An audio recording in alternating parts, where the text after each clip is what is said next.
Agatha Christie, The Dead Harlequin. Mr. Satterthwaite walked slowly up Bond Street, enjoying the sunshine. He was, as usual, carefully and beautifully dressed, and was bound for the Harchester Galleries, where there was an exhibition of the paintings of one Frank Bristow, a new and hitherto unknown artist, who showed signs of suddenly becoming the rage. Mr. Satterthwaite was a patron of the arts. As Mr. Satterthwaite entered the Harchester Galleries, he was greeted at once with a smile of pleased recognition. "Good morning, Mr. Satterthwaite. I thought we should see you before long. You know Bristow's work? Fine. Very fine indeed. Quite unique of its kind." Mr. Satterthwaite purchased a catalogue and stepped through the open archway into the long room where the artist's works were displayed. They were watercolours, executed with such extraordinary technique and finish that they resembled coloured etchings. Mr. Satterthwaite walked slowly round the walls, scrutinizing and, on the whole, approving. He thought that this young man deserved to arrive. Here was originality, vision, and a most severe and exacting technique. There were crudities, of course. That was only to be expected, but there was also something closely allied to genius. Mr. Satterthwaite paused before a little masterpiece representing Westminster Bridge with its crowd of buses, trams, and hurrying pedestrians. A tiny thing, and wonderfully perfect. It was called, he noted, the ant heap. He passed on and quite suddenly drew in his breath with a gasp, his imagination held and riveted. The picture was called The Dead Harlequin. The forefront of it represented a floor of inlaid squares of black and white marble. In the middle of the floor lay Harlequin on his back, with his arms outstretched in his motley of black and red. Behind him was a window, and outside that window, gazing in at the figure on the floor, was what appeared to be the same man silhouetted against the red glow of the setting sun. The picture excited Mr. Satterthwaite for two reasons. The first was that he recognized, or thought that he recognized, the face of the man in the picture. It bore a distinct resemblance to a certain Mr. Quin, an acquaintance whom Mr. Satterthwaite had encountered once or twice under somewhat mystifying circumstances. "Surely I can't be mistaken," he murmured. "If it is so, what does it mean?" For it had been Mr. Satterthwaite's experience that every appearance of Mr. Quin had some distinct significance attaching to it. There was, as already mentioned, a second reason for Mr. Satterthwaite's interest. He recognized the scene of the picture. "The terrace room at Charnley," said Mr. Satterthwaite. "Curious, and very interesting."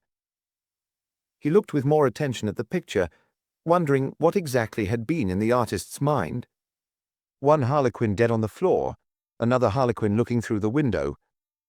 Or was it the same Harlequin? He moved slowly along the walls, gazing at other pictures with unseeing eyes, with his mind always busy on the same subject. He was excited. Life, which had seemed a little drab this morning, was drab no longer. He knew quite certainly that he was on the threshold of exciting and interesting events. He crossed to the table where sat Mr. Cobb, a dignitary of the Harchester Galleries, whom he had known for many years. "I have a fancy for buying number 39, he said, "if it is not already sold." Mr. Cobb consulted a ledger. "The pick of the bunch," he murmured. "Quite a little gem, isn't it? No, it is not sold." He quoted a price. "It is a good investment, Mr. Satterthwaite. You will have to pay 3 times as much for it this time next year." "That is always said on these occasions," said Mr. Satterthwaite, smiling. "Well, and haven't I been right?" demanded Mr. Cobb. "I don't believe if you were to sell your collection, Mr. Satterthwaite, that a single picture would fetch less than you gave for it." "I will buy this picture," said Mr. Satterthwaite. "I will give you a cheque now." "You won't regret it. We believe in Bristow." "He's a young man." 27 or 8, I should say." "I should like to meet him," said Mr. Satterthwaite. "Perhaps he will come and dine with me one night. I can give you his address. I am sure he would leap at the chance. Your name stands for a good deal in the artistic world." "You flatter me," said Mr. Satterthwaite, and was going on when Mr. Cobb interrupted. Here he is now. I will introduce you to him right away." He rose from behind his table. Mr. Satterthwaite accompanied him to where a big, clumsy young man was leaning against the wall, surveying the world at large from behind the barricade of a ferocious scowl. Mr. Cobb made the necessary introductions, and Mr. Satterthwaite made a formal and gracious little speech.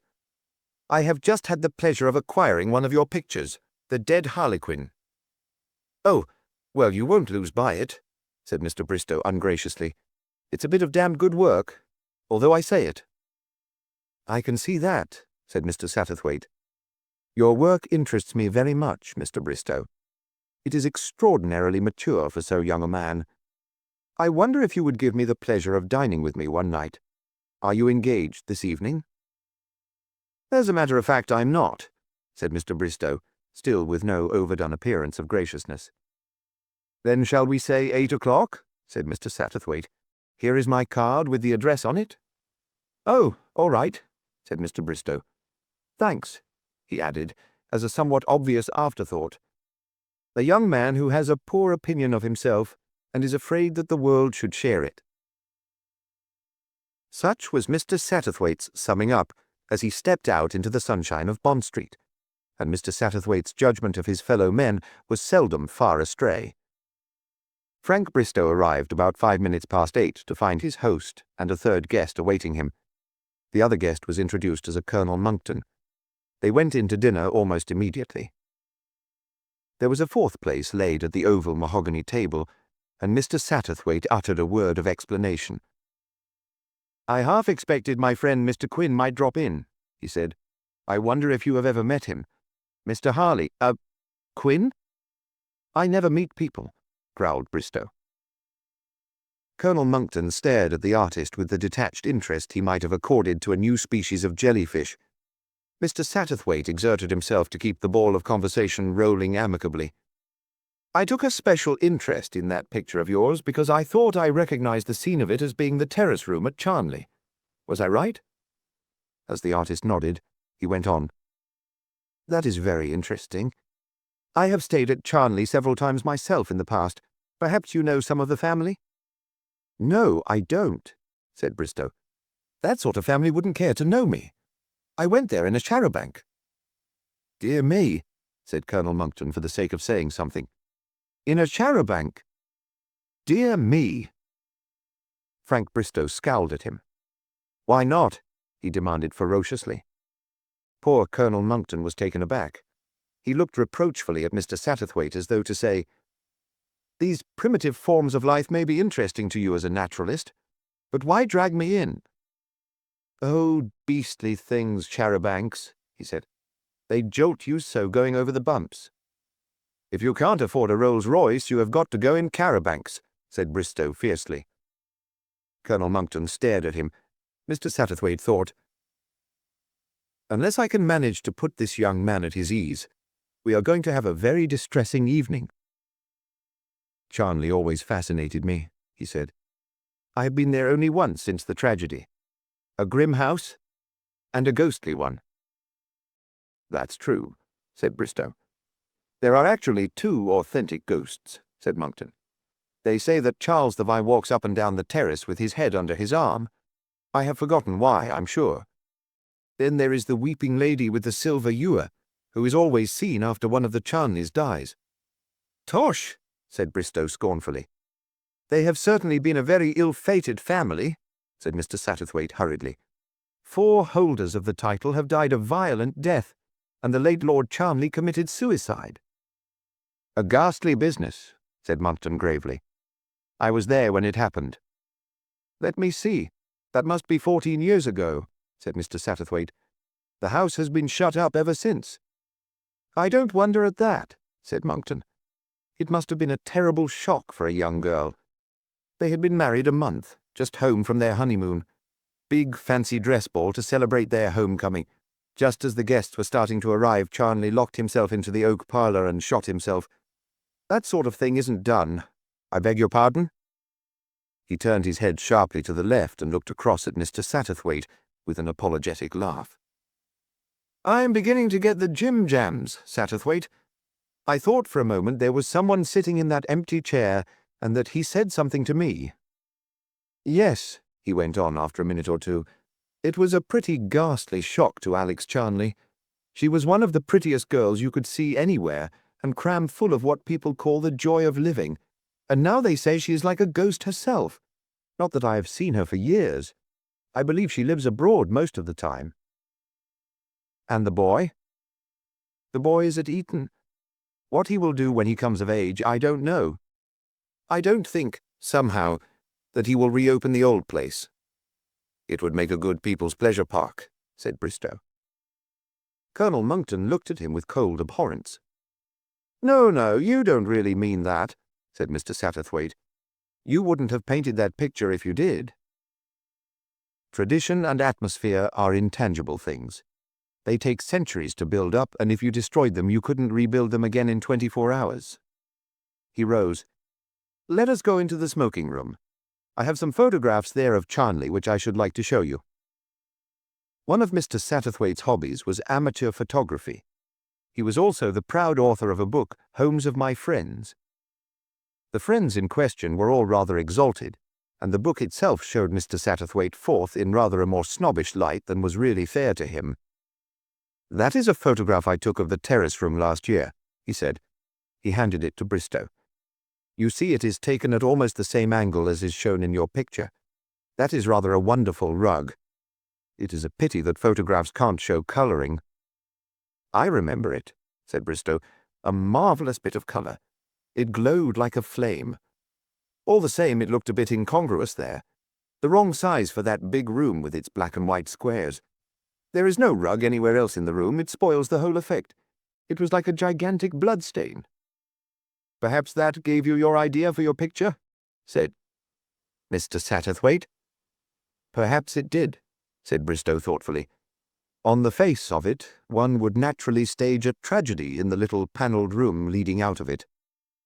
The oak parlour, said Monckton. Yes, that is the haunted room right enough. There is a priest's hiding-hole there, a movable panel by the fireplace.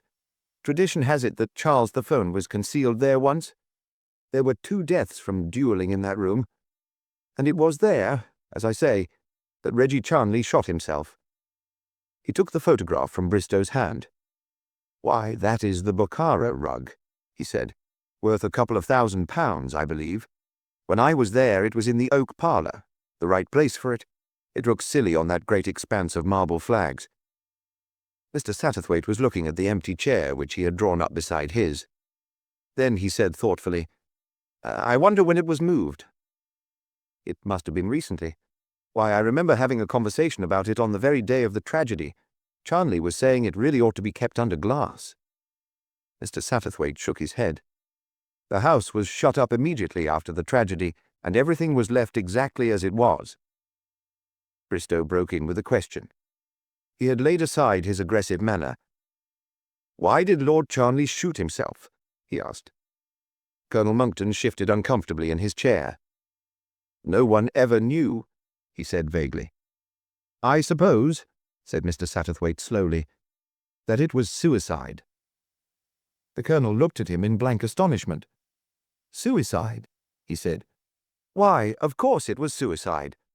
My dear fellow, I was there in the house myself. Mr. Satterthwaite looked towards the empty chair at his side, and smiling to himself as though at some hidden joke the others could not see, he said quietly, Sometimes one sees things more clearly years afterwards than one could possibly at the time. Nonsense, spluttered Monckton. Arrant nonsense. How can you possibly see things better when they are vague in your memory instead of clear and sharp? But Mr. Satterthwaite was reinforced from an unexpected quarter. I know what you mean, said the artist. I should say that possibly you were right. It is a question of proportion, isn't it? And more than proportion, probably. Relativity and all that sort of thing. If you ask me, said the colonel, all this Einstein business is a lot of dashed nonsense. So are spiritualists and the spook of one's grandmother. He glared round fiercely. Of course it was suicide, he went on. Didn't I practically see the thing happen with my own eyes? Tell us about it, said Mr. Satterthwaite, so that we shall see it with our eyes also. With a somewhat mollified grunt, the Colonel settled himself more comfortably in his chair. "The whole thing was extraordinarily unexpected," he began. Charnley had been his usual normal self. There was a big party staying in the house for this ball. No one could ever have guessed he would go and shoot himself just as the guests began arriving. "It would have been better taste if he had waited until they had gone," said Mr. Satterthwaite. "Of course it would. Damned bad taste, to do a thing like that." "Uncharacteristic," said Mr. Satterthwaite. "Yes," admitted Monckton. "It wasn't like Charnley." "And yet it was suicide?" "Of course it was suicide. Why, there were 3 or 4 of us there at the top of the stairs. Myself, the Ostrander girl, Algy Darcy, and 1 or 2 others. Charnley passed along the hall below and went into the oak parlour. The Ostrander girl said there was a ghastly look on his face, and his eyes were staring, but of course that is nonsense. She couldn't even see his face from where we were, but he did walk in a hunched way, as if he had the weight of the world on his shoulders. One of the girls called to him. She was somebody's governess, I think, whom Lady Charnley had included in the party out of kindness. She was looking for him with a message. She called out Lord Charnley, 'Lady Charnley wants to know.' He paid no attention and went into the oak parlour and slammed the door, and we heard the key turn in the lock. Then, 1 minute after, we heard the shot. We rushed down to the hall. There is another door from the oak parlour leading into the terrace room. We tried that, but it was locked too. In the end, we had to break the door down. Charnley was lying on the floor, dead, with a pistol close beside his right hand. Now what could that have been but suicide? Accident? Don't tell me. There is only one other possibility. Murder. And you can't have murder without a murderer. You admit that, I suppose. The murderer might have escaped, suggested Mr. Satterthwaite. That is impossible. If you have a bit of paper and a pencil, I will draw you a plan of the place. There are 2 doors into the oak parlour, 1 into the hall, and 1 into the terrace room. Both these doors were locked in the inside, and the keys were in the locks. The window? Shut, and the shutters fastened across it. There was a pause. "So that is that," said Colonel Monckton triumphantly. "It certainly seems to be," said Mr. Satterthwaite sadly. "Mind you," said the Colonel, "although I was laughing just now at the spiritualists, I don't mind admitting that there was a deuced rummy atmosphere about the place, about that room in particular.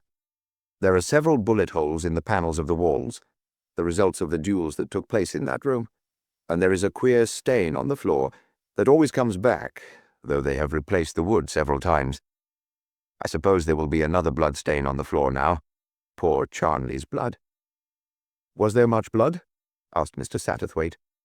"Very little, curiously little, so the doctor said." "Where did he shoot himself? Through the head?" "No, through the heart." "That is not the easy way to do it," said Bristow. "Frightfully difficult to know where one's heart is. I should never do it that way myself." Mr. Satterthwaite shook his head.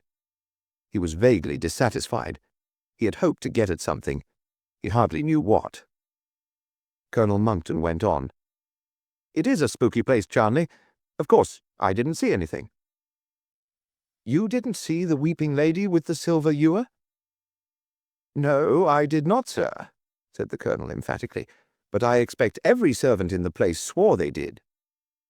"Superstition was the curse of the Middle Ages," said Bristow. "There are still traces of it here and there, but thank goodness, we axe getting free from it." "Superstition," mused Mr. Satterthwaite. His eyes turned again to the empty chair. "Sometimes, don't you think, it might be useful?" Bristow stared at him. "Useful, that's a queer word." "Well, I hope you are convinced now, Satterthwaite," said the Colonel. "Oh, quite," said Mr. Satterthwaite. "On the face of it, it seems odd. So purposeless for a newly married man, young, rich, happy, celebrating his homecoming, curious. But I agree there is no getting away from the facts." He repeated softly, "The facts," and frowned. "I suppose the interesting thing is a thing we none of us will ever know," said Monckton. "The story behind it all. Of course there were rumours, all sorts of rumours. You know the kind of things people say." "But no one knew anything," said Mr. Satterthwaite thoughtfully. "It's not a bestseller mystery, is it?" remarked Bristow. "No one gained by the man's death." "No one except an unborn child," said Mr. Satterthwaite. Monckton gave a sharp chuckle. "Rather a blow to poor Hugo Charnley," he observed. "As soon as it was known that there was going to be a child, he had the graceful task of sitting tight and waiting to see if it would be a girl or boy. Rather an anxious wait for his creditors, too. In the end, a boy it was, and a disappointment for the lot of them." "Was the widow very disconsolate?" asked Bristow. "Poor child," said Monckton. "I shall never forget her. She didn't cry or break down or anything. She was like something, frozen. As I say, she shut up the house shortly afterwards, and as far as I know, it has never been reopened since." "So we are left in the dark as to motive," said Bristow with a slight laugh. "Another man or another woman, it must have been one or the other, eh?" "It seems like it," said Mr. Satterthwaite. "And the betting is strongly on another woman," continued Bristow, "since the fair widow has not married again. I hate women," he added dispassionately. Mr. Satterthwaite smiled a little, and Frank Bristow saw the smile and pounced upon it. "You may smile," he said, "but I do. They upset everything. They interfere. They get between you and your work. I only once met a woman who was, well, interesting." "I thought there would be one," said Mr. Satterthwaite. "Not in the way you mean. I just met her casually. As a matter of fact, it was in a train. After all," he added defiantly, "why shouldn't one meet people in trains?" "Certainly, certainly," said Mr. Satterthwaite soothingly. "A train is as good a place as anywhere else." It was coming down from the north. We had the carriage to ourselves. I don't know why, but we began to talk. I don't know her name, and I don't suppose I shall ever meet her again. I don't know that I want to. It might be a pity." He paused, struggling to express himself. "She wasn't quite real, you know. Shadowy, like one of the people who come out of the hills in Gaelic fairy tales." Mr. Satterthwaite nodded gently. His imagination pictured the scene easily enough. The very positive and realistic Bristow, and a figure that was silvery and ghostly, shadowy, as Bristow had said. "I suppose if something very terrible had happened, so terrible as to be almost unbearable, one might get like that. One might run away from reality into a half-world of one's own, and then, of course, after a time, one wouldn't be able to get back." "Was that what had happened to her?" asked Mr. Satterthwaite curiously. "I don't know," said Bristow. "She didn't tell me anything. I'm only guessing. One has to guess if one is going to get anywhere." "Yes," said Mr. Satterthwaite slowly. "One has to guess." He looked up as the door opened. He looked up quickly and expectantly, but the butler's words disappointed him. "A lady, sir, has called to see you on very urgent business. Miss Aspasia Glenn." Mr. Satterthwaite rose in some astonishment. He knew the name of Aspasia Glenn. Who in London did not? First I advertised as the woman with the scarf. She had given a series of matinees single-handed that had taken London by storm. With the aid of her scarf, she had impersonated rapidly various characters. In turn, the scarf had been the coif of a nun, the shawl of a mill worker, the headdress of a peasant, and 100 other things, and in each impersonation, Aspasia Glenn had been totally and utterly different. As an artist, Mr. Satterthwaite paid full reverence to her. As it happened, he had never made her acquaintance. A call upon him at this unusual hour intrigued him greatly.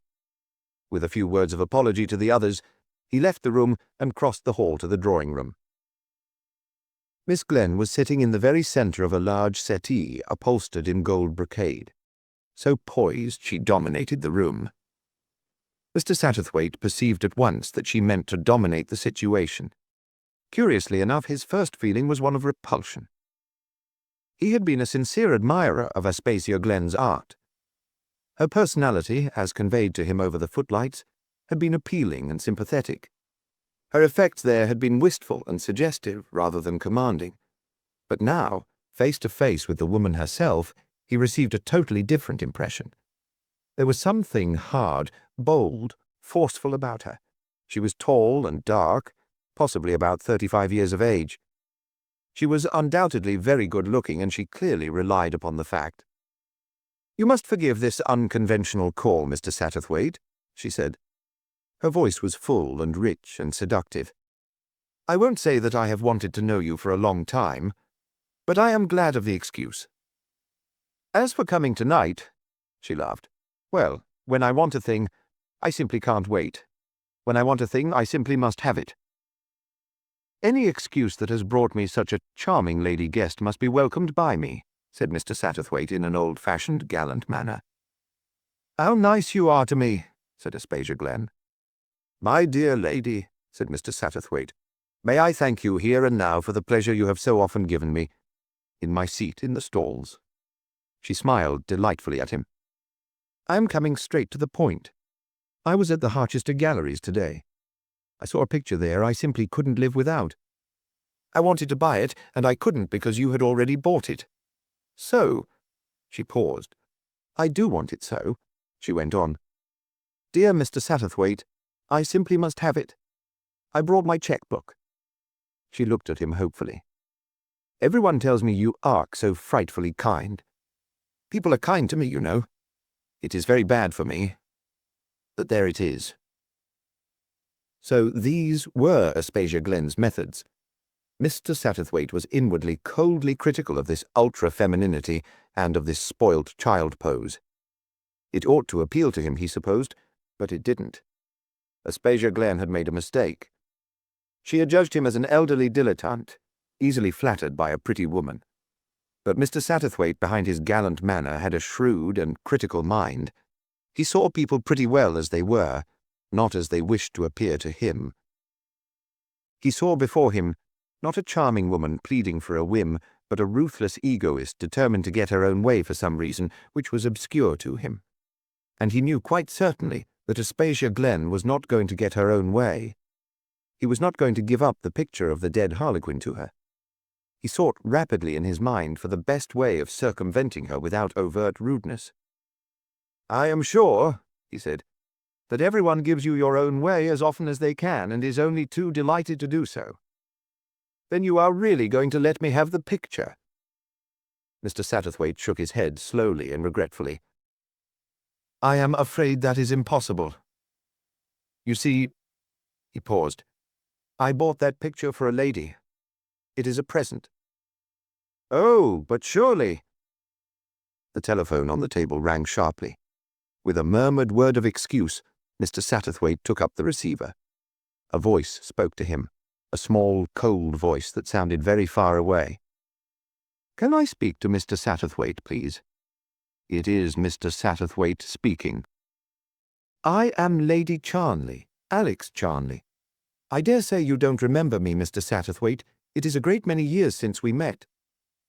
"My dear Alex, of course I remember you. There is something I wanted to ask you. I was at the Harchester Galleries at an exhibition of pictures today. There was one called The Dead Harlequin. Perhaps you recognized it. It was the terrace room at Charnley. I want to have that picture. It was sold to you." She paused. "Mr. Satterthwaite, for reasons of my own, I want that picture. Will you resell it to me?" Mr. Satterthwaite thought to himself, "Why, this is a miracle." As he spoke into the receiver, he was thankful that Aspasia Glen could only hear one side of the conversation. "If you will accept my gift, dear lady, it will make me very happy." He heard a sharp exclamation behind him and hurried on. "I bought it for you. I did indeed. But listen, my dear Alex, I want to ask you to do me a great favor, if you will." "Of course. Mr. Satterthwaite, I am so very grateful." He went on. "I want you to come round now to my house, at once." There was a slight pause, and then she answered quietly, "I will come at once." Mr. Satterthwaite put down the receiver and turned to Miss Glen. She said quickly and angrily, "That was the picture you were talking about?" "Yes," said Mr. Satterthwaite. "The lady to whom I am presenting it is coming round to this house in a few minutes." Suddenly Aspasia Glen's face broke once more into smiles. You will give me a chance of persuading her to turn the picture over to me?" "I will give you a chance of persuading her." Inwardly he was strangely excited. He was in the midst of a drama that was shaping itself to some foredoomed end. He, the looker-on, was playing a star part. He turned to Miss Glen. "Will you come into the other room with me? I should like you to meet some friends of mine." He held the door open for her, and crossing the hall, opened the door of the smoking room. "Miss Glen," he said, "let me introduce you to an old friend of mine, Colonel Monckton. Mr. Bristow, the painter of the picture you admire so much." Then he started as a third figure rose from the chair which he had left empty beside his own. "I think you expected me this evening," said Mr. Quin. "During your absence I introduced myself to your friends. I am so glad I was able to drop in." "My dear friend," said Mr. Satterthwaite, I have been carrying on as well as I am able, but—" He stopped before the slightly sardonic glance of Mr. Quin's dark eyes. "Let me introduce you. Mr. Harley Quinn, Miss Aspasia Glen." Was it fancy, or did she shrink back slightly? A curious expression flitted over her face. Suddenly Bristow broke in boisterously. "I have got it." "Got what?" "Got hold of what was puzzling me. There is a likeness. There is a distinct likeness." He was staring curiously at Mr. Quin. "You see it?" He turned to Mr. Satterthwaite. "Don't you see a distinct likeness to the harlequin of my picture, the man looking in through the window?" It was no fancy this time. He distinctly heard Miss Glen draw in her breath sharply, and even saw that she stepped back one pace. "I told you that I was expecting someone," said Mr. Satterthwaite. He spoke with an air of triumph. "I must tell you that my friend Mr. Quin is a most extraordinary person. He can unravel mysteries. He can make you see things." "Are you a medium, sir?" demanded Colonel Monckton, eyeing Mr. Quin doubtfully. The latter smiled and slowly shook his head. "Mr. Satterthwaite exaggerates," he said quietly. "Once or twice when I have been with him he has done some extraordinary good deductive work. Why he puts the credit down to me, I can't say. His modesty, I suppose." "No, no," said Mr. Satterthwaite excitedly. "It isn't.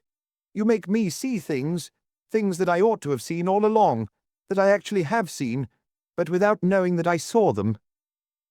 "It sounds to me deuced complicated," said Colonel Monckton.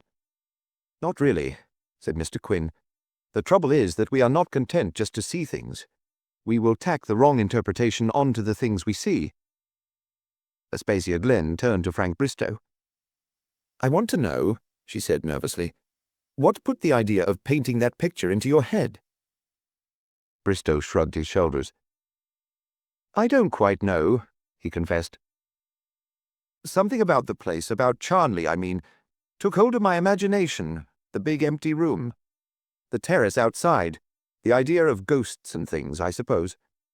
I have just been hearing the tale of the last Lord Charnley, who shot himself. Supposing you are dead, and your spirit lives on. It must be odd, you know. You might stand outside on the terrace looking in at the window at your own dead body, and you would see everything." "What do you mean?" said Aspasia Glen. "See everything? Well, you would see what happened. You would see—" The door opened, and the butler announced Lady Charnley. Mr. Satterthwaite went to meet her. He had not seen her for nearly 13 years. He remembered her as she once was, an eager, glowing girl. And now he saw a frozen lady, very fair, very pale, with an air of drifting rather than walking, a snowflake driven at random by an icy breeze. Something unreal about her. So cold, so far away. "It was very good of you to come," said Mr. Satterthwaite. He led her forward.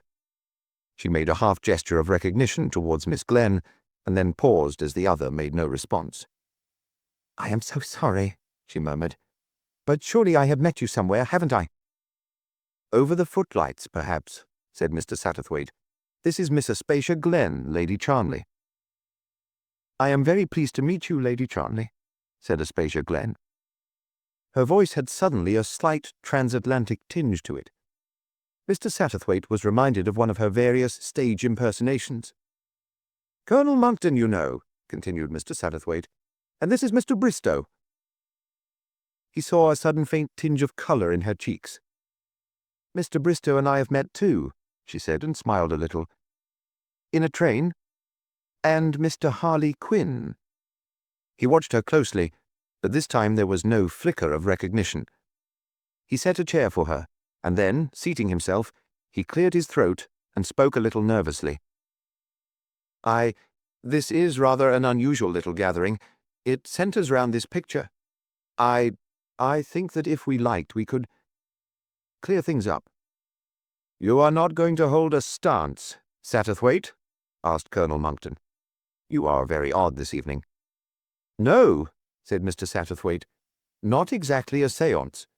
But my friend Mr. Quinn believes, and I agree, that one can, by looking back over the past, see things as they were and not as they appeared to be."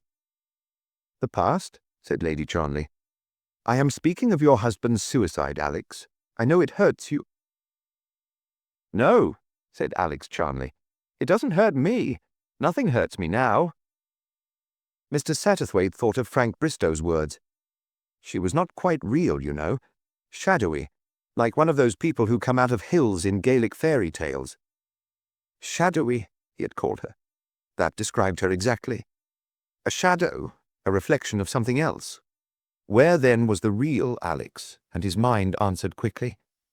In the past, divided from us by 14 years of time. "My dear," he said, "you frighten me. You are like the weeping lady with the silver ewer." Crash!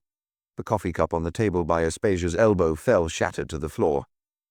Mr. Satterthwaite waved aside her apologies. He thought, "We are getting nearer.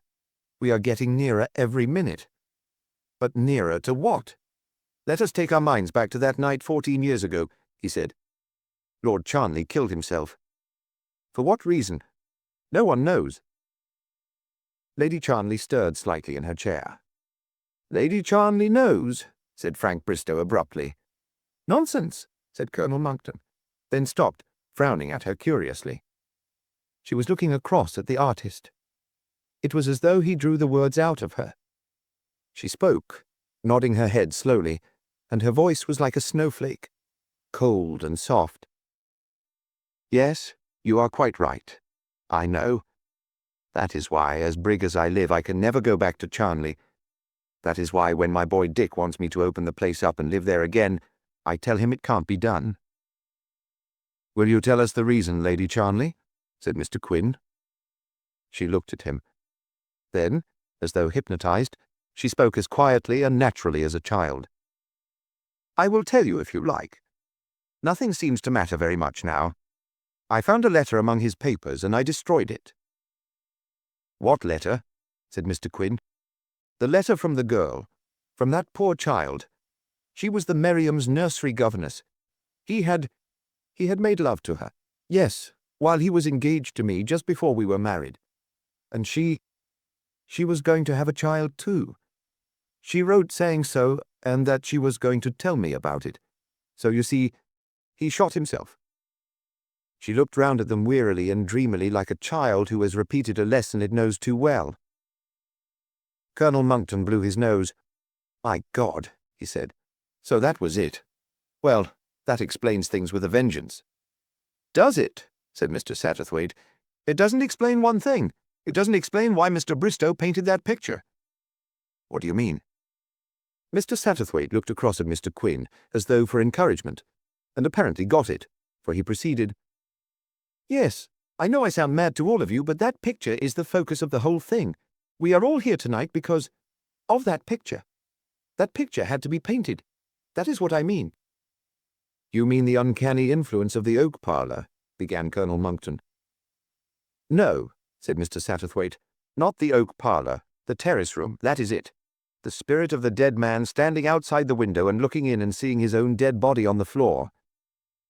"Which he couldn't have done," said the Colonel, "because the body was in the oak parlour." "Supposing it wasn't," said Mr. Satterthwaite, "supposing it was exactly where Mr. Bristow saw it imaginatively, I mean, on the black and white flags in front of the window. "You are talking nonsense," said Colonel Monckton. "If it was there, we shouldn't have found it in the oak parlour." "Not unless someone carried it there," said Mr. Satterthwaite. "Aye. And in that case, how could we have seen Charnley going in at the door of the oak parlour?"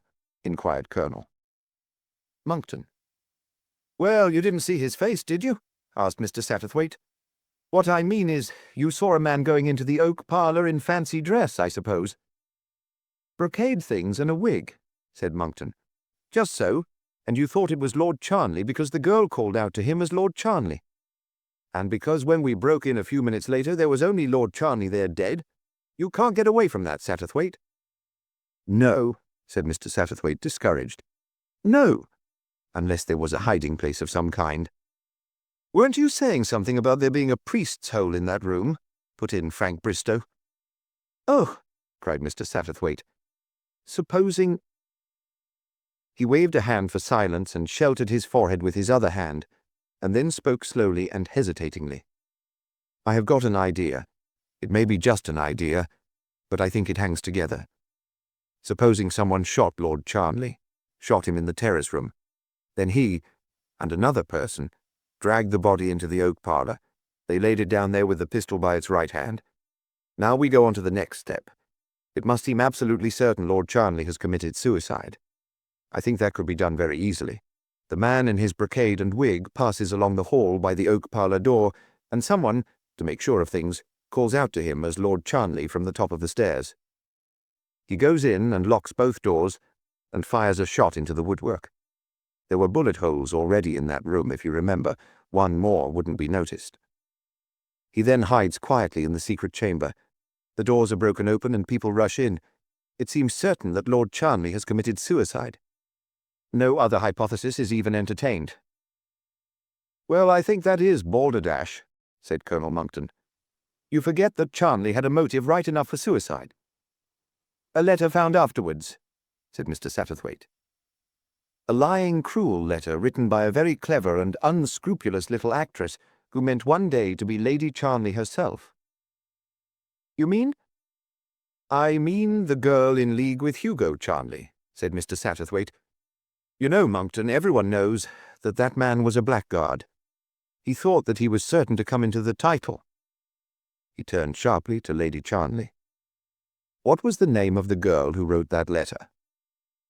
"Monica Ford," said Lady Charnley. "Was it Monica Ford, Monckton, who called out to Lord Charnley from the top of the stairs?" "Yes, now you come to speak of it, I believe it was." "Oh, that's impossible," said Lady Charnley. I went to her about it. She told me it was all true. I only saw her once afterwards, but surely she couldn't have been acting the whole time." Mr. Satterthwaite looked across the room at Aspasia Glen. "I think she could," he said quietly. "I think she had in her the makings of a very accomplished actress." "There is one thing you haven't got over," said Frank Bristow. "There would be blood on the floor of the terrace room. Bound to be. They couldn't clear that up in a hurry." "No," admitted Mr. Satterthwaite, "but there is one thing a second, or the Bokhara rug. Nobody ever saw the Bokhara rug in the terrace room before that night." "I believe you are right," said Monckton, "but all the same those bloodstains would have to be cleared up some time." "Yes," said Mr. Satterthwaite, "in the middle of the night, a woman with a jug and basin could go down the stairs and clear up the bloodstains quite easily.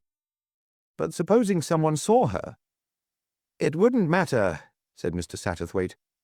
"I am speaking now of things as they are. I said a woman with a jug and basin, but if I had said a weeping lady with a silver ewer, that is what they would have appeared to be." He got up and went across to Aspasia Glen. "That is what you did, wasn't it?" he said.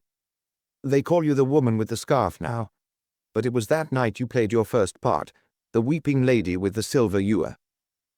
That is why you knocked the coffee cup off that table just now. You were afraid when you saw that picture. You thought someone knew." Lady Charnley stretched out a white accusing hand. "Monica Ford," she breathed. "I recognize you now." Aspasia Glen sprang to her feet with a cry. She pushed little Mr. Satterthwaite aside with a shove of the hand and stood shaking in front of Mr. Quinn. So I was right. Someone did know. Oh, I haven't been deceived by this tomfoolery, this pretense of working things out. She pointed at Mr. Quinn. You were there. You were there outside the window looking in. You saw what we did, Hugo and I. I knew there was someone looking in. I felt it all the time. And yet when I looked up, there was nobody there. I knew someone was watching us. I thought once I caught a glimpse of a face at the window. It has frightened me all these years. And then I saw that picture with you standing at the window and I recognized your face. You have known all these years. Why did you break silence now? That is what I want to know. Perhaps so that the dead may rest in peace, said Mr. Quinn. Suddenly Aspasia Glenn made a rush for the door and stood there flinging a few defiant words over her shoulder. Do what you like. God knows there are witnesses enough to what I have been saying. I don't care, I don't care. I loved Hugo and I helped him with the ghastly business and he chucked me afterwards. He died last year. You can set the police on my tracks if you like, but as that little dried-up fellow there said, I am a pretty good actress. They will find it hard to find me. She crashed the door behind her, and a moment later they heard the slam of the front door also. Reggie, cried Lady Charnley, Reggie. The tears were streaming down her face. Oh, my dear, I can go back to Charnley now. I can live there with Dickie. I can tell him what his father was, the finest, the most splendid man in all the world. We must consult very seriously as to what must be done in the matter, said Colonel Monckton. Alex, my dear, if you will let me take you home, I shall be glad to have a few words with you on the subject. Lady Charnley rose. She came across to Mr. Satterthwaite, and laying both hands on his shoulders, she kissed him very gently. It is so wonderful to be alive again after being so long dead, she said. It was like being dead, you know. Thank you, dear Mr. Satterthwaite. She went out of the room with Colonel Monckton. Mr. Satterthwaite gazed after them. A grunt from Frank Bristow, whom he had forgotten, made him turn sharply round. She is a lovely creature, said Bristow moodily. But she's not nearly so interesting as she was, he said gloomily. There speaks the artist, said Mr. Satterthwaite. Well, she isn't, said Mr. Bristow. I suppose I should only get the cold shoulder if I ever went butting in at Charnley. I don't want to go where I am not wanted. My dear young man, said Mr. Satterthwaite, if you will think a little less of the impression you are making on other people, you will, I think, be wiser and happier. You would also do well to disabuse your mind of some very old-fashioned notions, one of which is that birth has any significance at all in our modern conditions. You are one of those large-proportioned young men whom women always consider good-looking, and you have possibly, if not certainly, genius. Just say that over to yourself 10 times before you go to bed every night, and in 3 months' time go and call on Lady Charnley at Charnley. That is my advice to you, and I am an old man with considerable experience of the world. A very charming smile suddenly spread over the artist's face. You have been thunderingly good to me, he said suddenly. He seized Mr. Satterthwaite's hand and wrung it in a powerful grip. I am no end grateful. I must be off now. Thanks very much for one of the most extraordinary evenings I have ever spent. He looked round as though to say goodbye to someone else and then started. I say, sir, your friend has gone. I never saw him go. He is rather a queer bird, isn't he? He goes and comes very suddenly, said Mr. Satterthwaite. That is one of his characteristics. One doesn't I always see him come and go. Like Harlequin, said Frank Bristow. He is invisible, and laughed heartily at his own joke. Agatha Christie, Harlequin's Lane. Mr. Satterthwaite was never quite sure what took him to stay with the Denmans. They were not of his kind, that is to say, they belonged neither to the great world nor to the more interesting artistic circles. They were Philistines, and dull Philistines at that. Mr. Satterthwaite had met them first at Biarritz, had accepted an invitation to stay with them, had come, had been bored, and yet, strangely enough, had come again and yet again. Why? He was asking himself that question on this 21st of June, as he sped out of London in his Rolls-Royce. John Denman was a man of 40, a solid, well-established figure respected in the business world. His friends were not Mr. Satterthwaite's friends, his ideas even less so. He was a man clever in his own line, but devoid of imagination outside it. "Why am I doing this thing?" Mr. Satterthwaite asked himself once more, and the only answer that came seemed to him so vague and so inherently preposterous that he almost put it aside. For the only reason that presented itself was the fact that one of the rooms in the house, a comfortable, well-appointed house, stirred his curiosity. That room was Mrs. Denman's own sitting room. It was hardly an expression of her personality because, so far as Mr. Satterthwaite could judge, she had no personality. He had never met a woman so completely expressionless. She was, he knew, a Russian by birth. John Denman had been in Russia at the outbreak of the European War.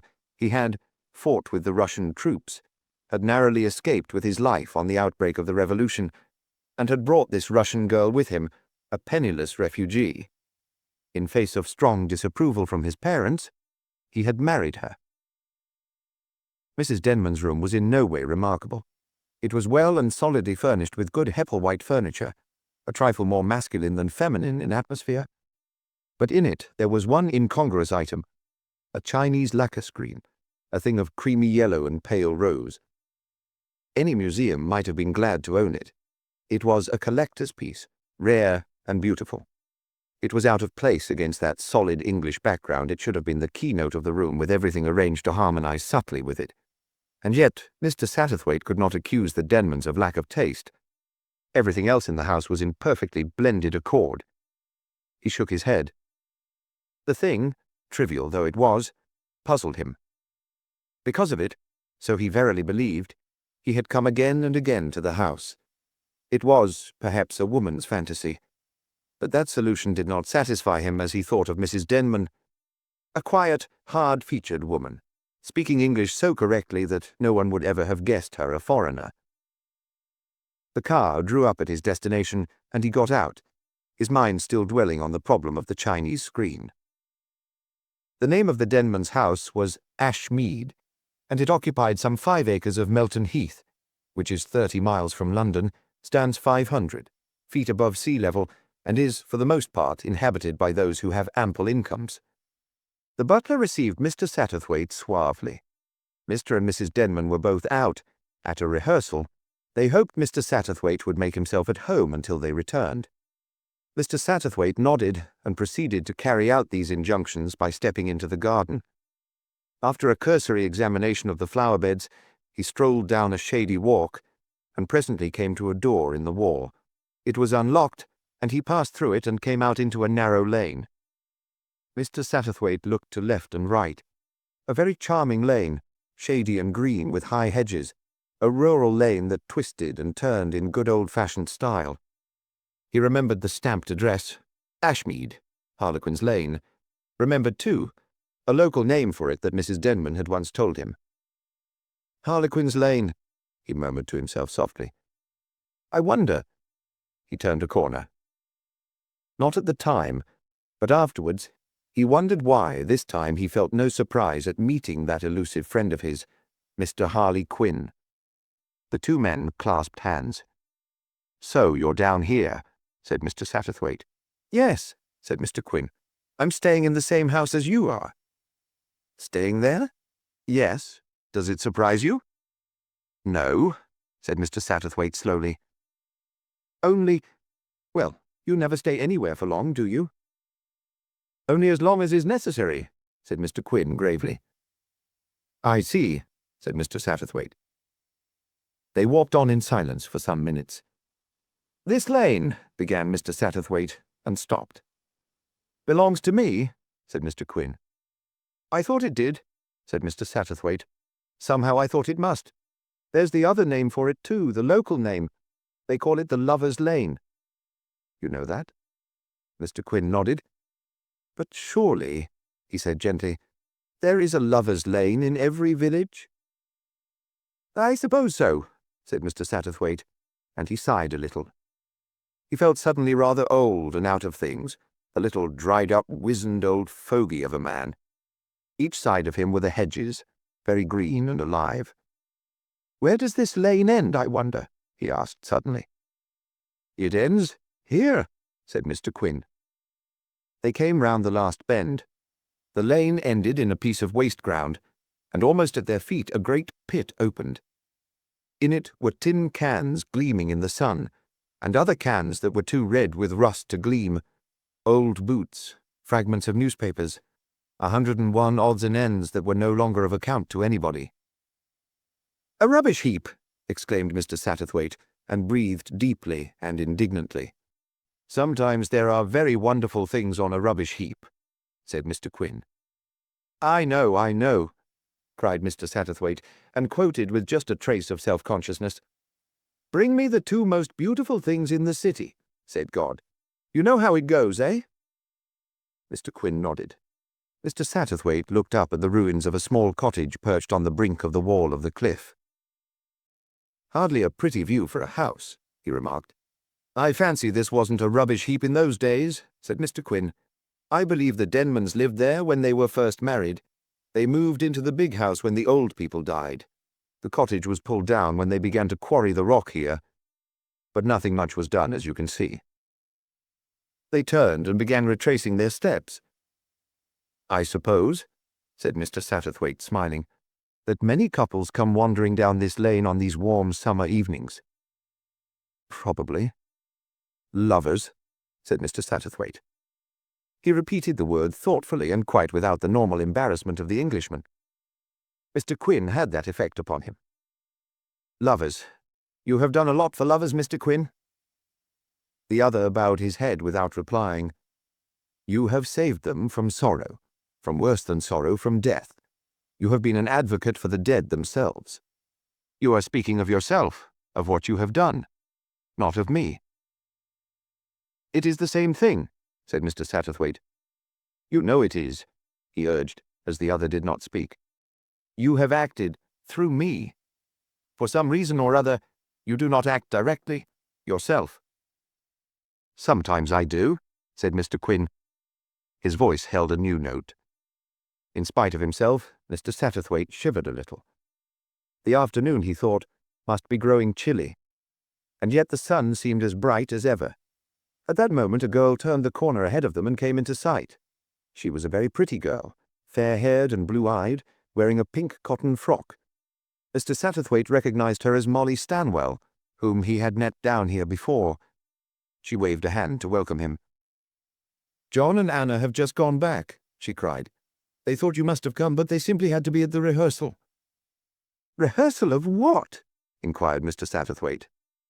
"This masquerade thing. I don't quite know what you'll call it. There is singing and dancing and all sorts of things in it. Mr. Manley, do you remember him down here? He had quite a good tenor voice, is to be Pierrot, and I am Pierrette. Two professionals are coming down for the dancing, Harlequin and Columbine, you know, and then there is a big chorus of girls. Lady Roskheimer is so keen on training village girls to sing. She's really getting the thing up for that. The music is rather lovely, but very modern, next to no tune anywhere. Claude Wickham, perhaps you know him." Mr. Satterthwaite nodded, for, as has been mentioned before, it was his manner to know everybody. He knew all about that aspiring genius Claude Wickham, and about Lady Roskheimer, who was a fat Jewess with a penchant for young men of the artistic persuasion. And he knew all about Sir Leopold Roskheimer, who liked his wife to be happy, and most rare among husbands, did not mind her being happy in her own way. They found Claude Wickham at tea with the Denmans, cramming his mouth indiscriminately with anything handy, talking rapidly, and waving long white hands that had a double-jointed appearance. His short-sighted eyes peered through large horn-rimmed spectacles. John Denman, upright, slightly florid, with the faintest possible tendency to sleekness, listened with an air of bored attention. On the appearance of Mr. Satterthwaite, the musician transferred his remarks to him. Anne Denman sat behind the tea-things, quiet and expressionless as usual. Mr. Satterthwaite stole a covert glance at her. Tall, gaunt, very thin, with the skin tightly stretched over high cheekbones, black hair parted in the middle, a skin that was weather-beaten. An out-of-door woman who cared nothing for the use of cosmetics. A Dutch doll of a woman, wooden, lifeless. And yet, He thought, there should be meaning behind that face, and yet there isn't. That's what's all wrong. Yes, all wrong. And to Claude Wickham he said, I beg your pardon, you were saying? Claude Wickham, who liked the sound of his own voice, began all over again. Russia, he said. That was the only country in the world worth being interested in. They experimented. With lives, if you like, but still they experimented. Magnificent. He crammed a sandwich into his mouth with one hand and added a bite of the chocolate eclair he was waving about in the other. Take, he said, with his mouth full, the Russian ballet. Remembering his hostess, he turned to her. What did she think of the Russian ballet? The question was obviously only a prelude to the important point, what Claude Wickham thought of the Russian ballet, but her answer was unexpected and threw him completely out of his stride. I have never seen it. What? He gazed at her open-mouthed. But surely. Her voice went on, level and emotionless. Before my marriage I was a dancer, so now— A busman's holiday, said her husband. Dancing. She shrugged her shoulders. I know all the tricks of it. It does not interest me. Oh! It took but a moment for Claude to recover his aplomb. His voice went on. Talking of lives, said Mr. Satterthwaite, and experimenting in them. The Russian nation made one costly experiment. Claude Wickham swung round on him. I know what you are going to say, he cried. Casanova, the immortal, the only Casanova. You saw her dance? 3 times, said Mr. Satterthwaite. Twice in Paris, once in London. I shall not forget it. He spoke in an almost reverent voice. I saw her too, said Claude Wickham. I was 10 years old. An uncle took me. God, I shall never forget it. He threw a piece of bun fiercely into a flower bed. There is a statuette of her in a museum in Berlin, said Mr. Satterthwaite. It is marvellous. That impression of fragility, as though you could break her with a flip of the thumbnail. I have seen her as Columbine, in The Swan, as the dying nymph. He paused, shaking his head. There was genius. It will be long years before such another is born. She was young too, destroyed ignorantly and wantonly in the first days of the Revolution. Fools, madmen, apes, said Claude Wickham. He choked with a mouthful of tea. I studied with Casanova, said Mrs. Denman. I remember her well. She was wonderful, said Mr. Satterthwaite. Yes, said Mrs. Denman quietly. She was wonderful. Claude Wickham departed, and John Denman drew a deep sigh of relief at which his wife laughed. Mr. Satterthwaite nodded. I know what you think. But in spite of everything, the music that boy writes is music. I suppose it is, said Denman. Oh, undoubtedly. How long it will be? Well, that is different. John Denman looked at him curiously. You mean? I mean that success has come early, and that is dangerous, always dangerous. He looked across at Mr. Quinn. You agree with me? You are always right, said Mr. Quinn. We will come upstairs to my room, said Mrs. Denman. It is pleasant there. She led the way, and they followed her. Mr. Satterthwaite drew a deep breath as he caught sight of the Chinese screen. He looked up to find Mrs. Denman watching him. You are the man who is always right, she said, nodding her head slowly at him. What do you make of my screen? He felt that in some way the words were a challenge to him, and he answered almost haltingly, stumbling over the words a little. Why, it's beautiful. More, it's unique. You're right. Denman had come up behind him. We bought it early in our married life. Got it for about 1/10 of its value, but even then, well, it crippled us for over a year. You remember, Anna? Yes, said Mrs. Denman. I remember. In fact, we'd no business to buy it at all, not then. Now, of course, it's different. There was some very good lacquer going at Christie's the other day. Just what we need to make this room perfect, all Chinese together. Clear out the other stuff. Would you believe it, Satterthwaite? My wife wouldn't hear of it. "I like this room as it is," said Mrs. Denman. There was a curious look on her face. Again, Mr. Satterthwaite felt challenged and defeated. He looked round him, and for the first time he noticed the absence of all personal touch. There were no photographs, no flowers, no knickknacks. It was not like a woman's room at all. Save for that one incongruous factor of the Chinese screen, it might have been a sample room shown at some big furnishing house. He found her smiling at him. "Listen," she said. She bent forward, and for a moment she seemed less English, more definitely foreign. "I speak to you for you will understand. We bought that screen with more than money, with love. For love of it, because it was beautiful and unique. We went without other things we needed and missed. These other Chinese pieces my husband speaks of, those we should buy with money only. We should not pay away anything of ourselves." Her husband laughed. "Oh, have it your own way," he said, but with a trace of irritation in his voice. "But it's all wrong against this English background. This other stuff, it's good enough of its kind, genuine, solid, no fake about it, but mediocre. Good, plain, late, Hepplewhite." She nodded. "Good, solid, genuine English," she murmured softly. Mr. Satterthwaite stared at her. He caught a meaning behind these words. The English room, the flaming beauty of the Chinese screen. No, it was gone again. "I met Miss Stanwell in the lane," he said conversationally. "She tells me she's going to be Pierrette in this show tonight." "Yes," said Denman, "and she's awfully good too." "She has clumsy feet," said Anna. "Nonsense," said her husband. "All women are alike, Satterthwaite. Can't bear to hear another woman praised. Molly is a very good-looking girl, and so of course every woman has to have their knife into her." "I spoke of dancing," said Anna Denman. She sounded faintly surprised. "She is very pretty, yes, but her feet move clumsily. You cannot tell me anything else because I know about dancing." Mr. Satterthwaite intervened tactfully. "You have 2 professional dancers coming down, I understand?" "Yes, for the ballet proper. Prince Oranoff is bringing them down in his car." "Sergius Oranoff?" The question came from Anna Denman. Her husband turned and looked at her. "You know him?"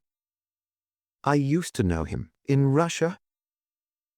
Mr. Satterthwaite thought that John Denman looked disturbed. "Will he know you?" "Yes, he will know me." She laughed, a low, almost triumphant laugh. There was nothing of the Dutch doll about her face now. She nodded reassuringly at her husband. "Sergius, so he is bringing down the 2 dancers.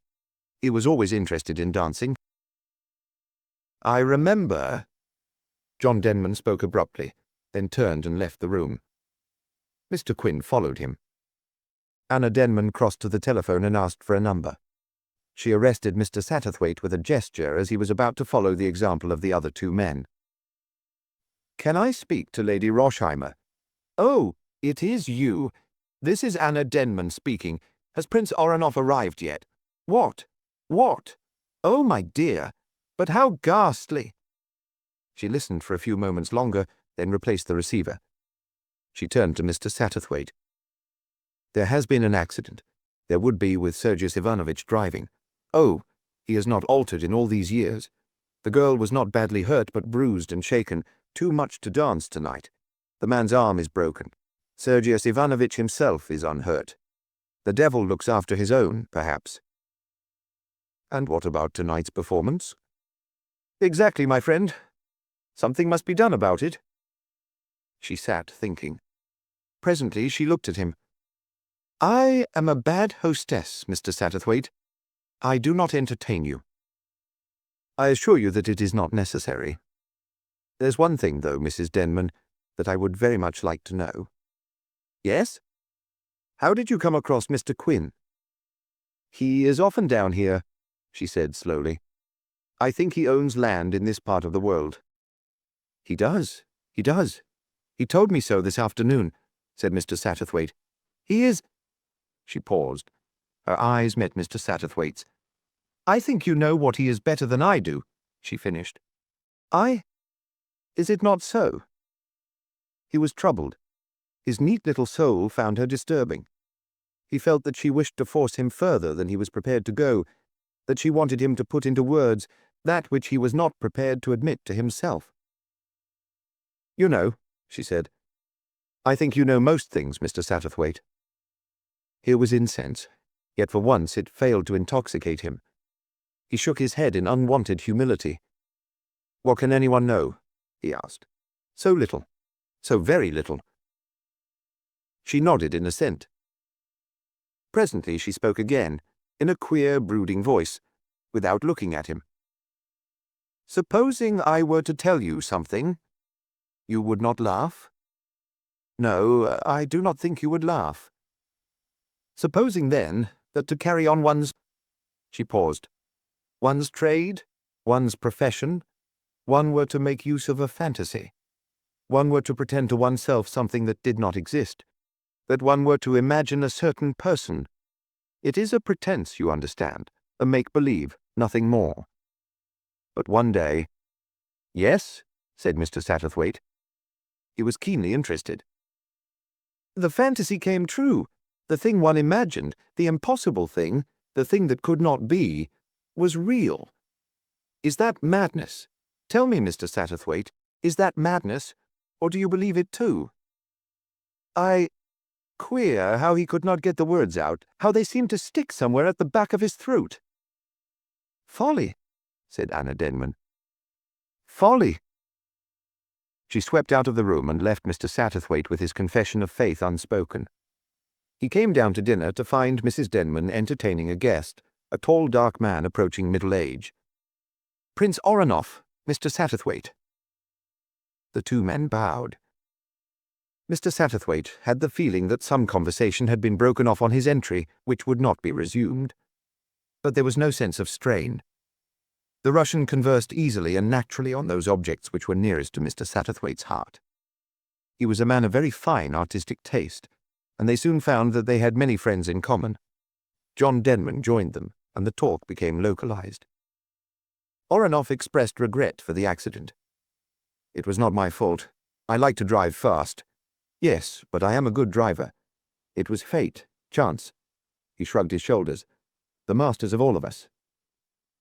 "There speaks the Russian in you, Sergius Ivanovitch," said Mrs. Denman. "And finds an echo in you, Anna Mikhailovna," he threw back quickly. Mr. Satterthwaite looked from one to the other of the three of them. John Denman, fair, aloof, English, and the other two, dark, thin, strangely alike. Something rose in his mind. What was it? Ah, he had it now. The first act of the Walkyrie. Siegmund and Sieglinde, so alike, and the alien Hunding. Conjectures began to stir in his brain. Was this the meaning of the presence of Mr. Quinn? One thing he believed in firmly: wherever Mr. Quinn showed himself, there lay drama. Was this it here, the old hackneyed three-cornered tragedy? He was vaguely disappointed. He had hoped for better things. "What has been arranged, Anna?" asked Denman. "The thing will have to be put off, I suppose. I heard you ringing the Roshheimers up." She shook her head. "No, there is no need to put it off." "But you can't do it without the ballet?" "You certainly couldn't have a Harlequinade without Harlequin and Columbine," agreed Anna Denman dryly. "I'm going to be Columbine, John." "You?" He was astonished, disturbed, Mr. Satterthwaite thought. She nodded composedly. "You need not be afraid, John. I shall not disgrace you. You forget. It was my profession once." Mr. Satterthwaite thought, what an extraordinary thing a voice is. The things it says, and the things it leaves unsaid and means. I wish I knew. "Well," said John Denman grudgingly, "that solves one half of the problem.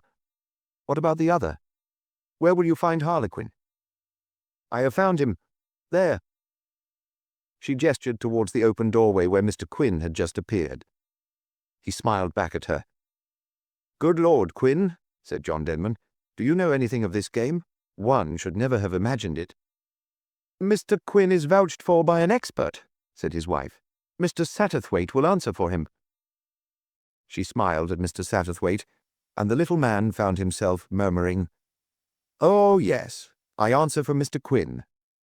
Denman turned his attention elsewhere. You know, there's to be a fancy dress dance business afterwards. Great nuisance. We'll have to rig you up, Satterthwaite." Mr. Satterthwaite shook his head very decidedly. My ears will excuse me. A brilliant idea struck him, a table napkin under his arm. There I am, an elderly waiter who has seen better days. He laughed. "An interesting profession," said Mr. Quinn. "One sees so much." "I've got to put on some fool Poirot thing," said Denman gloomily. "It's cool anyway, that's one thing. What about you?" He looked at Oranoff. "I have a harlequin costume," said the Russian. His eyes wandered for a minute to his hostess's face. Mr. Satterthwaite wondered if he was mistaken in fancying that there was just a moment of constraint. "There might have been 3 of us," said Denman with a laugh. "I've got an old harlequin costume my wife made me when we were first married for some show or other." He paused, looking down on his broad shirt front. "I don't suppose I could get into it now."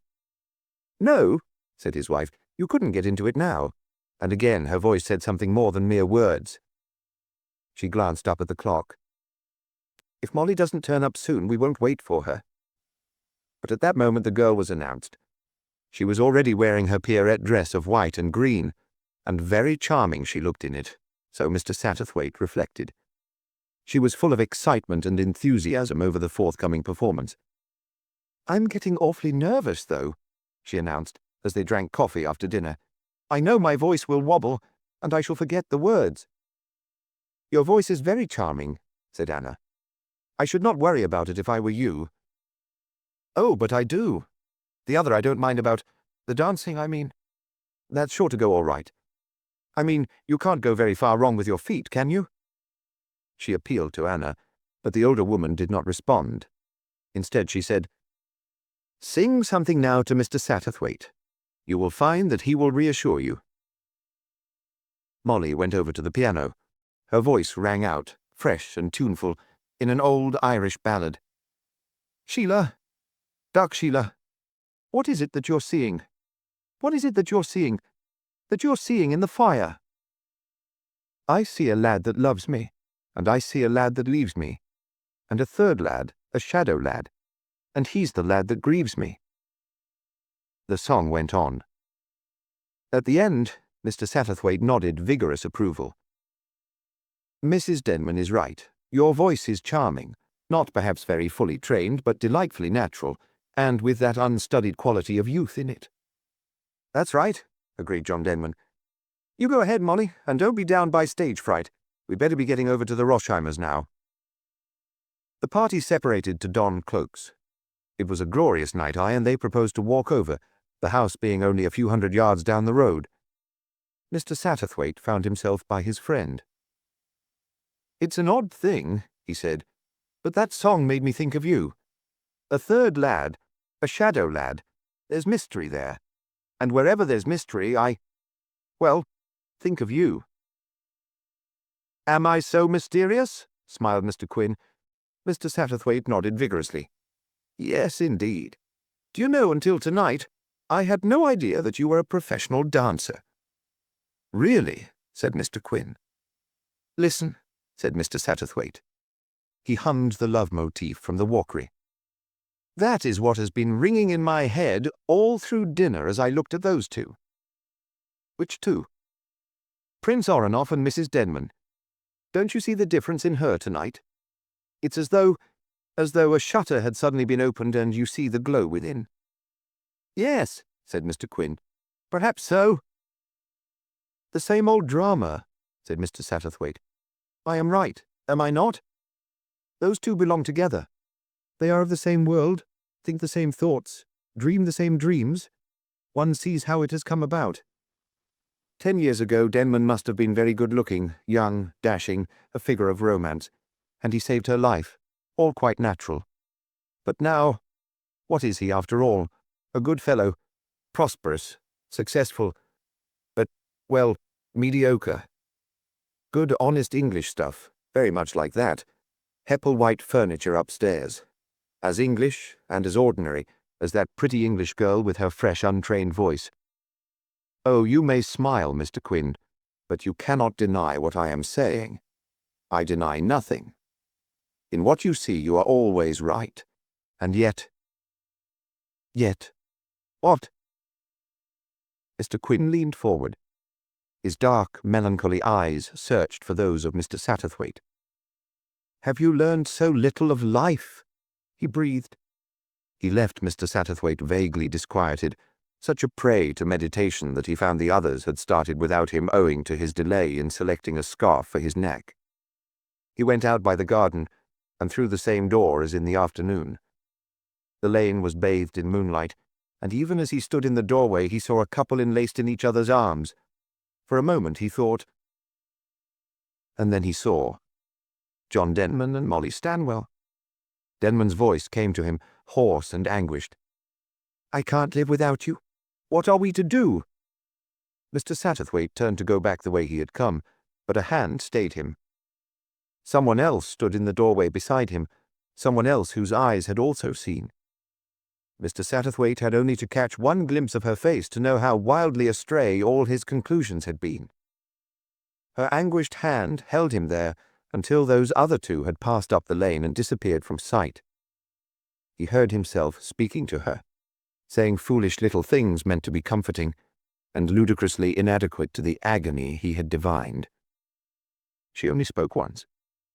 "Please," she said, "don't leave me." He found that oddly touching. He was, then, of use to someone. And he went on saying those things that meant nothing at all, but which were somehow better than silence. They went that way to the Roshheimers. Now and then her hand tightened on his shoulder, and he understood that she was glad of his company. She only took it away when they finally came to their destination. She stood very erect, her head held high. "Now," she said, "I shall dance. Do not be afraid for me, my friend. I shall dance." She left him abruptly. He was seized upon by Lady Roshheimer, much bedimonded and very full of lamentations.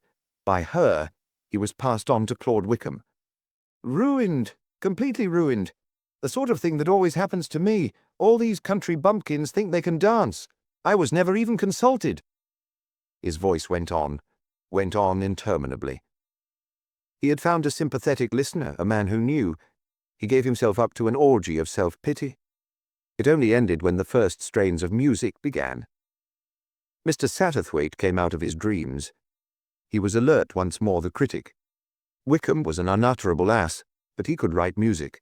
Delicate gossamer stuff, intangible as a fairy web, yet with nothing of the pretty about it. The scenery was good. Lady Roshheimer never spared expense when aiding her protégés. A glade of Arcady with lighting effects that gave it the proper atmosphere of unreality. Two figures dancing as they had danced through time immemorial. A slender harlequin flashing spangles in the moonlight with magic wand and masked face. A white columbine pirouetting like some immortal dream. Mr. Satterthwaite sat up. He had lived through this before. Yes, surely. Now his body was far away from Lady Roshheimer's drawing room. It was in a Berlin museum at a statuette of an immortal Columbine. Harlequin and Columbine danced on. The wide world was theirs to dance in. Moonlight, and a human figure. Poirot wandering through the wood, singing to the moon. Poirot who has seen Columbine and knows no rest. The immortal too vanish, but Columbine looks back. She has heard the song of a human heart. Poirot wandering on through the wood. Darkness. His voice dies away in the distance. The village green, dancing of village girls, Pierrots and Pierrettes. Molly as Pierrette. No dancer, Anna Denman, was right there, but a fresh, tuneful voice as she sings her song, Pierrette Dancing on the Green. A good tune. Mr. Satterthwaite nodded approval. Wickham wasn't above writing a tune when there was a need for it. The majority of the village girls made him shudder, but he realized that Lady Roshheimer was determinedly philanthropical. They press Poirot to join the dance. He refuses. With white face he wanders on, the eternal lover seeking his ideal. Evening falls, Harlequin and Columbine, invisible, dance in and out of the unconscious throng. The place is deserted, Only Poirot, weary, falls asleep on a grassy bank. Harlequin and Columbine dance round him. He wakes and sees Columbine. He woos her in vain, pleads, beseeches. She stands uncertain. Harlequin beckons to her to be gone. But she sees him no longer. She is listening to Poirot, to his song of love outpoured once more. She falls into his arms and the curtain comes down. The second act is Poirot's cottage. Columbine sits on her hearth. She is pale, weary. She listens. For what? Poirot sings to her, woos her back to thoughts of him once more. The evening darkens. Thunder is heard. Columbine puts aside her spinning wheel. She is eager, stirred. She listens no longer to Poirot. It is her own music that is in the air, the music of Harlequin and Columbine. She is awake. She remembers. A crash of thunder. Harlequin stands in the doorway. Poirot cannot see him, but Columbine springs up with a glad laugh. Children come running, but she pushes them aside. With another crash of thunder the walls fall, and Columbine dances out into the wild night with Harlequin. Darkness, and through it the tune that Pierrette has sung. Light comes slowly. The cottage once more. Poirot and Pierrette, grown old and grey, sit in front of the fire in 2 armchairs. The music is happy, but subdued. Pierrette nods in her chair. Through the window comes a shaft of moonlight, and with it the motif of Poirot's long-forgotten song. He stirs in his chair. Faint music, fairy music. Harlequin and Columbine outside. The door swings open and Columbine dances in. She leans over the sleeping Poirot, kisses him on the lips. Crash! A peal of thunder. She is outside again. In the center of the stage is the lighted window, and through it are seen the 2 figures of Harlequin and Columbine dancing slowly away, growing fainter and fainter. A log falls. Pierrette jumps up angrily, rushes across to the window and pulls the blind. So it ends, on a sudden discord. Mr. Satterthwaite sat very still among the applause and vociferations. At last he got up and made his way outside. He came upon Molly Stanwell, flushed and eager, receiving compliments. He saw John Denman pushing and elbowing his way through the throng, his eyes alight with a new flame. Molly came towards him, but almost unconsciously he put her aside. It was not her he was seeking. "My wife? Where is she?" "I think she went out in the garden." It was, however, Mr. Satterthwaite who found her, sitting on a stone seat under a cypress tree. When he came up to her, he did an odd thing. He knelt down and raised her hand to his lips. "Ah," she said. "You think I danced well?"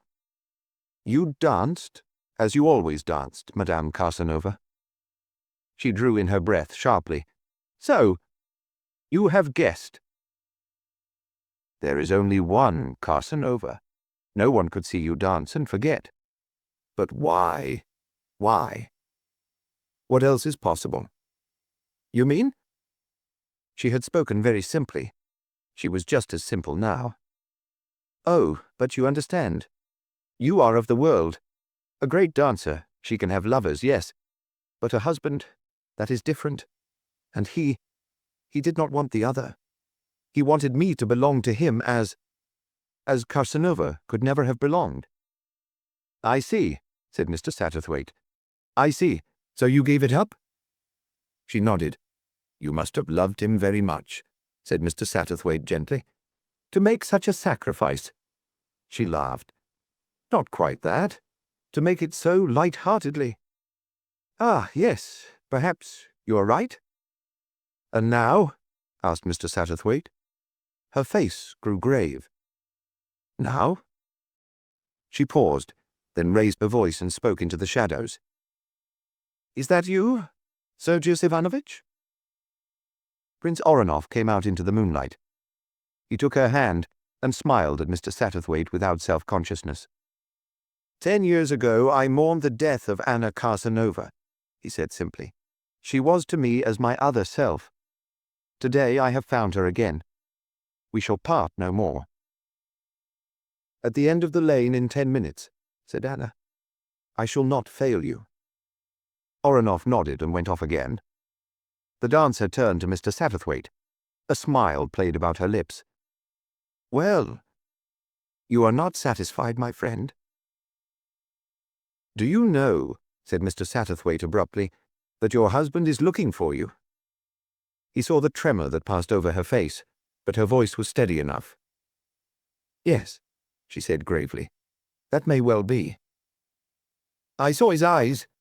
They—" He stopped abruptly. She was still calm. "Yes, perhaps. For an hour. An hour's magic, born of past memories, of music, of moonlight. That is all." "Then there is nothing that I can say." He felt old, dispirited. "For 10 years I have lived with the man I love," said Anna Karsanova. "Now I am going to the man who for 10 years has loved me." Mr. Satterthwaite said nothing. He had no arguments left. Besides, it really seemed the simplest solution. Only somehow it was not the solution he wanted. He felt her hand on his shoulder. "I know, my friend, I know. But there is no third way. Always one looks for one thing, the lover, the perfect, the eternal lover. It is the music of Harlequin one hears. No lover ever satisfies one, for all lovers are mortal. And Harlequin is only a myth, an invisible presence. Unless—" "Yes," said Mr. Satterthwaite. "Yes? Unless his name is Death." Mr. Satterthwaite shivered. She moved away from him, was swallowed up in the shadows. He never knew quite how long he sat on there, but suddenly he started up with the feeling that he had been wasting valuable time. He hurried away, impelled in a certain direction, almost in spite of himself. As he came out into the lane, he had a strange feeling of unreality. Magic, and moonlight, and 2 figures coming towards him. Oronoff in his Harlequin dress. So he thought at first. Then, as they passed him, he knew his mistake. That lithe, swaying figure belonged to one person only, Mr. Quin. They went on down the lane, their feet light as though they were treading on air. Mr. Quin turned his head and looked back, and Mr. Satterthwaite had a shock, for it was not the face of Mr. Quin as he had ever seen it before. It was the face of a stranger. No, not quite a stranger. Ah! He had it now. It was the face of John Denman as it might have looked before life went too well with him. Eager, adventurous, the face at once of a boy and a lover. Her laugh floated down to him, clear and happy. He looked after them, and saw in the distance the lights of a little cottage. He gazed after them like a man in a dream. He was rudely awakened by a hand that fell on his shoulder, and he was jerked round to face Sergius Oronoff. The man looked white and distracted. "Where is she? Where is she? She promised, and she has not come." "Madam has just gone up the lane. Alone." It was Mrs. Denman's maid who spoke from the shadow of the door behind them. She had been waiting with her mistress's wraps. "I was standing here and saw her pass," she added. Mr. Satterthwaite threw one harsh word at her. "Alone? Alone, did you say?" The maid's eyes widened in surprise. "Yes, sir. Didn't you see her off?" Mr. Satterthwaite clutched at Oronoff. "Quickly," he muttered. I'm afraid." They hurried down the lane together, the Russian talking in quick, disjointed sentences. "She is a wonderful creature. Ah, how she danced tonight. And that friend of yours, who is he? Ah, but he is wonderful, unique. In the old days when she danced the Columbine of Rimsky-Korsakov, she never found the perfect Harlequin. Mordoff, Cas9, none of them were quite perfect. She had her own little fancy. She told me of it once. Always she danced with a dream Harlequin, a man who was not really there. It was Harlequin himself, she said, who came to dance with her. It was that fancy of hers that made her Columbine so wonderful." Mr. Satterthwaite nodded. There was only one thought in his head. "Hurry," he said. "We must be in time. Oh, we must be in time."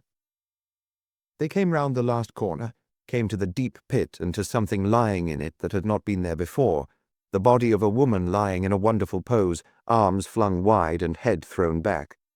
A dead face and body that were triumphant and beautiful in the moonlight. Words came back to Mr. Satterthwaite dimly, Mr. Quinn's words, wonderful things on a rubbish heap. H understood them now. Oronoff was murmuring broken phrases. The tears were streaming down his face. I loved her. Always I loved her. He used almost the same words that had occurred to Mr. Satterthwaite earlier in the day. We were of the same world, she and I. We had the same thoughts, the same dreams. I would have loved her always. How do you know? The Russian stared at him, at the fretful peevishness, the tone. How do you know? Went on Mr. Satterthwaite.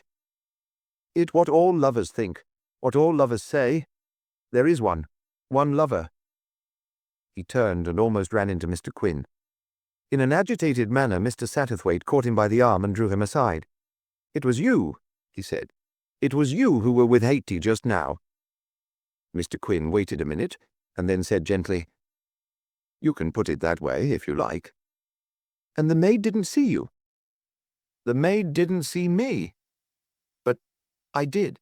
Why was that? Perhaps, as a result of the price you have paid, you see things that other people do not. Mr. Satterthwaite looked at him uncomprehendingly for a minute or two. Then he began suddenly to quiver all over like an aspen leaf. What is this place? He whispered. What is this place? I told you earlier today. It is my lane.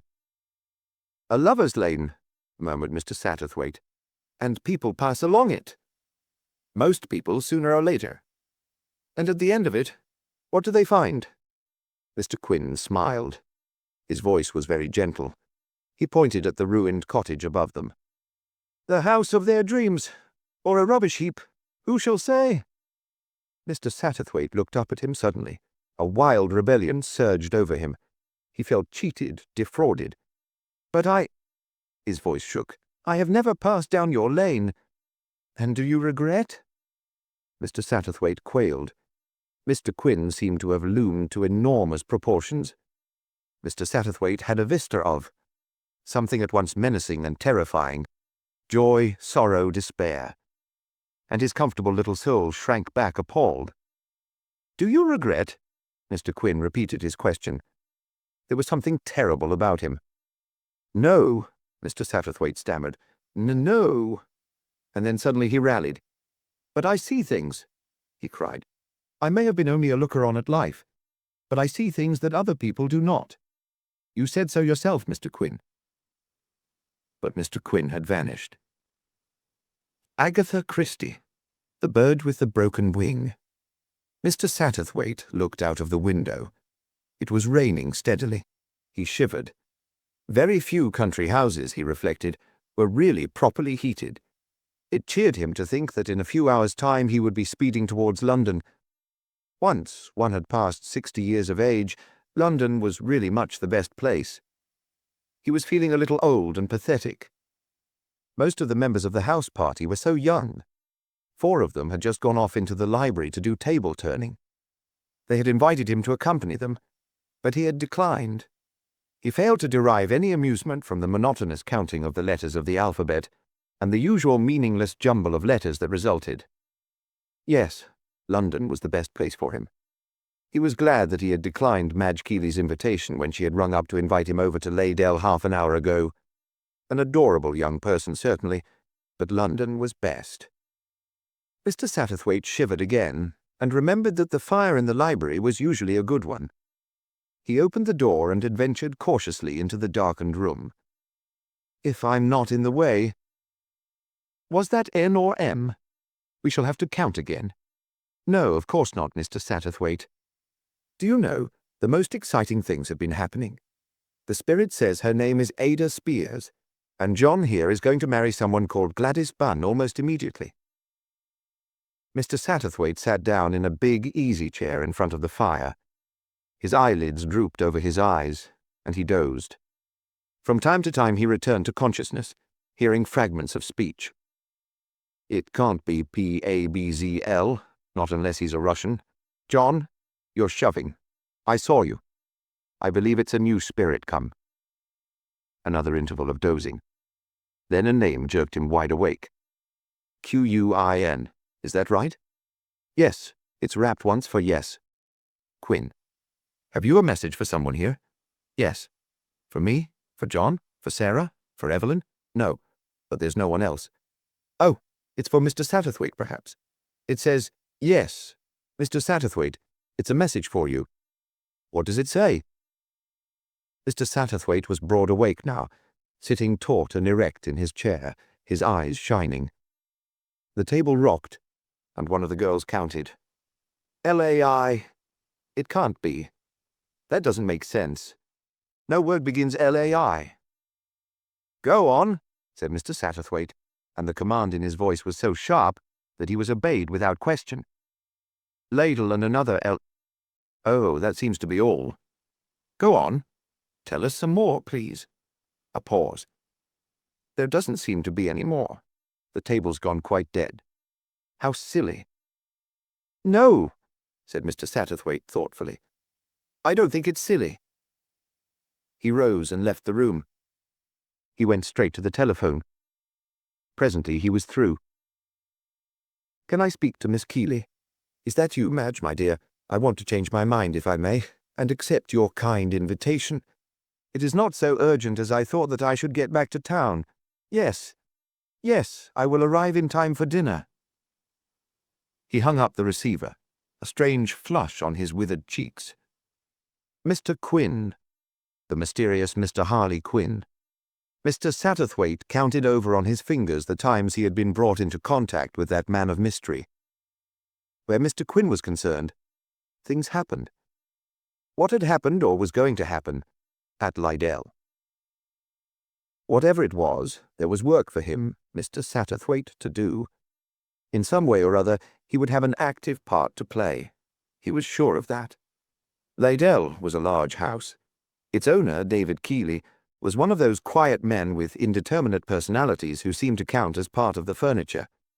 Their inconspicuousness has nothing to do with brain power. David Keeley was a most brilliant mathematician and had written a book totally incomprehensible to 99 hundredths of humanity. But like so many men of brilliant intellect, he radiated no bodily vigor or magnetism. It was a standing joke that David Keeley was a real, invisible man. Footmen passed him by with the vegetables, and guests forgot to say how do you do or goodbye. His daughter Madge was very different, a fine, upstanding young woman, bursting with energy and life, thorough, healthy and normal and extremely pretty. It was she who received Mr. Satterthwaite when he arrived. How nice of you to come, after all. Very delightful of you to let me change my mind. Madge, my dear, you're looking very well. Oh, I'm always well. Yes, I know, but it's more than that. You look, well, blooming is the word I have in mind. Has anything happened, my dear? Anything, well, special? She laughed, blushed a little. It's too bad, Mr. Satterthwaite. You always guess things. He took her hand. So it's that, is it? Mr. Wright has come along? It was an old-fashioned term, but Madge did not object to it. She rather liked Mr. Satterthwaite's old-fashioned ways. I suppose so. Yes, but nobody's supposed to know. It's a secret. But I don't really mind your knowing, Mr. Satterthwaite. You're always so nice and sympathetic. Mr. Satterthwaite thoroughly enjoyed romance at second hand. He was sentimental and Victorian. I mustn't ask who the lucky man is. Well, then all I can say is that I hope he is worthy of the honor you are conferring on him. Rather a duck, old Mr. Satterthwaite, thought Madge. Oh, we shall get on awfully well together, I think, she said. You see, we like doing the same things, and that's so awfully important, isn't it? We've really got a lot in common, and we know all about each other and all that. It's really been coming on for a long time. That gives one such a nice, safe feeling, doesn't it? Undoubtedly, said Mr. Satterthwaite. But in my experience, one can never really know all about anyone else. That is part of the interest and charm of life. Oh, I'll risk it, said Madge, laughing, and they went up to dress for dinner. Mr. Satterthwaite was late. He had not brought a valet, and having his things unpacked for him by a stranger always flurried him a little. He came down to find everyone assembled, and in the modern style Madge merely said, "Oh, here's Mr. Satterthwaite. I'm starving. Let's go in." She led the way with a tall, grey-haired woman, a woman of striking personality. She had a very clear, rather incisive voice, and her face was clear-cut and rather beautiful. "How do you do, Satterthwaite?" said Mr. Keeley. Mr. Satterthwaite jumped. "How do you do?" he said. "I'm afraid I didn't see you." "Nobody does," said Mr. Keeley sadly. They went in. The table was a low oval of mahogany. Mr. Satterthwaite was placed between his young hostess and a short, dark girl, a very hearty girl with a loud voice and a ringing, determined laugh that expressed more the determination to be cheerful at all costs than any real mirth. Her name seemed to be Doris, and she was the type of young woman Mr. Satterthwaite most disliked. She had, he considered, no artistic justification for existence. On Madge's other side was a man of about 30, whose likeness to the grey-haired woman proclaimed them mother and son. Next to him, oh! Mr. Satterthwaite caught his breath. He didn't know what it was exactly. It was not beauty. It was something else, something much more elusive and intangible than beauty.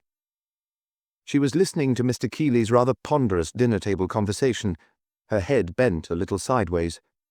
She was there, it seemed to Mr. Satterthwaite, and yet she was not there.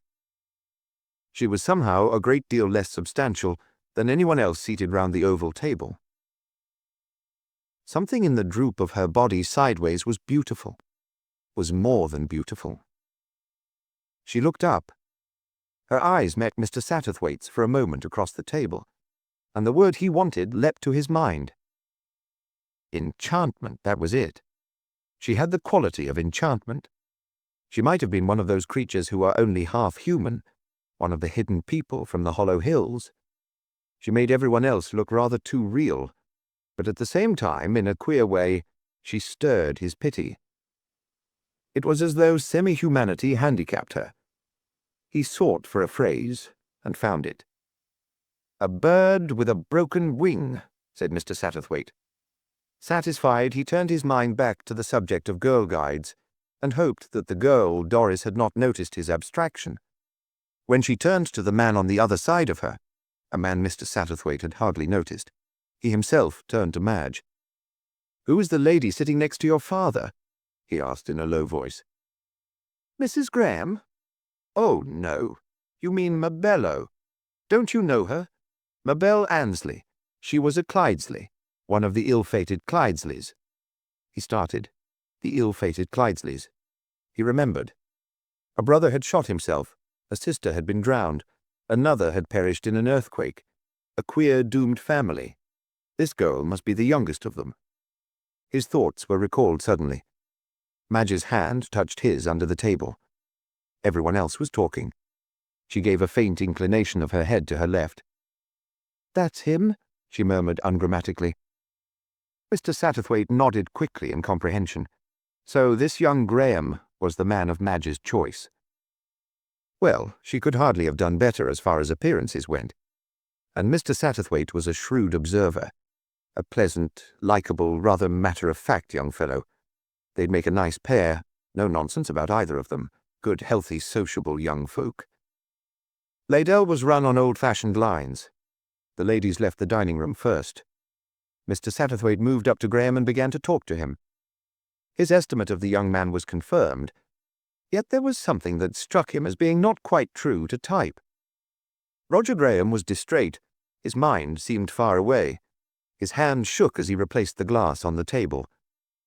"He's got something on his mind," thought Mr. Satterthwaite acutely. "Not nearly as important as he thinks it is, I dare say.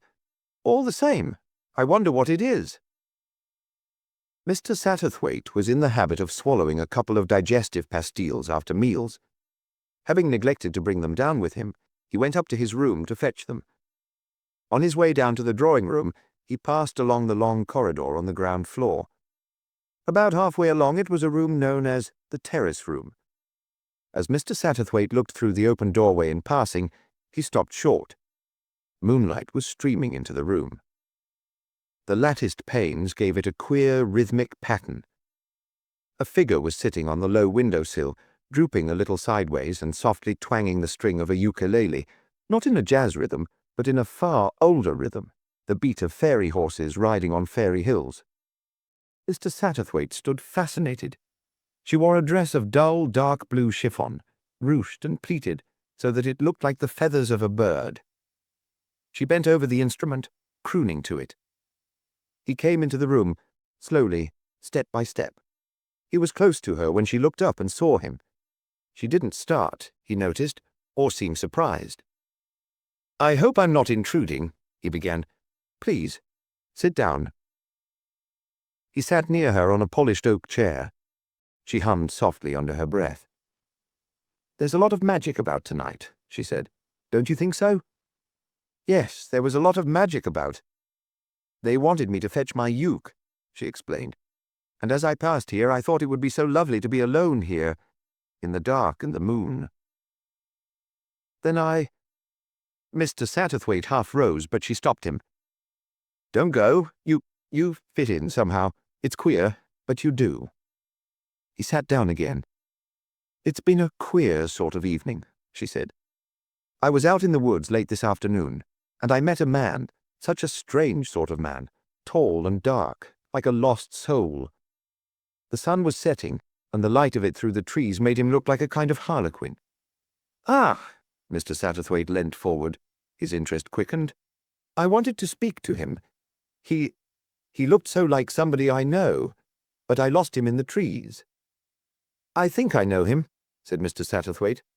"Do you? He is interesting, isn't he?" "Yes, he is interesting." There was a pause. Mr. Satterthwaite was perplexed. There was something he felt that he ought to do, and he didn't know what it was.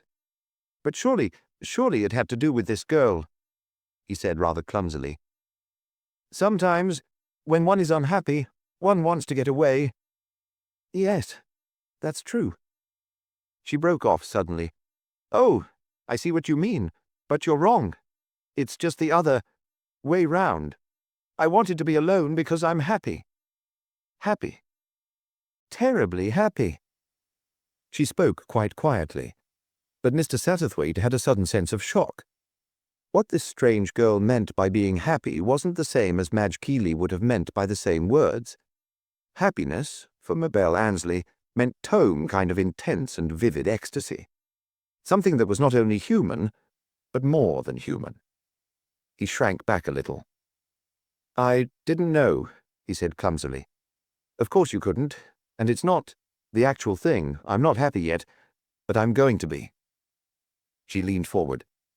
"Do you know what it's like to stand in a wood, a big wood with dark shadows and trees very close all around you, a wood you might never get out of, and then suddenly, just in front of you, you see the country of your dreams, shining and beautiful. You've only got to step out from the trees and the darkness, and you've found it. So many things look beautiful," said Mr. Satterthwaite. "Before we've reached them, some of the ugliest things in the world look the most beautiful." There was a step on the floor. Mr. Satterthwaite turned his head.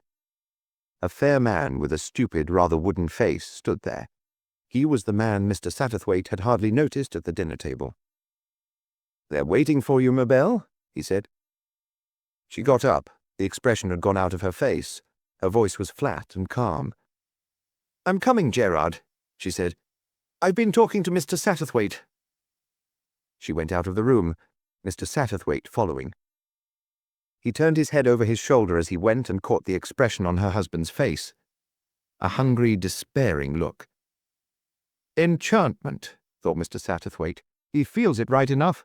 Poor fellow, poor fellow." The drawing-room was well lighted. Madge and Doris Coles were vociferous in reproaches. "Mabel, you little beast, you've been ages." She sat on a low stool, tuned the ukulele, and sang. They all joined in. "Is it possible," thought Mr. Satterthwaite, "that so many idiotic songs could have been written about my baby?" But he had to admit that the syncopated wailing tunes were stirring.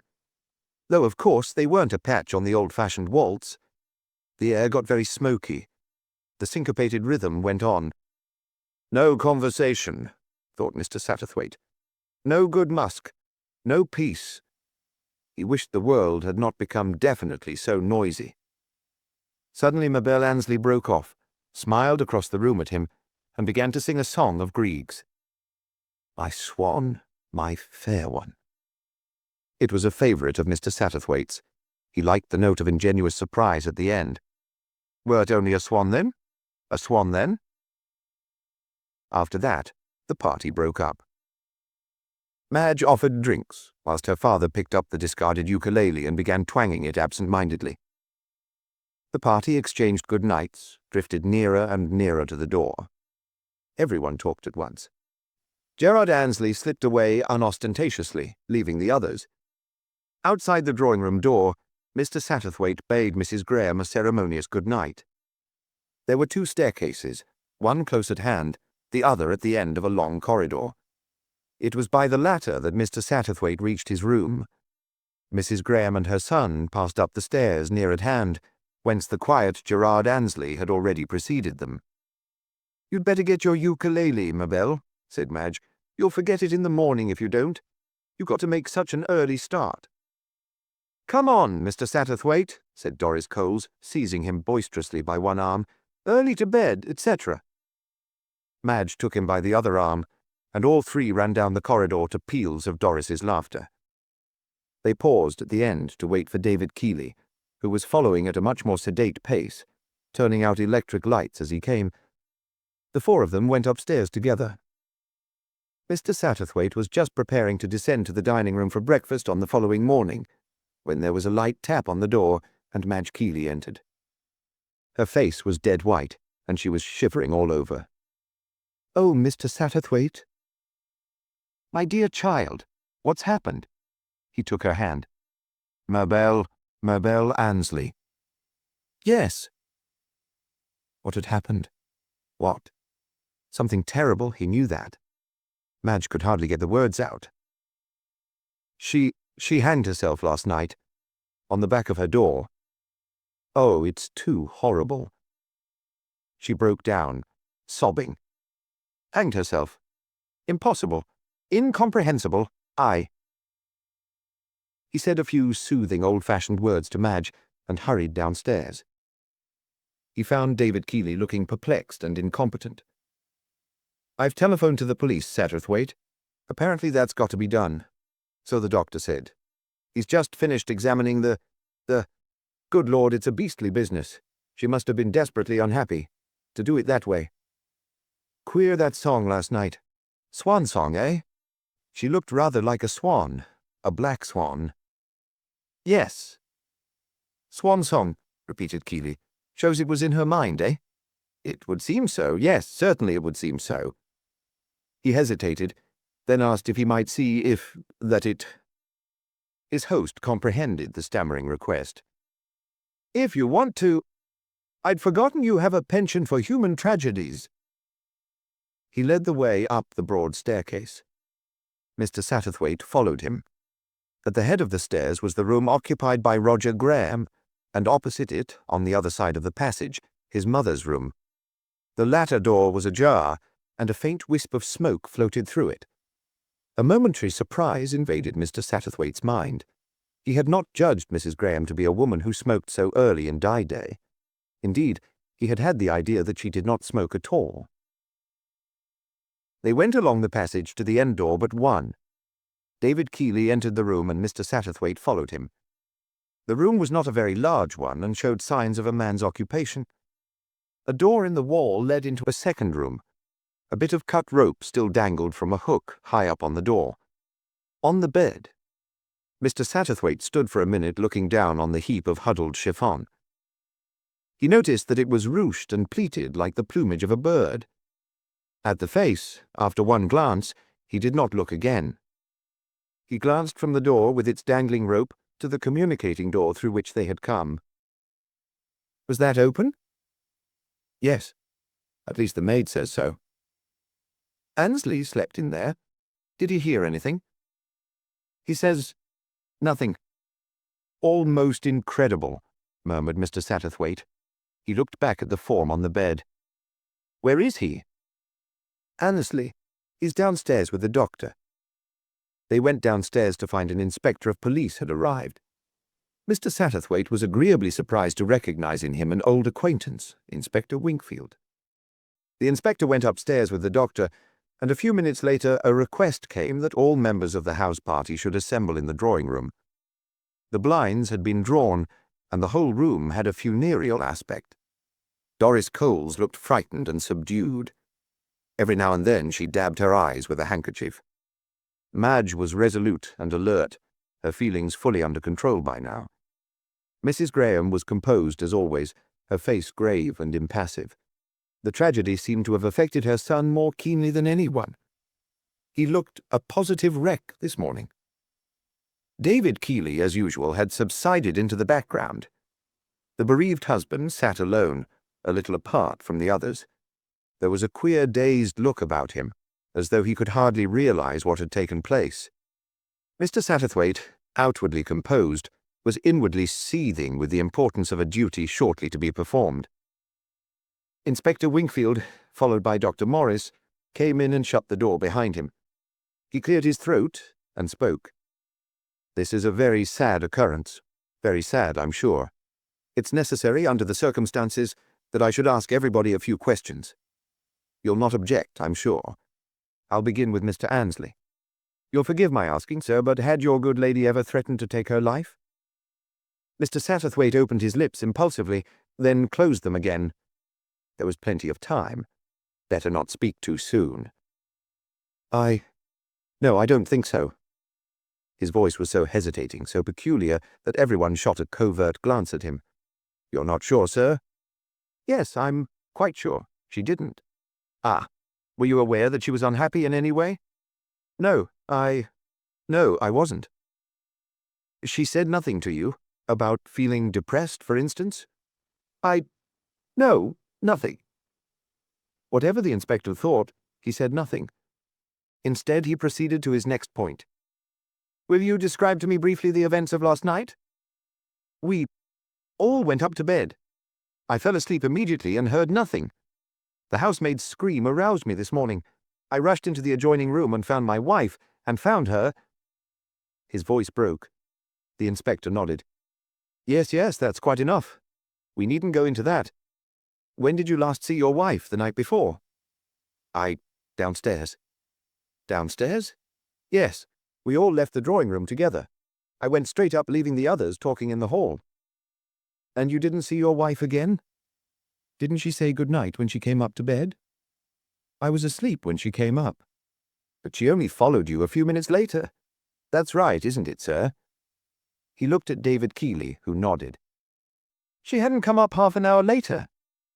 Annesley spoke stubbornly. The inspector's eyes strayed gently to Mrs. Graham. "She didn't stay in your room talking, madam." Did Mr. Satterthwaite fancy it, or was there a slight pause before Mrs. Graham said, with her customary quiet decision of manner, "No, I went straight into my room and closed the door. I heard nothing."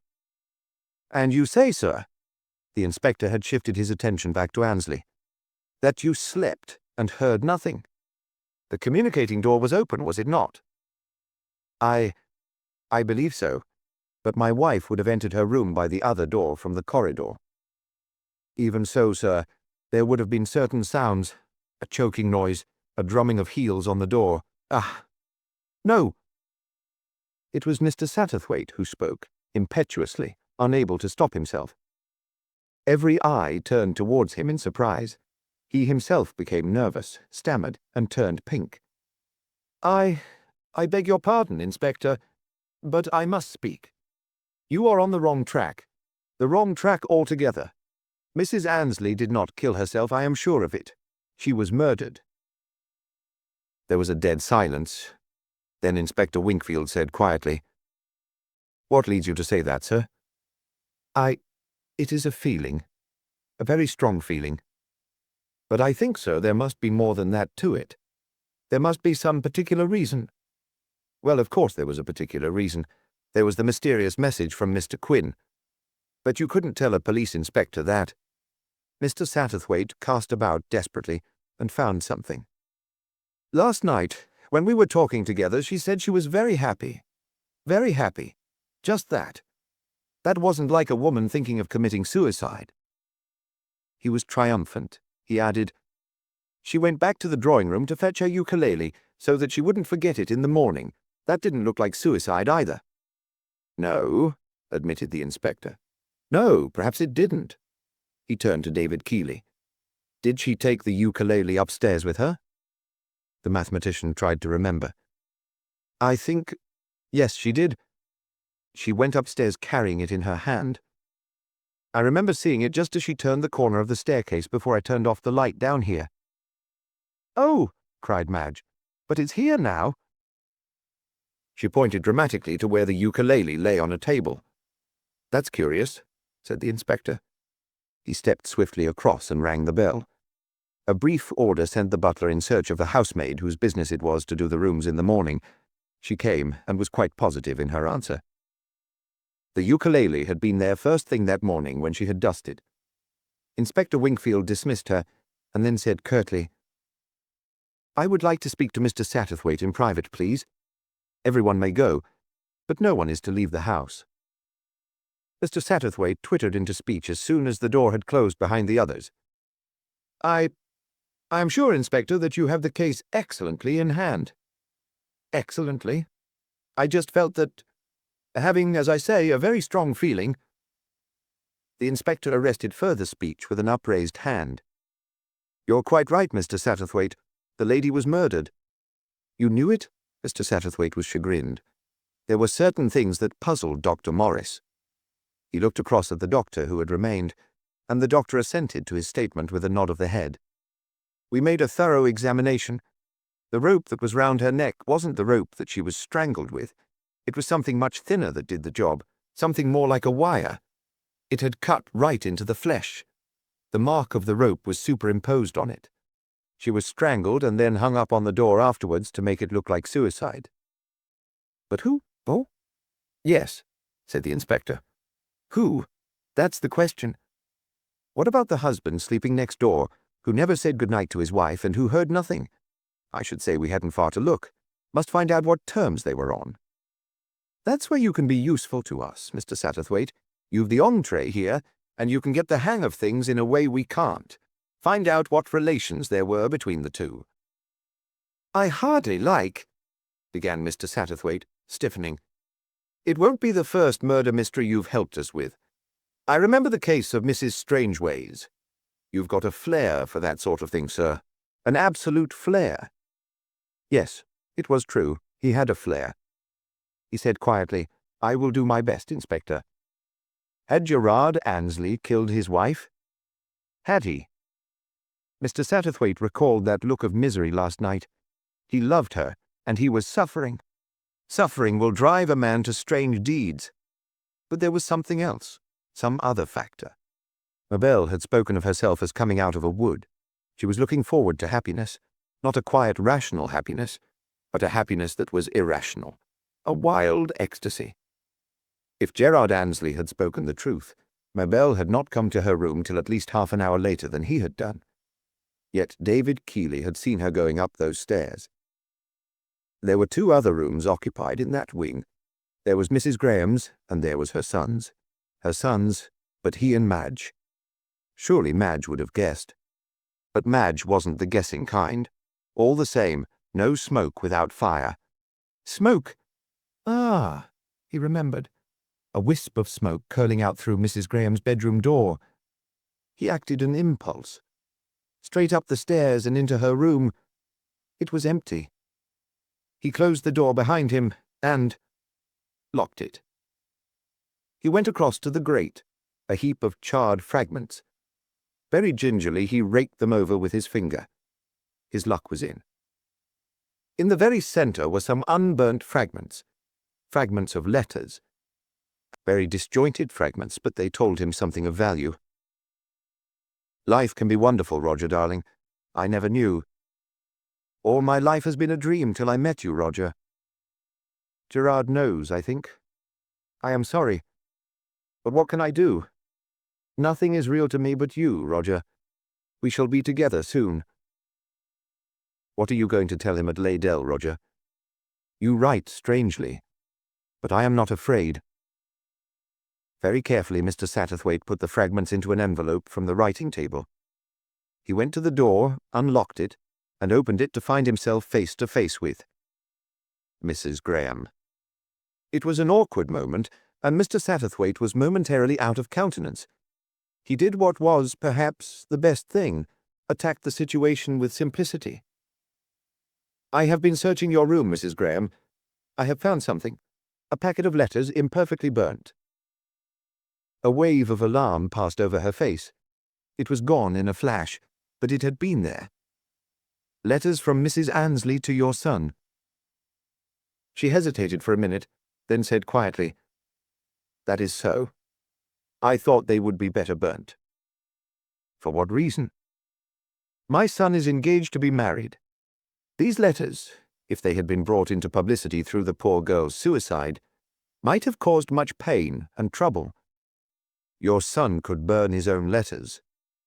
She had no answer ready for that. Mr. Satterthwaite pursued his advantage.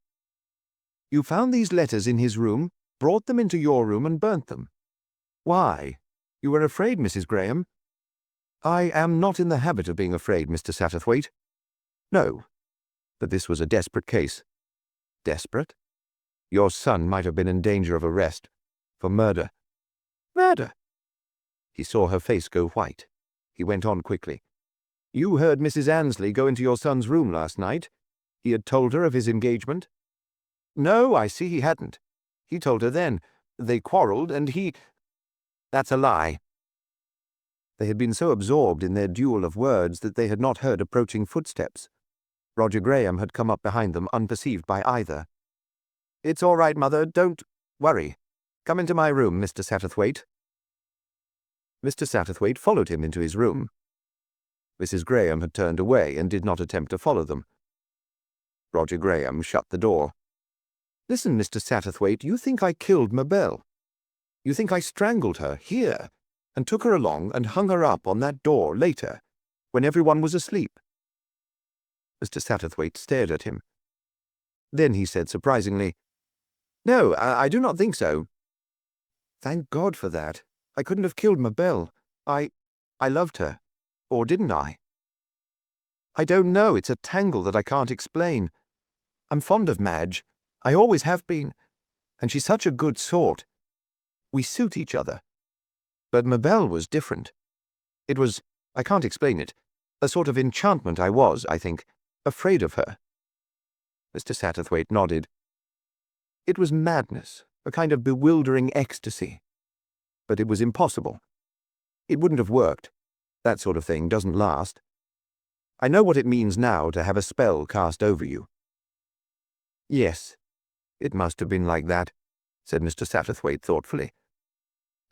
I wanted to get out of it all. I was going to tell Mabel last night." "But you didn't." "No, I didn't," said Graham slowly. "I swear to you, Mr. Satterthwaite, that I never saw her after I said good night downstairs." "I believe you," said Mr. Satterthwaite. He got up. It was not Roger Graham who had killed Mabel Annesley. He could have fled from her, but he could not have killed her. He had been afraid of her, afraid of that wild, intangible, fairy-like quality of hers. He had known enchantment, and turned his back on it. He had gone for the safe, sensible thing that he had known would work, and had relinquished the intangible dream that might lead him he knew not where. He was a sensible young man, and as such uninteresting to Mr. Satterthwaite, who was an artist and a connoisseur in life. He left Roger Graham in his room and went downstairs. The drawing-room was empty. Mabel's ukulele lay on a stool by the window. He took it up and twanged it absent-mindedly. He knew nothing of the instrument, but his ear told him that it was abominably out of tune. He turned a key experimentally. Doris Coles came into the room. She looked at him reproachfully. "Poor Mabel's uke," she said. Her clear condemnation made Mr. Satterthwaite feel obstinate. "Tune it for me," he said, and added, "if you can." "Of course I can," said Doris, wounded at the suggestion of incompetence in any direction. She took it from him, twanged a string, turned a key briskly, and the string snapped. "Well, I never— Oh, I see, but how extraordinary. It's the wrong string. A size too big. It's an A string. How stupid to put that on. Of course it snaps when you try to tune it up. How stupid people are." "Yes," said Mr. Satterthwaite, "they are, even when they try to be clever." His tone was so odd that she stared at him. He took the ukulele from her and removed the broken string. He went out of the room holding it in his hand. In the library, he found David Keeley. "Here," he said. He held out the string. Keeley took it. "What's this?" "A broken ukulele string." He paused, and then went on. "What did you do with the other one?" "The other one?" "The one you strangled her with. You were very clever, weren't you? It was done very quickly. Just in that moment we were all laughing and talking in the hall. Mabel came back into this room for her ukulele. You had taken the string off as you fiddled with it just before. You caught her round the throat with it and strangled her. Then you came out and locked the door and joined us. Later, in the dead of night, you came down and disposed of the body by hanging it on the door of her room. And you put another string on the ukulele, but it was the wrong string, that's why you were stupid." There was a pause. "But why did you do it?" said Mr. Satterthwaite. "In God's name, why?" Mr. Keeley laughed, a funny, giggling little laugh that made Mr. Satterthwaite feel rather sick. "It was so very simple," he said. "That's why. And then nobody ever noticed me. Nobody ever noticed what I was doing. I thought I'd have the laugh of them." And again he gave that furtive little giggle and looked at Mr. Satterthwaite with mad eyes. Mr. Satterthwaite was glad that at that moment Inspector Winkfield came into the room. It was 24 hours later, on his way to London, that Mr. Satterthwaite awoke from a doze to find a tall, dark man sitting opposite to him in the railway carriage. He was not altogether surprised. "My dear Mr. Quinn." "Yes, I am here," Mr. Satterthwaite said slowly. "I can hardly face you. I am ashamed. I failed." "Are you so sure of that?" "I did not save her." "But you discovered the truth?" "Yes, that is true. One or other of those young men might have been accused, might even have been found guilty. So at any rate I saved a man's life. But she— strange, enchanting creature—" His voice broke off. Mr. Quinn looked at him. "Is death the greatest evil that can happen to anyone?" Well, perhaps, no." Mr. Satterthwaite remembered Madge and Roger Graham, Mabel's face in the moonlight, its serene, unearthly happiness. "No," he admitted. "No, perhaps death is not the greatest evil." He remembered the ruffled blue chiffon of her dress that had seemed to him like the plumage of a bird with a broken wing. When he looked up, he found himself alone. Mr. Quinn was no longer there, but he had left something behind. On the seat was a roughly carved bird fashioned out of some dim blue stone. It had, possibly, no great artistic merit, but it had something else. It had the vague quality of enchantment. So said Mr. Satterthwaite, and Mr. Satterthwaite was a connoisseur.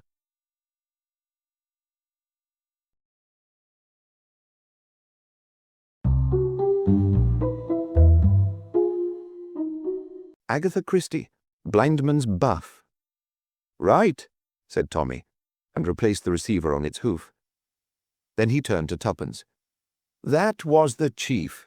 Seems to have got the wind up about us. It appears that the parties we're after have got wise to the fact that I'm not the genuine Mr. Theodore Blunt. We're to expect excitements at any minute. The chief begs you as a favor to go home and stay at home and not mix yourself up in it any more. Apparently the hornet's nest we've stirred up is bigger than anyone imagined." "All that about my going home is nonsense," said Tuppence decidedly. "Who is going to look after you if I go home? Besides, I like excitement. Business hasn't been very brisk just lately." "Well, one can't have murders and robberies every day," said Tommy. Be reasonable. Now, my idea is this. When business is slack, we ought to do a certain amount of home exercises every day. Lie on our backs and wave our feet in the air, that sort of thing. Don't be so literal in your interpretation. When I say exercises, I mean exercises in the detective art. Reproductions of the great masters, for instance. From the drawer beside him, Tommy took out a formidable dark green eye shade covering both eyes. This he adjusted with some care. Then he drew a watch from his pocket. "I broke the glass this morning," he remarked. "That paved the way for its being the crystalless watch which my sensitive fingers touch so lightly." "Be careful," said Tuppence. "You nearly had the short hand off then." "Give me your hand," said Tommy. He held it, one finger feeling for the pulse. "Ah, the keyboard of silence. This woman has not got heart disease." "I suppose," said Tuppence, "that you are Thornley Colton." "Just so," said Tommy. "The blind problemist, and your thingamony-bob, the black-haired apple-cheeked secretary." "The bundle of baby clothes picked up on the banks of the English River," finished Tuppence. "And Albert is the fee, alias Shrimp." "We must teach him to say G," said Tuppence. "And his voice isn't shrill. It's dreadfully hoarse." "Against the wall by the door," said Tommy.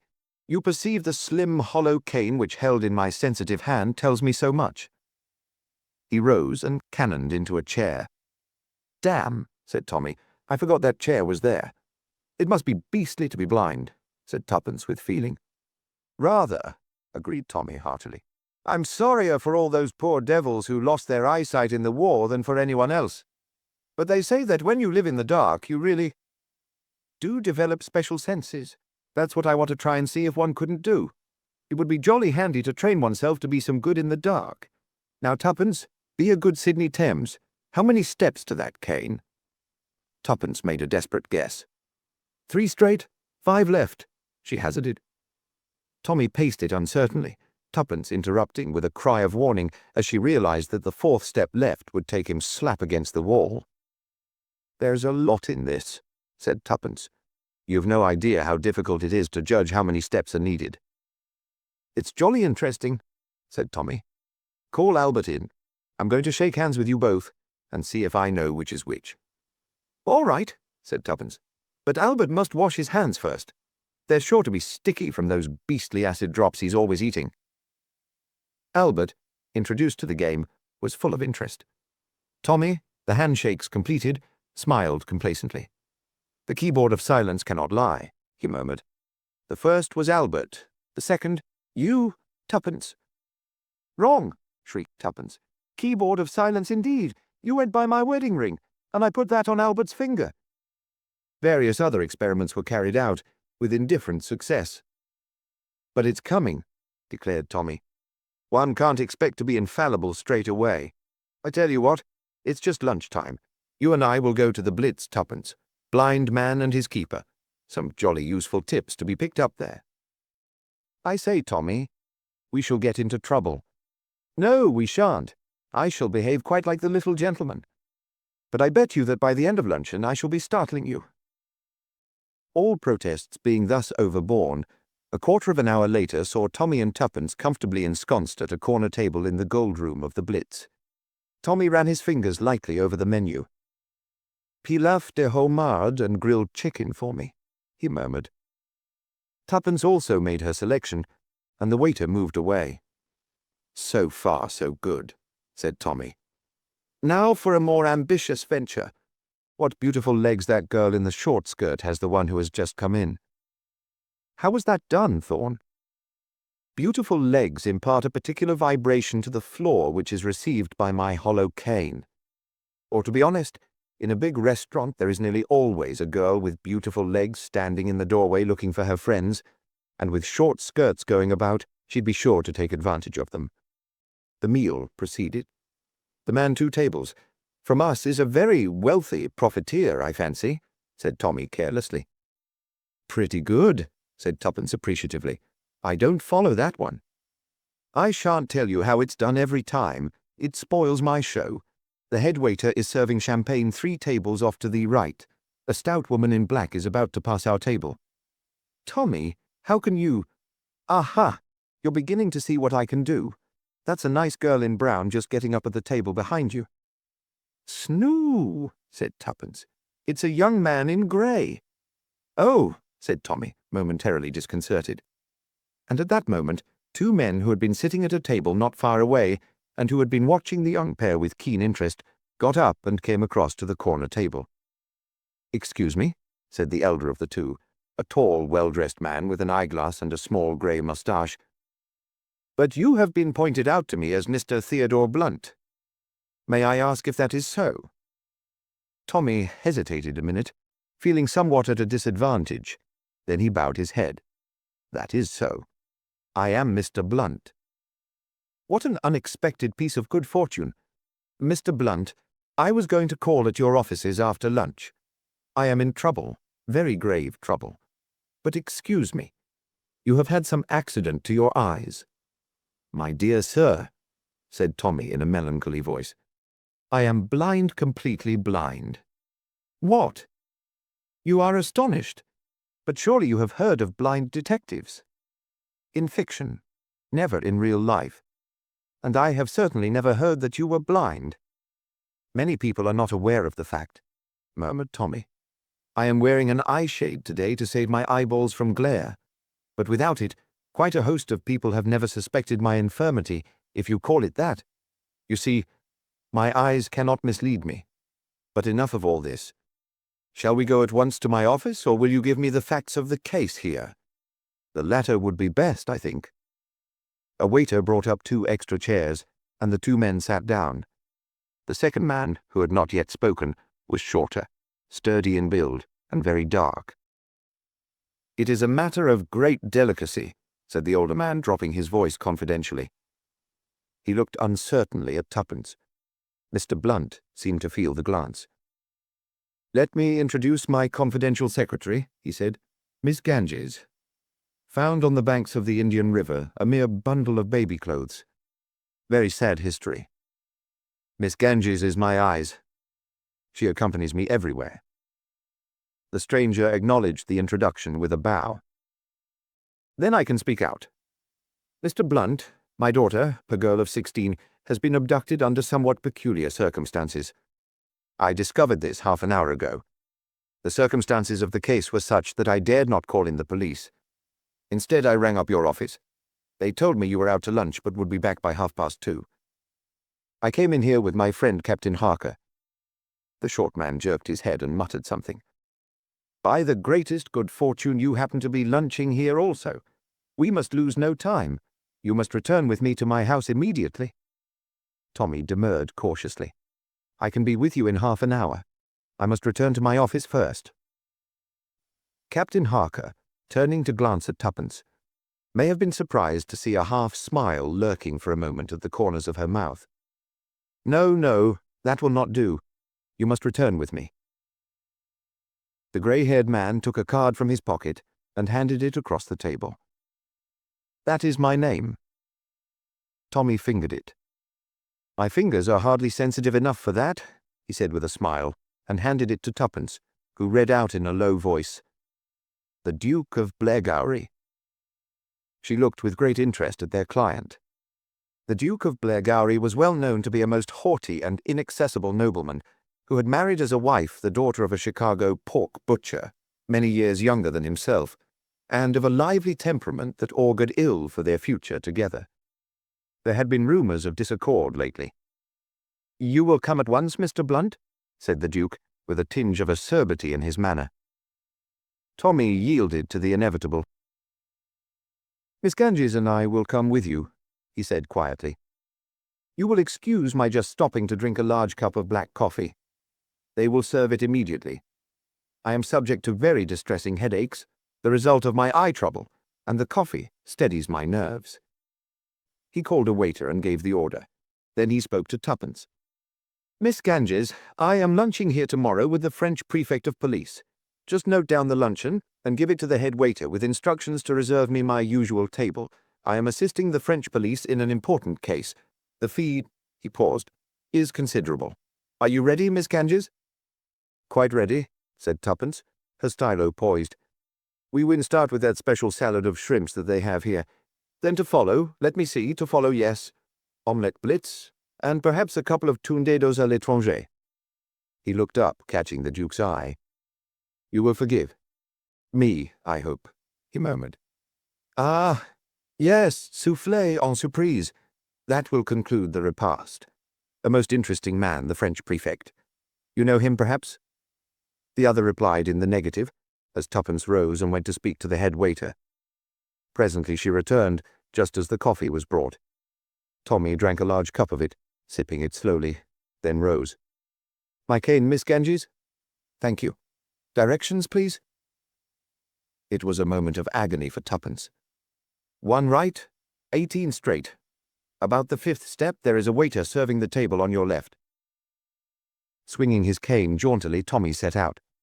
Tuppence kept close beside him and endeavoured unobtrusively to steer him. All went well until they were just passing out through the doorway. A man entered rather hurriedly, and before Tuppence could warn the blind Mr. Blunt, he had barged right into the newcomer. Explanations and apologies ensued. At the door of the Blitz, a smart landaulet was waiting. The Duke himself aided Mr. Blunt to get in. "Your car here, Harker?" he asked over his shoulder. "Yes, just round the corner." "Take Miss Ganges in it, will you?" Before another word could be said, he had jumped in beside Tommy and the car rolled smoothly away. "A very delicate matter," murmured the Duke. "I can soon acquaint you with all the details." Tommy raised his hand to his head. "I can remove my eyeshade now," he observed pleasantly. It was only the glare of artificial light in the restaurant necessitated its use. But his arm was jerked down sharply. At the same time he felt something hard and round being poked between his ribs.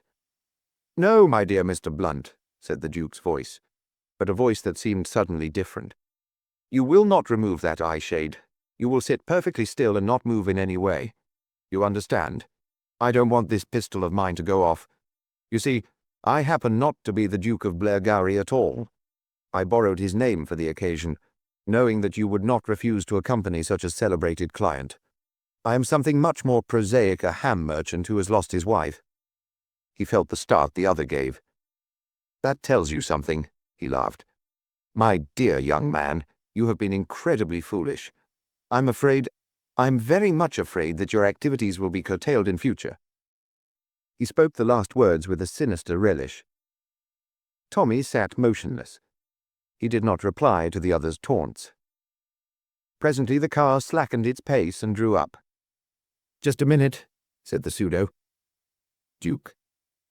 He twisted a handkerchief deftly into Tommy's mouth and drew up his scarf over it. "In case you should be foolish enough to think of calling for help," he explained suavely. The door of the car opened and the chauffeur stood ready. He and his master took Tommy between them and propelled him rapidly up some steps and in at the door of a house. The door closed behind them. There was a rich oriental smell in the air. Tommy's feet sank deep into velvet pile. He was propelled in the same fashion up a flight of stairs and into a room which he judged to be at the back of the house. Here the two men bound his hands together. The chauffeur went out again, and the other removed the gag. "You may speak freely now," he announced pleasantly. "What have you to say for yourself, young man?" Tommy cleared his throat and eased the aching corners of his mouth. "I hope you haven't lost my hollow cane," he said mildly. "It cost me a lot to have that made." "You have nerve," said the other after a minute's pause, "or else you're just a fool. Don't you understand that I have got you in the hollow of my hand? That you're absolutely in my power? That no one who knows you is ever likely to see you again?" "Can't we cut out the melodrama?" asked Tommy plaintively. "Have I got to say, 'You villain, I'll foil you yet'? That sort of thing is so very much out of date." "What about the girl?" said the other, watching him. "Doesn't that move you?" "Putting two and two together during my enforced silence just now," said Tommy, "I have come to the inevitable conclusion that that chatty lad Harker is another of the doers of desperate deeds, and that therefore my unfortunate secretary will shortly join this little tea party. Right as to one point, but wrong on the other. Mrs. Beresford, you see I know all about you. Mrs. Beresford will not be brought here." That is a little precaution I took. It occurred to me that just probably your friends in high places might be keeping you shadowed. In that case, by dividing the pursuit, you could not both be trailed. I should still keep one in my hands. I am waiting now." He broke off as the door opened. The chauffeur spoke. "We've not been followed, sir. It's all clear." "Good. You can go, Gregory." The door closed again. "So far, so good," said the Duke. "And now what are we to do with you, Mr. Beresford Blunt?" "I wish you'd take this confounded eyeshade off me," said Tommy. "I think not. With it on, you are truly blind without it. You would see as well as I do, and that would not suit my little plan. For I have a plan. You are fond of sensational fiction, Mr. Blunt.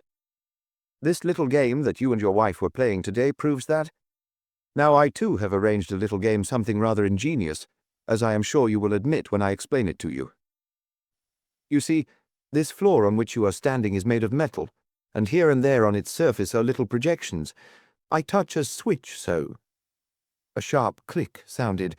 Now the electric current is switched on. To tread on one of those little knobs now means death. You understand? If you could see— But you cannot see. You are in the dark. That is the game blindman's buff with death. If you can reach the door in safety, freedom. But I think that long before you reach it, you will have trodden on one of the danger spots, and that will be very amusing for me." He came forward and unbound Tommy's hands. Then he handed him his cane with a little ironical bow. "The blind problemist. Let us see if he will solve this problem. I shall stand here with my pistol ready. If you raise your hands to your head to remove that eyeshade, I shoot. Is that clear?" "Perfectly clear," said Tommy. He was rather pale but determined. "I haven't got a dog's chance, I suppose." "Oh, that—" The other shrugged his shoulders. "Damned ingenious devil, aren't you?" said Tommy. "But you've forgotten one thing. May I light a cigarette, by the way? My poor little heart's going pit-a-pat." "You may light a cigarette, but no tricks. I am watching you, remember, with the pistol ready." "I'm not a performing dog," said Tommy. "I don't do tricks." He extracted a cigarette from his case, then felt for a matchbox. "It's all right. I'm not feeling for a revolver, but you know well enough that I'm not armed. All the same, as I said before, you've forgotten one thing." "What is that?" Tommy took a match from the box and held it ready to strike. "I'm blind and you can see. That's admitted. The advantage is with you. But supposing we were both in the dark, eh?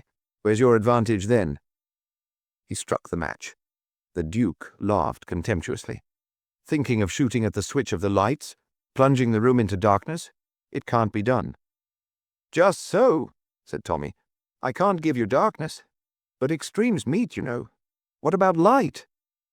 As he spoke, he touched the match to something he held in his hand and threw it down upon the table. A blinding glare filled the room. Just for a minute, blinded by the intense white light, the Duke blinked and fell back, his pistol hand lowered. He opened his eyes again to feel something sharp pricking his breast. "Drop that pistol," ordered Tommy. "Drop it quick.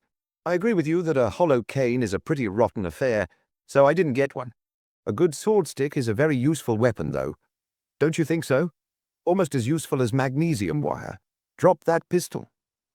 Obedient to the necessity of that sharp point, the man dropped it. Then, with a laugh, he sprang back. "But I still have the advantage," he mocked, "for I can see, and you cannot." "That's where you're wrong," said Tommy. "I can see perfectly. This eyeshade's a fake. I was going to put one over on tuppence, make 1 or 2 bloomers to begin with, and then put in some perfectly marvellous stuff towards the end of the lunch. Why, bless you, I could have walked to the door and avoided all the knobs with perfect ease, but I didn't trust you to play a sporting game. You'd never have let me get out of this alive. Careful now." For, with his face distorted with rage, the Duke sprang forward, forgetting in his fury to look where he put his feet. There was a sudden blue crackle of flame, and he swayed for a minute, then fell like a log. A faint odor of singed flesh filled the room, mingling with a stronger smell of ozone. "Who?" said Tommy. He wiped his face.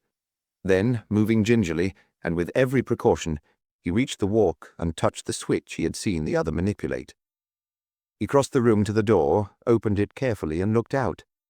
There was no one about. He went down the stairs and out through the front door. Safe in the street, he looked up at the house with a shudder, noting the number. Then he hurried to the nearest telephone box. There was a moment of agonizing anxiety, and then a well-known voice spoke. "Tuppence, thank goodness." "Yes, I'm all right. I got all your points. The fee, shrimp, come to the Blitz and follow the two strangers. Albert got there in time, and when we went off in separate cars, followed me in a taxi, saw where they took me and rang up the police." "Albert's a good lad," said Tommy. "Chivalrous. I was pretty sure he'd choose to follow you. But I've been worried all the same. I've got lots to tell you. I'm coming straight back now. And the first thing I shall do when I get back is to write a thumping big cheque for St. Dunstan's. Lord, it must be awful not to be able to see Agatha Christie, the House of Lurking Death." "What?" began Tuppence, and then stopped. She had just entered the private office of Mr. Blunt from the adjoining one marked Clerks, and was surprised to behold her lord and master with his eye riveted to the private peephole into the outer office. Said Tommy warningly, "Didn't you hear the buzzer? It's a girl, rather a nice girl. In fact, she looks to me a frightfully nice girl. Albert is telling her all that tosh about my being engaged with Scotland Yard." "Let me see," demanded Tuppence. Somewhat unwillingly, Tommy moved aside. Tuppence, in her turn, glued her eye to the peephole. "She's not bad," admitted Tuppence, "and her clothes are simply the latest shout." "She's perfectly lovely," said Tommy. "She's like those girls Mason writes about, you know, frightfully sympathetic and beautiful and distinctly intelligent without being too saucy. I certainly think I shall be the great Hanaud this morning." Said Tuppence. "If there is one detective out of all the others whom you are most unlike, I should say it was Hanaud. Can you do the lightning changes of personality? Can you be the great comedian, the little gutter boy, the serious and sympathetic friend all in 5 minutes?" "I know this," said Tommy, rapping sharply on the desk. "I am the captain of the ship, and don't you forget it, Tuppence. I'm going to have her in." He pressed the buzzer on his desk. Albert appeared, ushering in the client. The girl stopped in the doorway as though undecided. Tommy came forward. "Come in, mademoiselle," he said kindly, "and seat yourself here." Tuppence choked audibly, and Tommy turned upon her with a swift change of manner. His tone was menacing. "You spoke, Miss Robinson." "Ah, no, I thought not." He turned back to the girl. "We will not be serious or formal," he said. "You will just tell me all about it, and then we will discuss the best way to help you." "You are very kind," said the girl. "Excuse me, but are you a foreigner?" A fresh choke from Tuppence. Tommy glared in her direction out of the corner of his eye. "Not exactly," he said with difficulty, "but of late years I have worked a good deal abroad. My methods are the methods of the Sûreté." "Oh!" The girl seemed impressed. She was, as Tommy had indicated, a very charming girl. Young and slim, with a trace of golden hair peeping out from under her little brown felt hat, and big, serious eyes. That she was nervous could be plainly seen. Her little hands were twisting themselves together, and she kept clasping and unclasping the catch of her lacquer red handbag. "First of all, Mr. Blunt, I must tell you that my name is Lois Hargreaves. I live in a great rambling old-fashioned house called Thornley Grange. It is in the heart of the country. There is the village of Thornley nearby, but it is very small and insignificant. There is plenty of hunting in winter, and we get tennis in summer, and I have never felt lonely there. Indeed, I much prefer country to town life. I tell you this so that you may realize that in a country village like ours, everything that happens is of supreme importance. About a week ago, I got a box of chocolates sent through the post. There was nothing inside to indicate who they came from. Now, I myself am not particularly fond of chocolates, but the others in the house are, and the box was passed around. As a result, everyone who had eaten any chocolates was taken ill. We sent for the doctor, and after various inquiries as to what other things had been eaten, he took the remains of the chocolates away with him and had them analyzed. Mr. Blunt, Those chocolates contained arsenic. Not enough to kill anyone, but enough to make anyone quite ill." "Extraordinary," commented Tommy. Dr. Burton was very excited over the matter. It seems that this was the third occurrence of the kind in the neighborhood. In each case, a big house was selected, and the inmates were taken, ill after eating the mysterious chocolates. It looked as though some local person of weak intellect was playing a particularly fiendish practical joke. "Quite so, Miss Hargreaves." Dr. Burton put it down to socialist agitation rather absurdly, I thought, but there are 1 or 2 malcontents in Thornley village, and it seemed possible that they might have had something to do with it. Dr. Burton was very keen that I should put the whole thing in the hands of the police. "A very natural suggestion," said Tommy. "But you have not done so, I gather, Miss Hargreaves." "No," admitted the girl.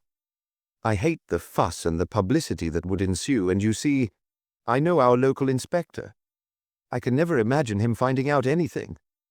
I have often seen your advertisements, and I told Dr. Burton that it would be much better to call in a private detective." "I see. You say a great deal about discretion in your advertisement. I take that to mean that you would not make anything public without my consent." Tommy looked at her curiously, but it was Tuppence who spoke. "I think," she said quietly, "that it would be as well if Miss Hargreaves told us everything." She laid a special stress upon the last word, and Lois Hargreaves flushed nervously. "Yes," said Tommy quickly. "Miss Robinson is right. You must tell us everything." "You will not—" She hesitated. "Everything you say is understood to be strictly in confidence." "Thank you. I know that I ought to have been quite frank with you. I have a reason for not going to the police. Mr. Blunt, that box of chocolates was sent by someone in our house." "How do you know that, mademoiselle?" "It's very simple. I've got a habit of drawing a little silly thing 3 fish intertwined whenever I have a pencil in my hand. A parcel of silk stockings arrived from a certain shop in London not long ago. We were at the breakfast table. I'd just been marking something in the newspaper, and without thinking, I began to draw my silly little fish on the label of the parcel before cutting the string and opening it. I thought no more about the matter, but when I was examining the piece of brown paper in which the chocolates had been sent, I caught sight of the corner of the original label, most of which had been torn off. My silly little drawing was on it." Tommy drew his chair forward. "That is very serious. It creates, as you say, a very strong presumption that the sender of the chocolates is a member of your household. But you will forgive me if I say that I still do not see why that fact should render you indisposed to call in the police." Lois Hargreaves looked him squarely in the face. "I will tell you, Mr. Blunt. I may want the whole thing hushed up." Tommy retired gracefully from the position. "In that case," he murmured, "we know where we are. I see, Miss Hargreaves, that you are not disposed to tell me who it is you suspect." "I suspect no one, but there are possibilities." "Quite so. Now will you describe the household to me in detail?" "The servants, with the exception of the parlour-maid, are all old ones who have been with us many years. I must explain to you, Mr. Blunt, that I was brought up by my aunt, Lady Radcliffe, who was extremely wealthy. Her husband made a big fortune and was knighted. It was he who bought Thornley Grange, but he died 2 years after going there, and it was then that Lady Radcliffe sent for me to come and make my home with her. I was her only living relation. The other inmate of the house was Dennis Radcliffe, her husband's nephew. I have always called him cousin, but of course he is really nothing of the kind. Aunt Lucy always said openly that she intended to leave her money, with the exception of a small provision for me, to Dennis. It was Radcliffe money, she said, and ought to go to a Radcliffe. However, when Dennis was 22, she quarrelled violently with him over some debts that he had run up, I think. When she died, a year later, I was astonished to find that she had made a will leaving all her money to me.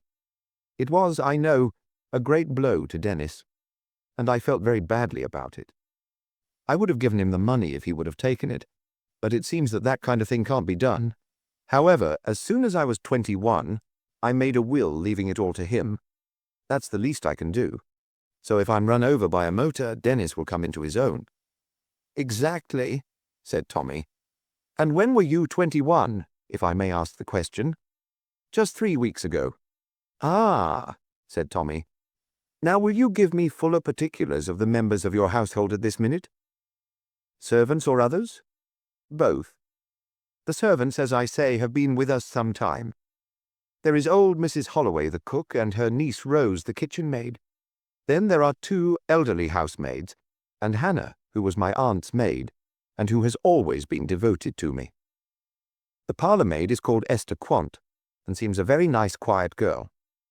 As for ourselves, there is Miss Logan, who was Aunt Lucy's companion, and who runs the house for me, and Captain Radcliffe Dennis, you know, whom I told you about. And there is a girl called Mary Chilcott, an old school friend of mine who is staying with us. Tommy thought for a moment. That all seems fairly clear and straightforward, Miss Hargreaves, he said after a minute or two. I take it that you have no special reason for attaching suspicion more to one person than another. You're only afraid it might prove to be, well, not a servant, shall we say. That's it exactly, Mr. Blunt. I have honestly no idea who used that piece of brown paper. The handwriting was printed. There seems only one thing to be done, said Tommy. I must be on the spot. The girl looked at him inquiringly. Tommy went on after a moment's thought. I suggest that you prepare the way for the arrival of, say, Mr. and Miss Van Dusen, American friends of yours.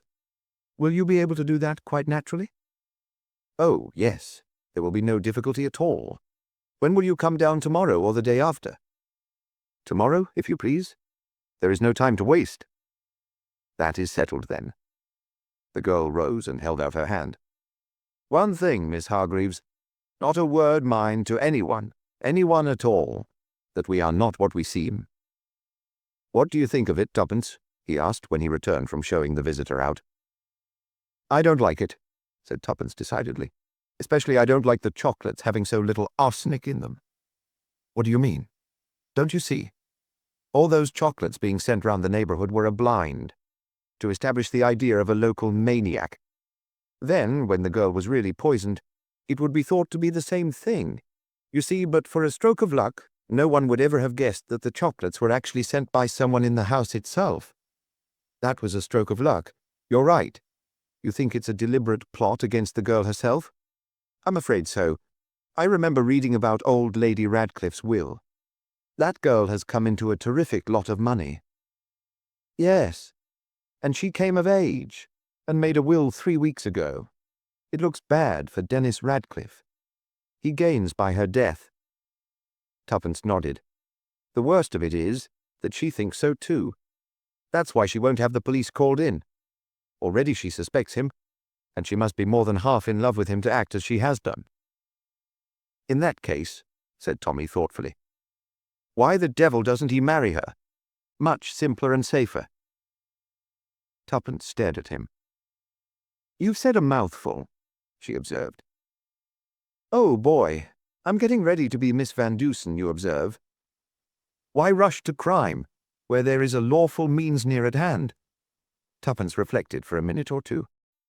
I've got it, she announced. Clearly he must have married a barmaid whilst at Oxford.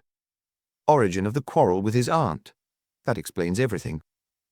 Then why not send poisoned sweets to the barmaid? Suggested Tommy. Much more practical. I wish you wouldn't jump to these wild conclusions, Tuppence. They are deductions, said Tuppence with a good deal of dignity.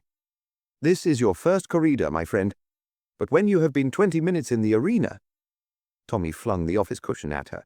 Tuppence, I say, Tuppence, come here. It was breakfast time the next morning. Tuppence hurried out of her bedroom and into the dining room. Tommy was striding up and down, the open newspaper in his hand. What's the matter? Tommy wheeled round and shoved the paper into her hand, pointing to the headlines. Mysterious poisoning case. Deaths from fig sandwiches, Tuppence read on. This mysterious outbreak of ptomaine poisoning had occurred at Thornley Grange. The deaths so far reported were those of Miss Lois Hargreaves, the owner of the house, and the parlour-maid, Esther Quant. A Captain Radcliffe and a Miss Logan were reported to be still seriously ill. The cause of the outbreak was supposed to be some fig paste used in sandwiches, since another lady, a Miss Chilcot, who had not partaken of these, was reported to be quite well. "We must get down there at once," said Tommy. "That girl, that perfectly ripping girl. Why the devil didn't I go straight down there with her yesterday?" "If you had," said Tuppence, "you'd probably have eaten fig sandwiches too for tea, and then you'd have been dead. Come on, let's start at once. I see it says that Dennis Radcliffe is seriously ill also." Probably shamming, the dirty blackguard. They arrived at the small village of Thornley about midday. An elderly woman with red eyes opened the door to them when they arrived at Thornley Grange. "Look here," said Tommy quickly before she could speak.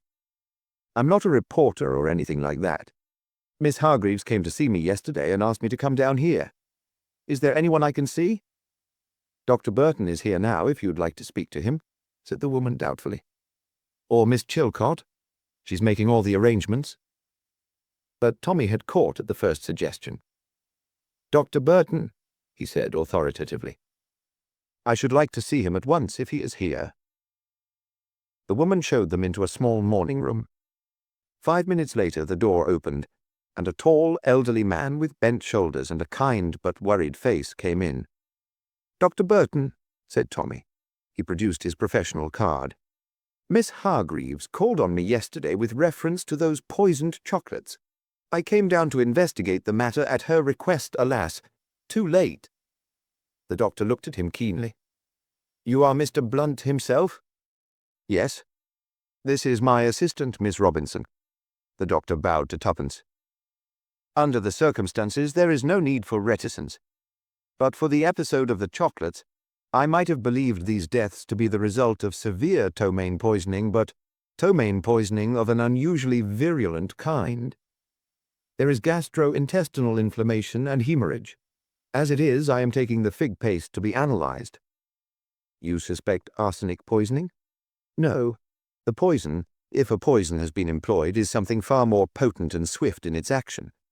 It looks more like some powerful vegetable toxin." "I see. I should like to ask you, Dr. Burton, whether you are thoroughly convinced that Captain Radcliffe is suffering from the same form of poisoning." The doctor looked at him. "Captain Radcliffe is not suffering from any sort of poisoning now."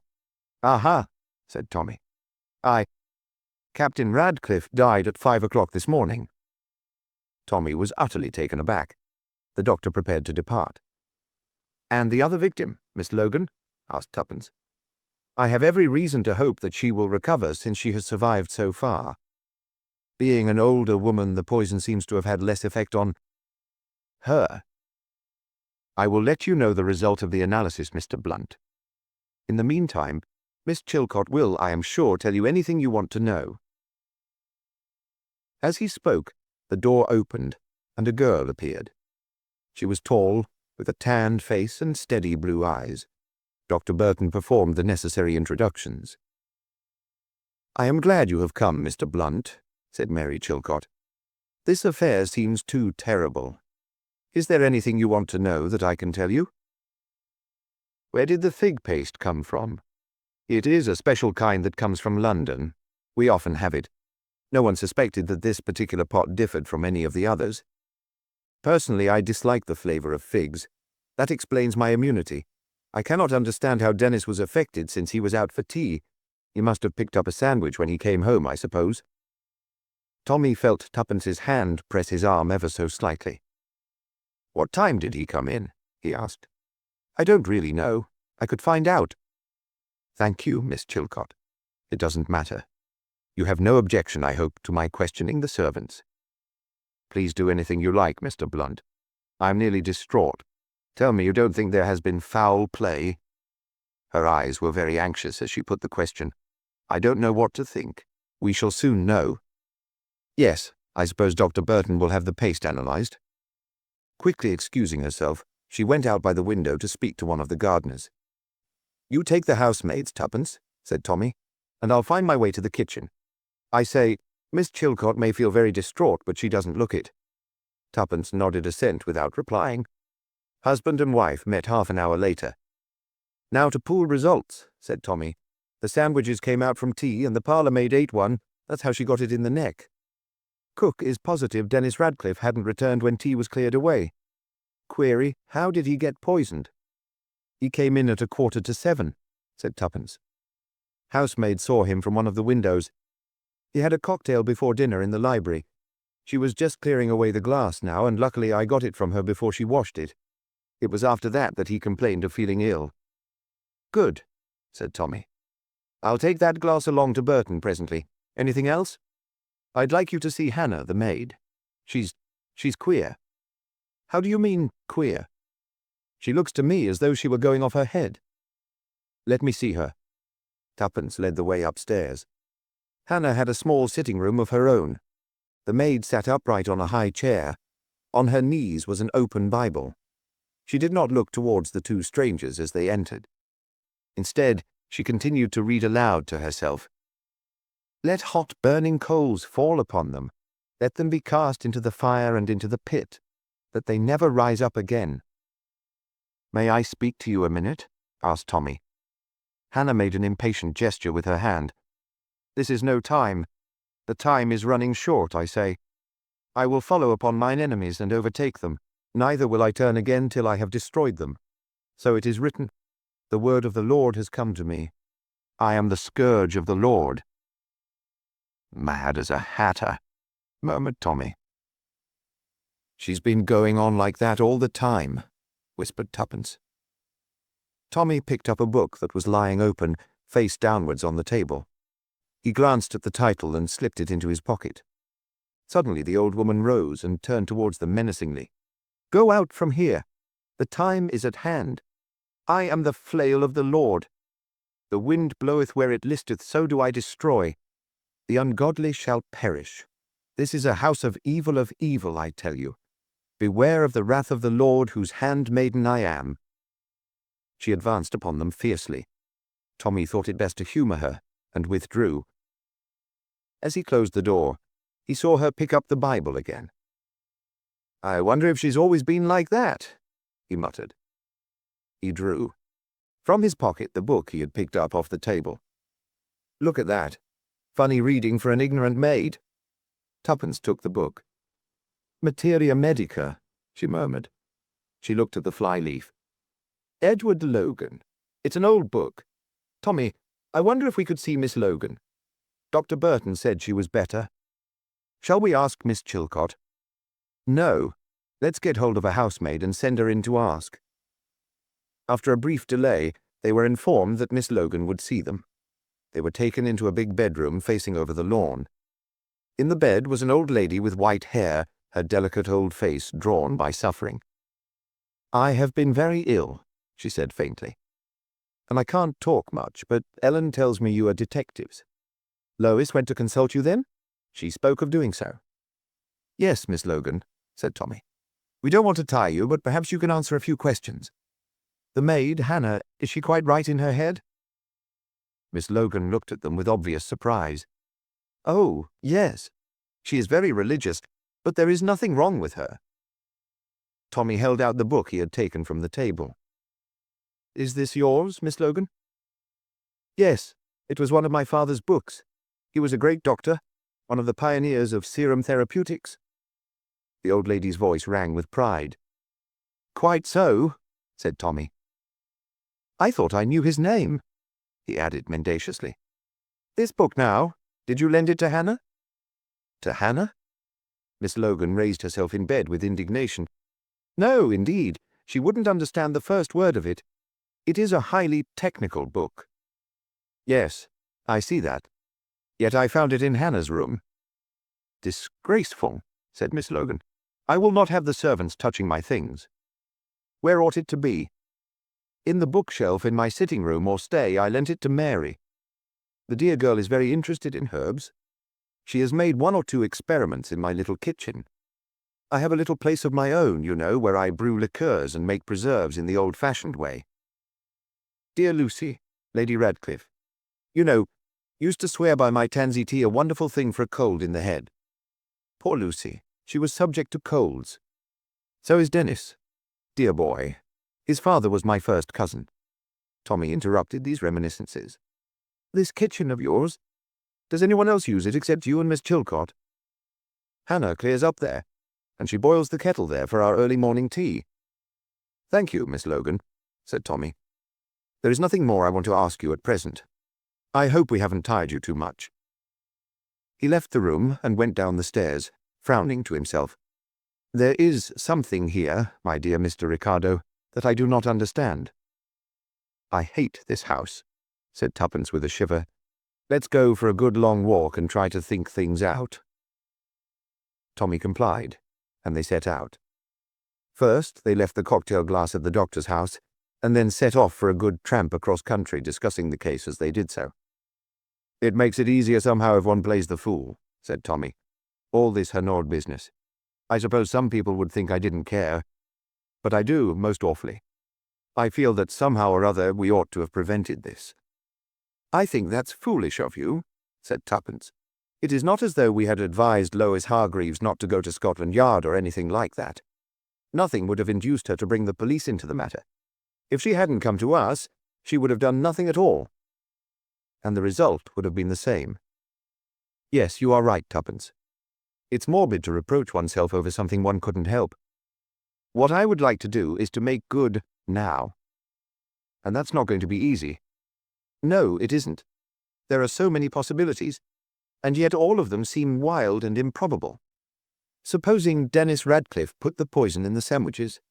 He knew he would be out to tea. That seems fairly plain sailing.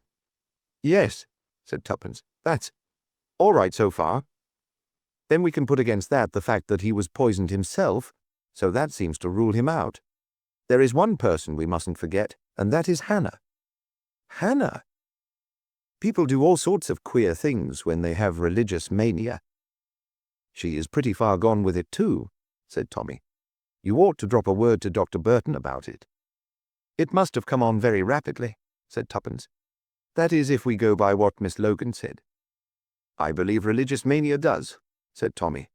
I mean, you go on singing hymns in your bedroom with the door open for years, and then you go suddenly right over the line and become violent. There is certainly more evidence against Hannah than against anybody else, said Tuppence thoughtfully. And yet I have an idea. She stopped. Yes, said Tommy encouragingly. It is not really an idea. I suppose it is just a prejudice. A prejudice against someone? Tuppence nodded. Tommy, did you like Mary Chilcot? Tommy considered. Yes, I think I did. She struck me as extremely capable and businesslike, perhaps a shade too much so, but very reliable. You didn't think it was odd that she didn't seem more upset? Well, in a way that is a point in her favor. I mean, if she had done anything, she would make a point of being upset, lay it on rather thick. I suppose so, said Tuppence. And anyway, there doesn't seem to be any motive in her case. One doesn't see what good this wholesale slaughter can do her. I suppose none of the servants are concerned. It doesn't seem likely. They seem a quiet, reliable lot. I wonder what Esther Quant, the parlour-maid, was like. You mean that if she was young and good-looking, there was a chance that she was mixed up in it some way? That is what I mean. Tuppence sighed. It is all very discouraging. Well, I suppose the police will get down to it all right, said Tommy. Probably. I should like it to be us. By the way, did you notice a lot of small red dots on Miss Logan's arm? I don't think I did. What about them? They looked as though they were made by a hypodermic syringe, said Tuppence. Probably Dr. Burton gave her a hypodermic injection of some kind. Oh, very likely. But he wouldn't give her about 40. The cocaine habit, suggested Tommy helpfully. I thought of that, said Tuppence, but her eyes were all right. You would see at once if it was cocaine or morphia. Besides, she doesn't look that sort of old lady. Most respectable and God-fearing, agreed Tommy. It is all very difficult, said Tuppence. We have talked and talked, and we don't seem any nearer now than we were. Don't let's forget to call at the doctor's on our way home. The doctor's door was opened by a lanky boy of about 15. Mr. Blunt? He inquired. Yes, the doctor is out, but he left a note for you in case you should call. He handed them the note in question, and Tommy tore it open. Dear Mr. Blunt, there is reason to believe that the poison employed was ricin, a vegetable toxalbumose of tremendous potency. Please keep this to yourself for the present. Tommy let the note drop, but picked it up quickly. "Ricin," he murmured. "Know anything about it, Tuppence? You used to be rather well up in these things." "Ricin," said Tuppence thoughtfully. "You get it out of castor oil, I believe." "I never did take kindly to castor oil," said Tommy. "I am more set against it than ever now. The oil's all right. You get ricin from the seeds of the castor oil plant. I believe I saw some castor oil plants in the garden this morning. Big things with glossy leaves." "You mean that someone extracted the stuff on the premises? Could Hannah do such a thing?" Tuppence shook her head. "Doesn't seem likely. She wouldn't know enough."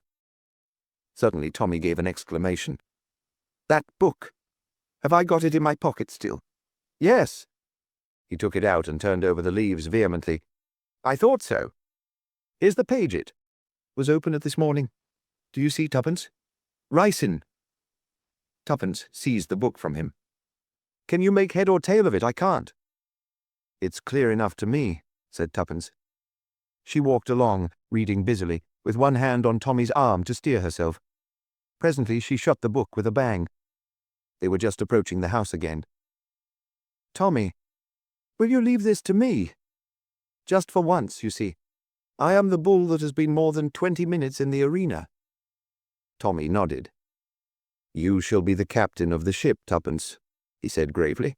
"We've got to get to the bottom of this." "First of all," said Tuppence as they entered the house, "I must ask Miss Logan one more question." She ran upstairs. Tommy followed her. She rapped sharply on the old lady's door and went in. "Is that you, my dear?" said Miss Logan. "You know you are much too young and pretty to be a detective. Have you found out anything?"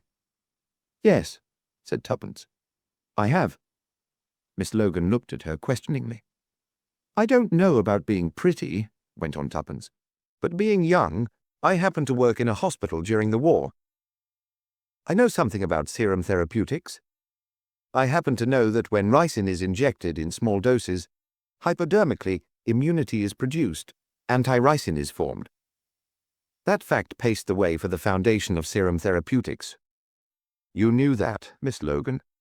You injected ricin for some time hypodermically into yourself. Then you let yourself be poisoned with the rest. You helped your father in his work, and you knew all about ricin, and how to obtain it and extract it from the seeds. You chose a day when Dennis Radcliffe was out for tea. It wouldn't do for him to be poisoned at the same time. He might die before Lois Hargreaves. So long as she died first, he inherited her money, and at his death it passes to you, his next of kin. You remember, you told us this morning that his father was your first cousin." The old lady stared at Tuppence with baleful eyes. Suddenly, a wild figure burst in from the adjoining room. It was Hannah. In her hand she held a lighted torch, which she waved frantically. "Truth has been spoken. That is the wicked one. I saw her reading the book and smiling to herself, and I knew. I found the book and the page, but it said nothing to me. But the voice of the Lord spoke to me. She hated my mistress, her ladyship. She was always jealous and envious. She hated my own sweet Miss Lois. But the wicked shall perish. The fire of the Lord shall consume them." Waving her torch, she sprang forward to the bed. A cry arose from the old lady. "Take her away! Take her away! It's true, but take her away!" Tuppence flung herself upon Hannah, but the woman managed to set fire to the curtains of the bed before Tuppence could get the torch from her and stamp on it. Tommy, however, had rushed in from the landing outside. He tore down the bed hangings and managed to stifle the flames with a rug. Then he rushed to Tuppence's assistance, and between them they subdued Hannah just as Dr. Burton came hurrying in. A very few words sufficed to put him au courant of the situation. He hurried to the bedside, lifted Miss Logan's hand, then uttered a sharp exclamation. "The shock of fire has been too much for her. She's dead. Perhaps it is as well under the circumstances." He paused and then added, "There was ricin in the cocktail glass as well." "It's the best thing that could have happened," said Tommy, when they had relinquished Hannah to the doctor's care, and were alone together. Tuppence, you were simply marvellous. There wasn't much Hanaud about it, said Tuppence. It was too serious for play acting. I still can't bear to think of that girl. I won't think of her. But as I said before, you were marvellous. The honours are with you. To use a familiar quotation, it is a great advantage to be intelligent and not to look it. Tommy, said Tuppence, you're a beast. Agatha Christie, The Man in the Mist. Tommy was not pleased with life. Blunt's brilliant detectives had met with a reverse, distressing to their pride if not to their pockets. Called in professionally to elucidate the mystery of a stolen pearl necklace at Adlington Hall. Adlington, Blunt's brilliant detectives had failed to make good, whilst Tommy, hard on the track of a gambling countess, was tracking her in the disguise of a Roman Catholic priest, and Tuppence was getting off with a nephew of the house on the golf links. The local inspector of police had unemotionally arrested the second footman, who proved to be a thief well known at headquarters, and who admitted his guilt without making any bones about it. Tommy and Tuppence, therefore, had withdrawn with what dignity they could muster, and were at the present moment solacing themselves with cocktails at the Grand Adlington Hotel. Tommy still wore his clerical disguise. "Hardly a Father Brown touch, that," he remarked gloomily. "And yet I've got just the right kind of umbrella." "It wasn't a Father Brown problem," said Tuppence. "One needs a certain atmosphere from the start. One must be doing something quite ordinary, and then bizarre things begin to happen. That's the idea." "Unfortunately," said Tommy, "we have to return to town. Perhaps something bizarre will happen on the way to the station." He raised the glass he was holding to his lips, but the liquid in it was suddenly spilled, as a heavy hand smacked him on the shoulder, and a voice to match the hand boomed out words of greeting. "Upon my soul it is! Old Tommy! And Mrs. Tommy, too! Where did you blow in from?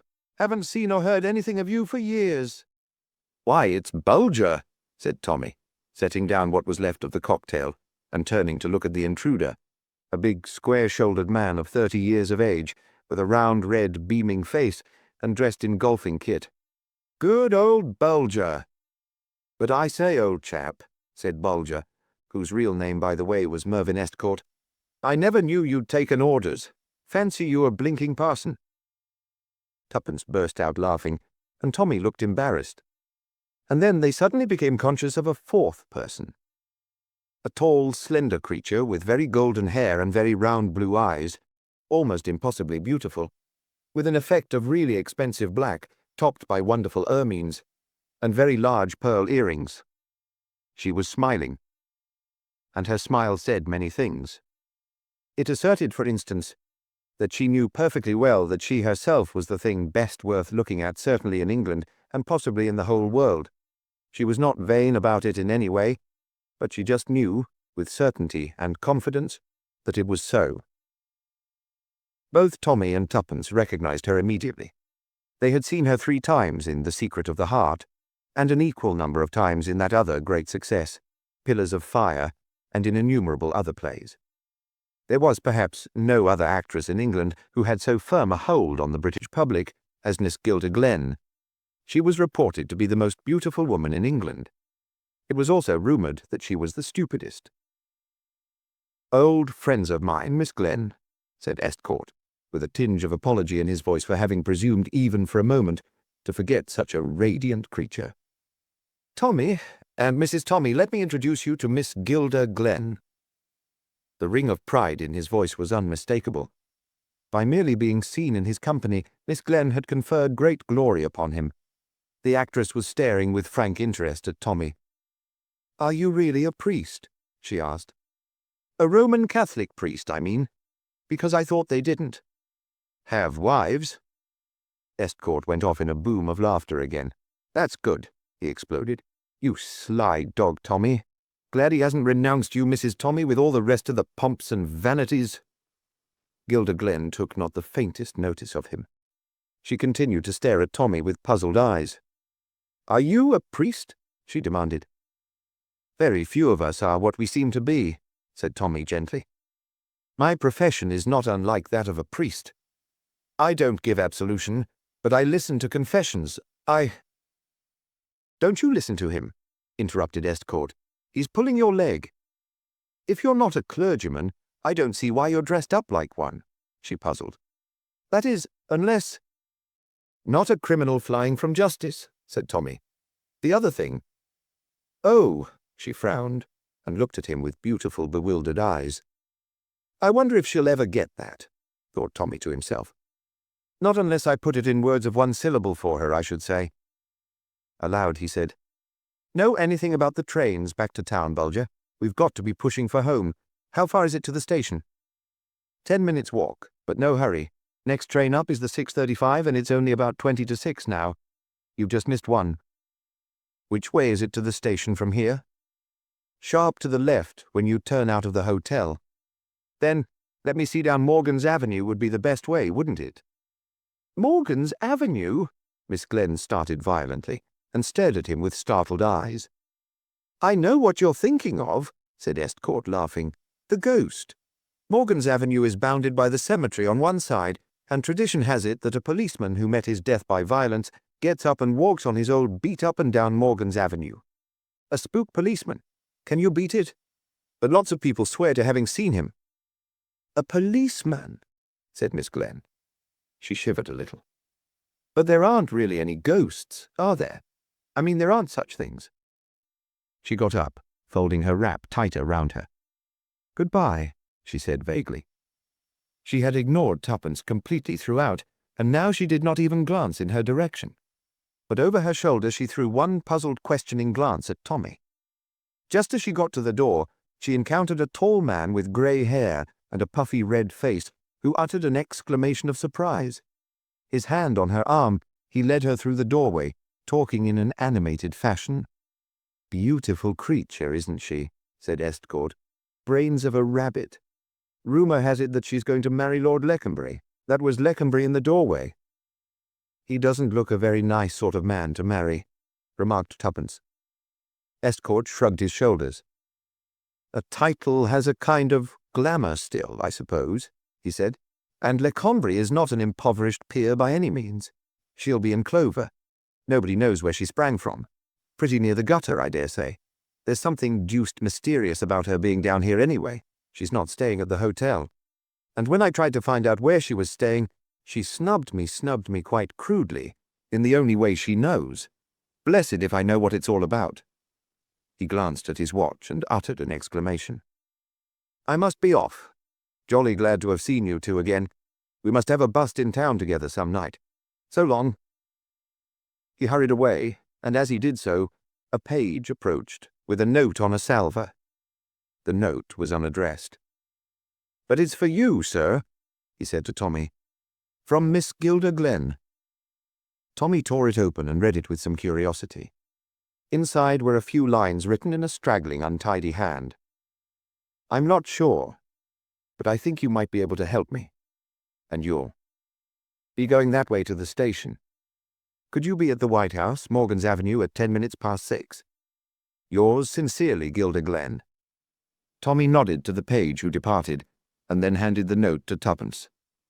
Extraordinary, said Tuppence. Is it because she still thinks you're a priest? No, said Tommy thoughtfully. I should say it's because she's at last taken in that I'm not one. Hello, what's this? This was a young man with flaming red hair, a pugnacious jaw, and appallingly shabby clothes. He had walked into the room and was now striding up and down, muttering to himself. Hell, said the red-haired man, loudly and forcibly. That's what I say, hell. He dropped into a chair near the young couple and stared at them moodily. Damn all women, that's what I say, said the young man, eyeing Tuppence ferociously. Oh, all right. Kick up a row if you like. Have me turned out of the hotel. It won't be for the first time. Why shouldn't we say what we think? Why should we go about bottling up our feelings and smirking and saying things exactly like everyone else? I don't feel pleasant and polite. I feel like getting hold of someone round the throat and gradually choking them to death. He paused. Any particular person? Asked Tuppence. Or just anybody? One particular person, said the young man grimly. This is very interesting, said Tuppence. Won't you tell us some more? My name's Riley, said the red-haired man. James Riley. You may have heard it.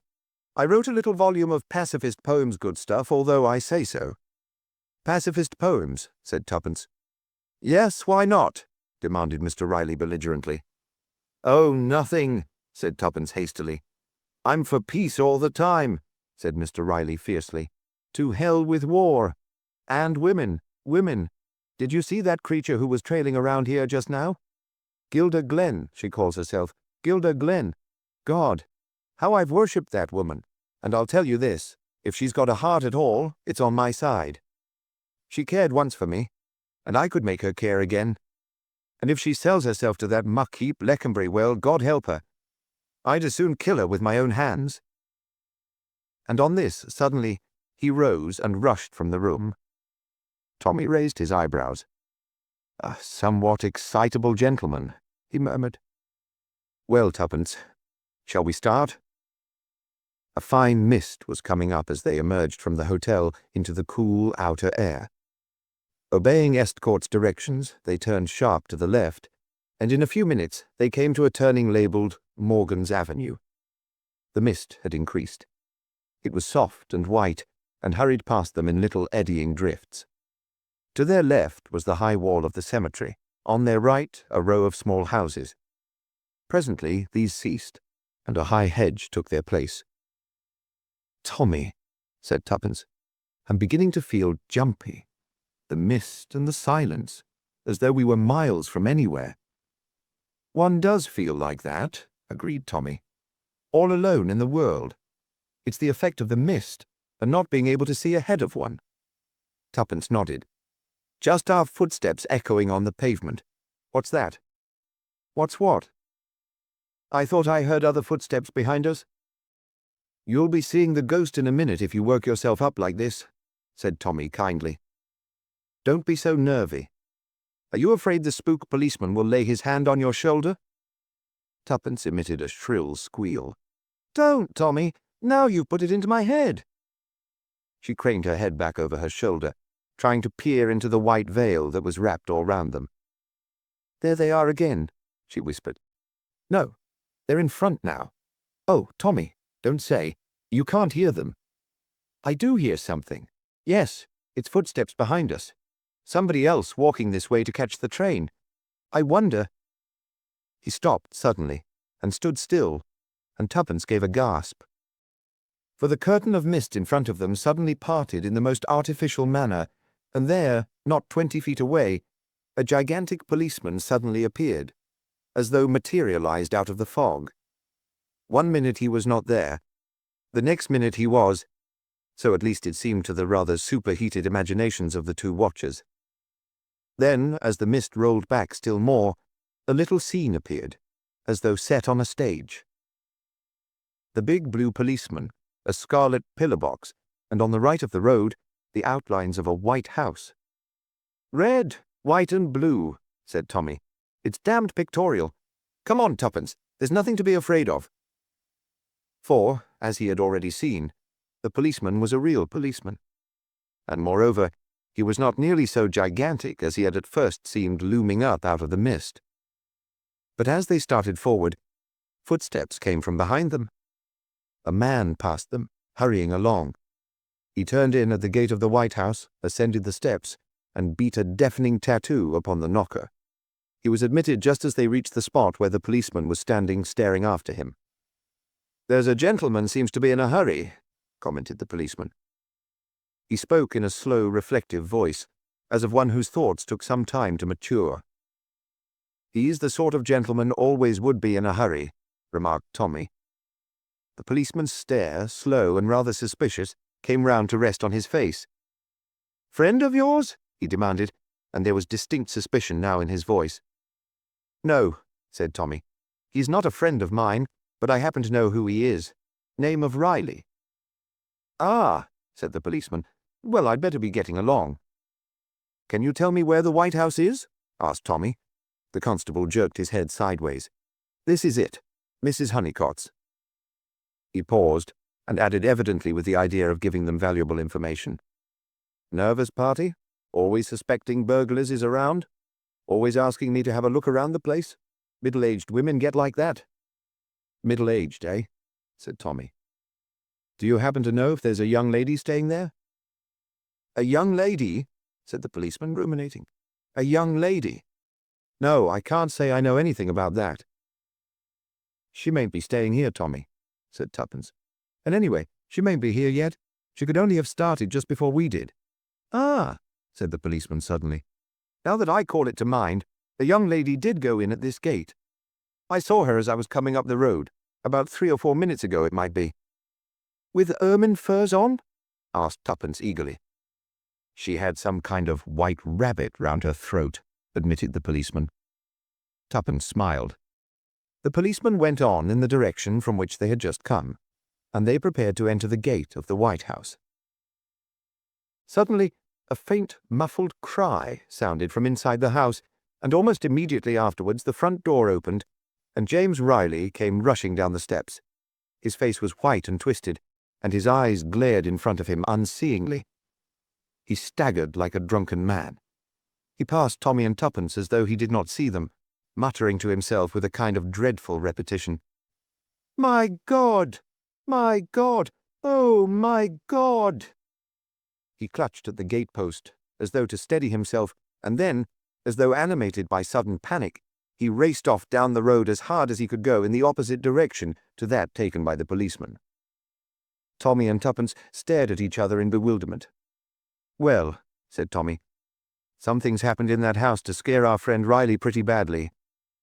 Tuppence drew her finger absently across the gate-post. "He must have put his hand on some wet red paint somewhere," she said idly.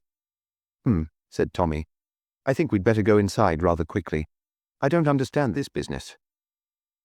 In the doorway of the house, a white-capped maid-servant was standing, almost speechless with indignation. "Did you ever see the likes of that now, father?" she burst out as Tommy ascended the steps. "That fellow comes here, asks for the young lady, rushes upstairs without how or by your leave. She lets out a screech like a wild cat, and what wonder, poor pretty dear, and straightway he comes rushing down again, with the white face on him, like one who's seen a ghost. What will be the meaning of it all?" "Who are you talking with at the front door, Ellen?" demanded a sharp voice from the interior of the hall. "Here's Mrs.," said Ellen, somewhat unnecessarily. She drew back, and Tommy found himself confronting a grey-haired, middle-aged woman with frosty blue eyes imperfectly concealed by pince-nez, and a spare figure clad in black with bugle trimming. "Mrs. Honeycott," said Tommy. "I came here to see Miss Glen." Mrs. Honeycott gave him a sharp glance, then went on to Tuppence and took in every detail of her appearance. "Oh, you did you?" she said. "Well, you'd better come inside." She led the way into the hall, and along it into a room at the back of the house, facing on the garden. It was a fair-sized room, but looked smaller than it was, owing to the large amount of chairs and tables crowded into it. A big fire burned in the grate, and a chintz-covered sofa stood at one side of it. The wallpaper was a small grey stripe with a festoon of roses round the top. Quantities of engravings and oil paintings covered the walls. It was a room almost impossible to associate with the expensive personality of Miss Gilda Glen. "Sit down," said Mrs. Honeycott. "To begin with, you'll excuse me if I say I don't hold with the Roman Catholic religion. Never did I think to see a Roman Catholic priest in my house. But if Gilda's gone over to the Scarlet Woman, it's only what's to be expected in a life like hers, and I dare say it might be worse. She mightn't have any religion at all. I should think more of Roman Catholics if their priests were married. I always speak my mind, and to think of those convents' quantities of beautiful young girls shut up there, and no one knowing what becomes of them, well, it won't bear thinking about." Mrs. Honeycott came to a full stop and drew a deep breath. Without entering upon a defence of the celibacy of the priesthood or the other controversial points touched upon, Tommy went straight to the point. "I understand, Mrs. Honeycott, that Miss Glen is in this house." "She is. Mind you, I don't approve. Marriage is marriage, and your husband's your husband. As you make your bed, so you must lie on it." "I don't quite understand," began Tommy, bewildered. "I thought as much. That's the reason I brought you in here. You can go up to Gilda after I've spoken my mind. She came to me after all these years, think of it, and asked me to help her. wanted me to see this man and persuade him to agree to a divorce. I told her straight out I'd have nothing whatever to do with it. Divorce is sinful, but I couldn't refuse my own sister shelter in my house, could I now?" "Your sister?" exclaimed Tommy. "Yes, Gilda's my sister. Didn't she tell you?" Tommy stared at her open-mouthed. The thing seemed fantastically impossible. Then he remembered that the angelic beauty of Gilda Glen had been in evidence for many years. He had been taken to see her act as quite a small boy. Yes, it was possible after all, but what a piquant contrast. So it was from this lower middle-class respectability that Gilda Glen had sprung. How well she had guarded her secret. "I am not yet quite clear," he said.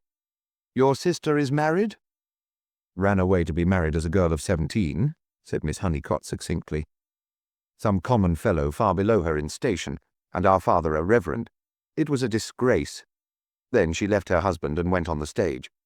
Play acting. I've never been inside a theatre in my life. I hold no truck with wickedness. Now, after all these years, she wants to divorce the man. Means to marry some big wig, I suppose. But her husband's standing firm, not to be bullied and not to be bribed. I admire him for it." "What is his name?" asked Tommy suddenly. "That's an extraordinary thing now, but I can't remember. It's nearly 20 years ago, remember, since I heard it. My father forbade it to be mentioned, and I've refused to discuss the matter with Gilda. She knows what I think, and that's enough for her." "It wasn't Riley, was it?" "Might have been. I really can't say. It's gone clean out of my head. The man I mean was here just now." "That man? I thought he was an escaped lunatic. I'd been in the kitchen giving orders to Ellen. I'd just got back into this room and was wondering whether Gilda had come in yet. She has a latchkey, when I heard her." She hesitated a minute or two in the hall and then went straight upstairs. About 3 minutes later, all this tremendous rat-tatting began. I went out into the hall and just saw a man rushing upstairs. Then there was a sort of cry upstairs, and presently down he came again and rushed out like a madman. Pretty goings-on. Tommy rose. "Mrs. Honeycott, let us go upstairs at once. I am afraid—" "What of?" "Afraid that you have no red wet paint in the house." Mrs. Honeycott stared at him. "Of course I haven't." "That is what I feared," said Tommy gravely. "Please let us go to your sister's room at once." Momentarily silenced, Mrs. Honeycott led the way. They caught a glimpse of Ellen in the hall, backing hastily into one of the rooms. Mrs. Honeycott opened the first door at the top of the stairs. Tommy and Tuppence entered close behind her. Suddenly she gave a gasp and fell back. A motionless figure in black and ermine lay stretched on the sofa. The face was untouched, a beautiful, soulless face like a mature child asleep. The wound was on the side of the head. A heavy blow with some blunt instrument had crushed in the skull. Blood was dripping slowly onto the floor, but the wound itself had long since ceased to bleed. Tommy examined the prostrate figure, his face very white. "So," he said at last, "he didn't strangle her after all." "What do you mean?" "Who?" cried Mrs. Honeycott. "Is she dead?" "Oh, yes, Mrs. Honeycott, she's dead. Murdered. The question is, by whom? Not that it is much of a question. Funny, for all his ranting words, I didn't think the fellow had got it in him." He paused a minute, then turned to Tuppence with decision. "Will you go out and get a policeman, or ring up the police station from somewhere?" Tuppence nodded. She too was very white. Tommy led Mrs. Honeycott downstairs again. "I don't want there to be any mistake about this," he said. "Do you know exactly what time it was when your sister came in?" "Yes, I do," said Mrs. Honeycott, "because I was just setting the clock on 5 minutes as I have to. Do every evening. It gains just 5 minutes a day. It was exactly 8 minutes past 6 by my watch, and that never loses or gains a second." Tommy nodded. That agreed perfectly with the policeman's story. He had seen the woman with the white furs go in at the gate. Probably 3 minutes had elapsed before he and Tuppence had reached the same spot. He had glanced at his own watch then and had noted that it was just 1 minute after the time of their appointment. There was just the faint chance that someone might have been waiting for Gilda Glen in the room upstairs. But if so, he must still be hiding in the house. No one but James Riley had left it. He ran upstairs and made a quick but efficient search of the premises, but there was no one concealed anywhere. Then he spoke to Ellen. After breaking the news to her, and waiting for her first lamentations and invocations to the saints to have exhausted themselves, he asked a few questions. Had anyone come to the house that afternoon asking for Miss Glenn? No one whatsoever. Had she herself been upstairs at all that evening? Yes, she'd gone up at 6 o'clock as usual to draw the curtains, or it might have been a few minutes after 6. Anyway, it was just before that wild fellow come breaking the knocker down. She'd run downstairs to answer the door, and him a black-hearted murderer at the time. Tommy let it go at that. But he still felt a curious pity for Riley, an unwillingness to believe the worst of him. And yet there was no one else who could have murdered Gilda Glenn. Mrs. Honeycott and Ellen had been the only two people in the house. He heard voices in the hall and went out to find Tuppence and the policeman from the beat outside. The latter had produced a notebook and a rather blunt pencil which he licked surreptitiously. He went upstairs and surveyed the victim stolidly, merely remarking that if he was to touch anything, the inspector would give him beans. He listened to all Mrs. Honeycott's hysterical outbursts and confused explanations, and occasionally he wrote something down. His presence was calming and soothing. Tommy finally got him alone for a minute or two on the steps outside ere he departed to telephone headquarters. "Look here," said Tommy. "You saw the deceased turning in at the gate, you say. Are you sure she was alone?" "Oh, she was alone, all right. Nobody with her." "And between that time and when you met us, nobody came out of the gate?" "Not a soul." "You'd have seen them if they had." "In course I should. Nobody come out till that wild chap did." The majesty of the law moved portentously down the steps and paused by the white gatepost which bore the imprint of a hand in red. "Kind of amateur he must have been," he said pityingly, "to leave a thing like that." Then he swung out into the road. It was the day after the crime. Tommy and Tuppence were still at the Grand Hotel, but Tommy had thought it prudent to discard his clerical disguise. James Riley had been apprehended and was in custody. His solicitor, Mr. Marvel, had just finished a lengthy conversation with Tommy on the subject of the crime. "I never would have believed it of James Riley," he said simply. "He's always been a man of violent speech, but that's all." Tommy nodded. "If you disperse energy in speech, it doesn't leave you too much over for action. What I realize is that I shall be one of the principal witnesses against him.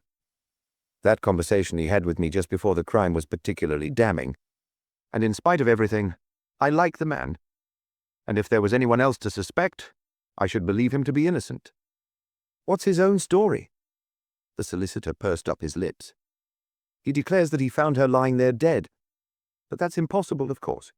He's using the first lie that comes into his head. Because if he happened to be speaking the truth, it would mean that our garrulous Mrs. Honeycott committed the crime, and that is fantastic. Yes, he must have done it. The maid heard her cry out, remember?" "The maid, yes." Tommy was silent a moment. Then he said thoughtfully, "What credulous creatures we are, really. We believe evidence as though it were gospel truth. And what is it ready? Only the impressions conveyed to the mind by the senses. And suppose they're the wrong impressions?" The lawyer shrugged his shoulders. "Oh, we all know that there are unreliable witnesses. Witnesses who remember more and more as time goes on, with no real intention to deceive.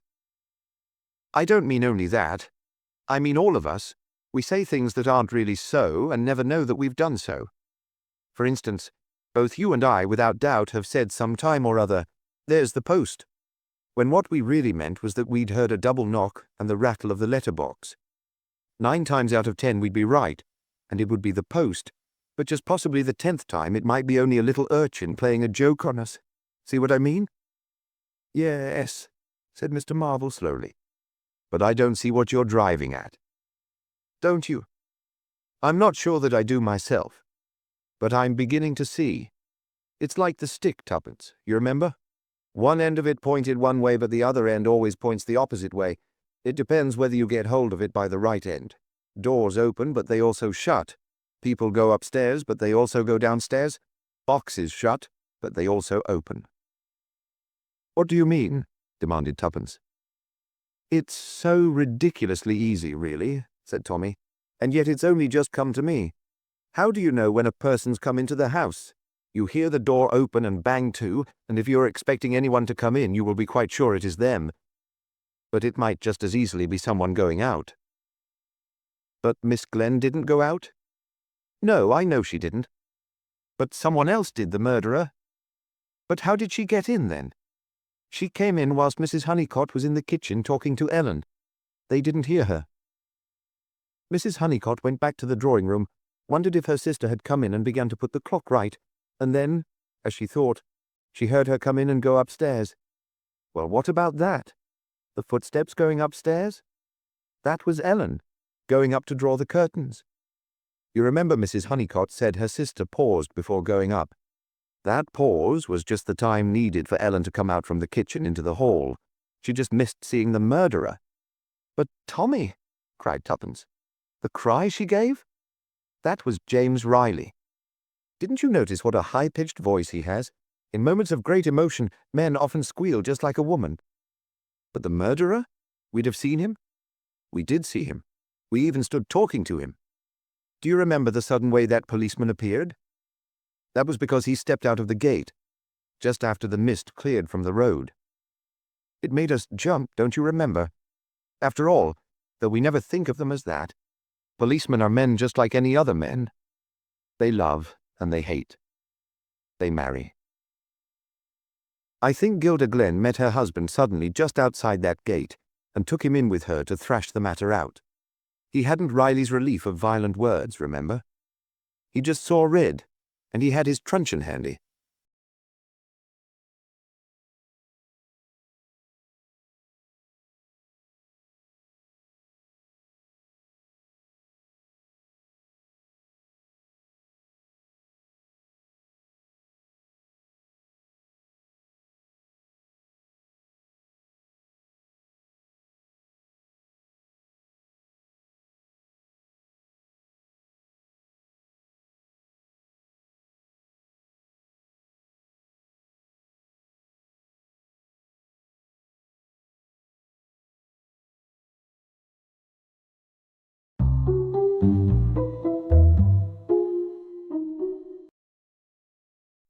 The Mystery of the Spanish Chest.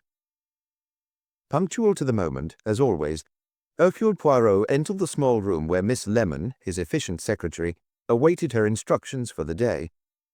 At first sight, Miss Lemon seemed to be composed entirely of angles, thus satisfying Poirot's demand for symmetry. Not that where women were concerned Hercule Poirot carried his passion for geometrical precision so far. He was, on the contrary, old-fashioned.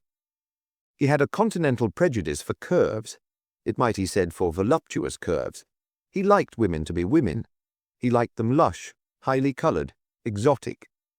There had been a certain Russian countess, but that was long ago now, a folly of earlier days. But Miss Lemon he had never considered as a woman. She was a human machine, an instrument of precision. Her efficiency was terrific. She was 48 years of age, and was fortunate enough to have no imagination whatever. "Good morning, Miss Lemon."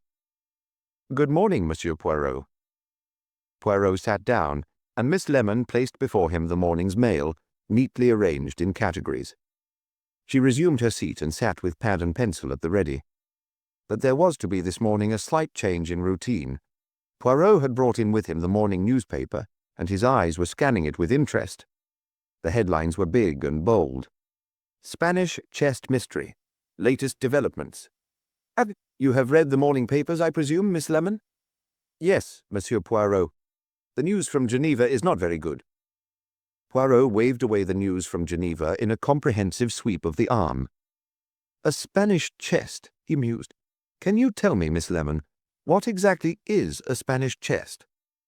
"I suppose, Monsieur Poirot, that it is a chest that came originally from Spain." "One might reasonably suppose so. You have, then, no expert knowledge?" "They are usually of the Elizabethan period, I believe.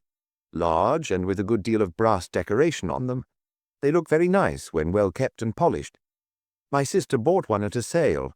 She keeps household linen in it. It looks very nice. I am sure that in the house of any sister of yours all the furniture would be well kept, said Poirot, bowing gracefully. Miss Lemon replied sadly that servants did not seem to know what elbow grease was nowadays. Poirot looked a little puzzled, but decided not to inquire into the inward meaning of the mysterious phrase, elbow grease. He looked down again at the newspaper, conning over the names. Major Rich, Mr. and Mrs. Clayton, Commander McLaren, Mr. and Mrs. Spence. Names, nothing but names to him, yet all possessed of human personalities, hating, loving, fearing. A drama, this, in which he, Hercule Poirot, had no part, and he would have liked to have a part in it. 6 people at an evening party, in a room with a big Spanish chest against the wall. 6 people, 5 of them talking, eating a buffet supper, putting records on the gramophone, dancing, and the 6th dead in the Spanish chest. Ah, thought Poirot. How my dear friend Hastings would have enjoyed this. What romantic flights of imagination he would have had. What ineptitudes he would have uttered. Ah, Sir cher Hastings, at this moment today, I miss him. Instead, he sighed and looked at Miss Lemon. Miss Lemon, intelligently perceiving that Poirot was in no mood to dictate letters, had uncovered her typewriter and was awaiting her moment to get on with certain arrears of work. Nothing could have interested her less than sinister Spanish chests containing dead bodies. Poirot sighed and looked down at a photographed face. Reproductions in newsprint were never very good, and this was decidedly smudgy. But what a face! Mrs. Clayton, the wife of the murdered man. On an impulse, he thrust the paper at Miss Lemon. "Look," he demanded. "Look at that face." Miss Lemon looked at it obediently, without emotion. "What do you think of her, Miss Lemon? That is Mrs. Clayton." Miss Lemon took the paper, glanced casually at the picture, and remarked, "She's a little like the wife of our bank manager when we lived at Croydon Heath." "Interesting," said Poirot. "Recount to me, if you will be so kind, the history of your bank manager's wife." "Well, it's not really a very pleasant story, Monsieur Poirot. It was in my mind that it might not be. Continue." "There was a good deal of talk about Mrs. Adams and a young artist. Then Mr. Adams shot himself. But Mrs. Adams wouldn't marry the other man, and he took some kind of poison. But they pulled him through all right, and finally Mrs. Adams married a young solicitor. I believe there was more trouble after that, only of course we'd left Croydon Heath by then, so I didn't hear very much more about it." Hercule Poirot nodded gravely. "She was beautiful?" "Well, not really what you'd call beautiful, but there seemed to be something about her." "Exactly. What is that something that they possess? The sirens of this world, the Helens of Troy, the Cleopatras." Miss Lemon inserted a piece of paper vigorously into her typewriter. "Really, Monsieur Poirot, I've never thought about it. It seems all very silly to me. If people would just go on with their jobs and didn't think about such things, it would be much better." Having thus disposed of human frailty and passion, Miss Lemon let her fingers hover over the keys of the typewriter, waiting impatiently to be allowed to begin her work. "That is your view," said Poirot, "and at this moment it is your desire that you should be allowed to get on with your job. But your job, Miss Lemon, is not only to take down my letters, to file my papers, to deal with my telephone calls, to typewrite my letters. All these things you do admirably. But me, I deal not only with documents, but with human beings, and there, too, I need assistance." "Certainly, Monsieur Poirot," said Miss Lemon patiently. "What is it you want me to do?" "This case interests me. I should be glad if you would make a study of this morning's report of it in all the papers, and also of any additional reports in the evening papers. Make me a précis of the facts." "Very good, Monsieur Poirot." Poirot withdrew to his sitting-room, a rueful smile on his face. "It is indeed the irony," he said to himself, "that after my dear friend Hastings, I should have Miss Lemon. What greater contrast can one imagine? Sir cher Hastings. how he would have enjoyed himself. How he would have walked up and down talking about it, putting the most romantic construction on every incident, believing as gospel truth every word the papers have printed about it. And my poor Miss Lemon, what I have asked her to do, she will not enjoy at all. Miss Lemon came to him in due course with a typewritten sheet. "I've got the information you wanted, Monsieur Poirot. I'm afraid, though, it can't be regarded as reliable. The papers vary a good deal in their accounts. I shouldn't like to guarantee that the facts as stated are more than 60% accurate." "That is probably a conservative estimate," murmured Poirot. "Thank you, Miss Lemon, for the trouble you have taken." The facts were sensational but clear enough. Major Charles Rich, a well-to-do bachelor, had given an evening party to a few of his friends at his apartment. These friends consisted of Mr. and Mrs. Clayton, Mr. and Mrs. Spence, and a Commander McLaren. Commander McLaren was a very old friend of both Rich and the Claytons. Mr. and Mrs. Spence, a younger couple, were fairly recent acquaintances. Arnold Clayton was in the Treasury. Jeremy Spence was a junior civil servant. Major Rich was 48.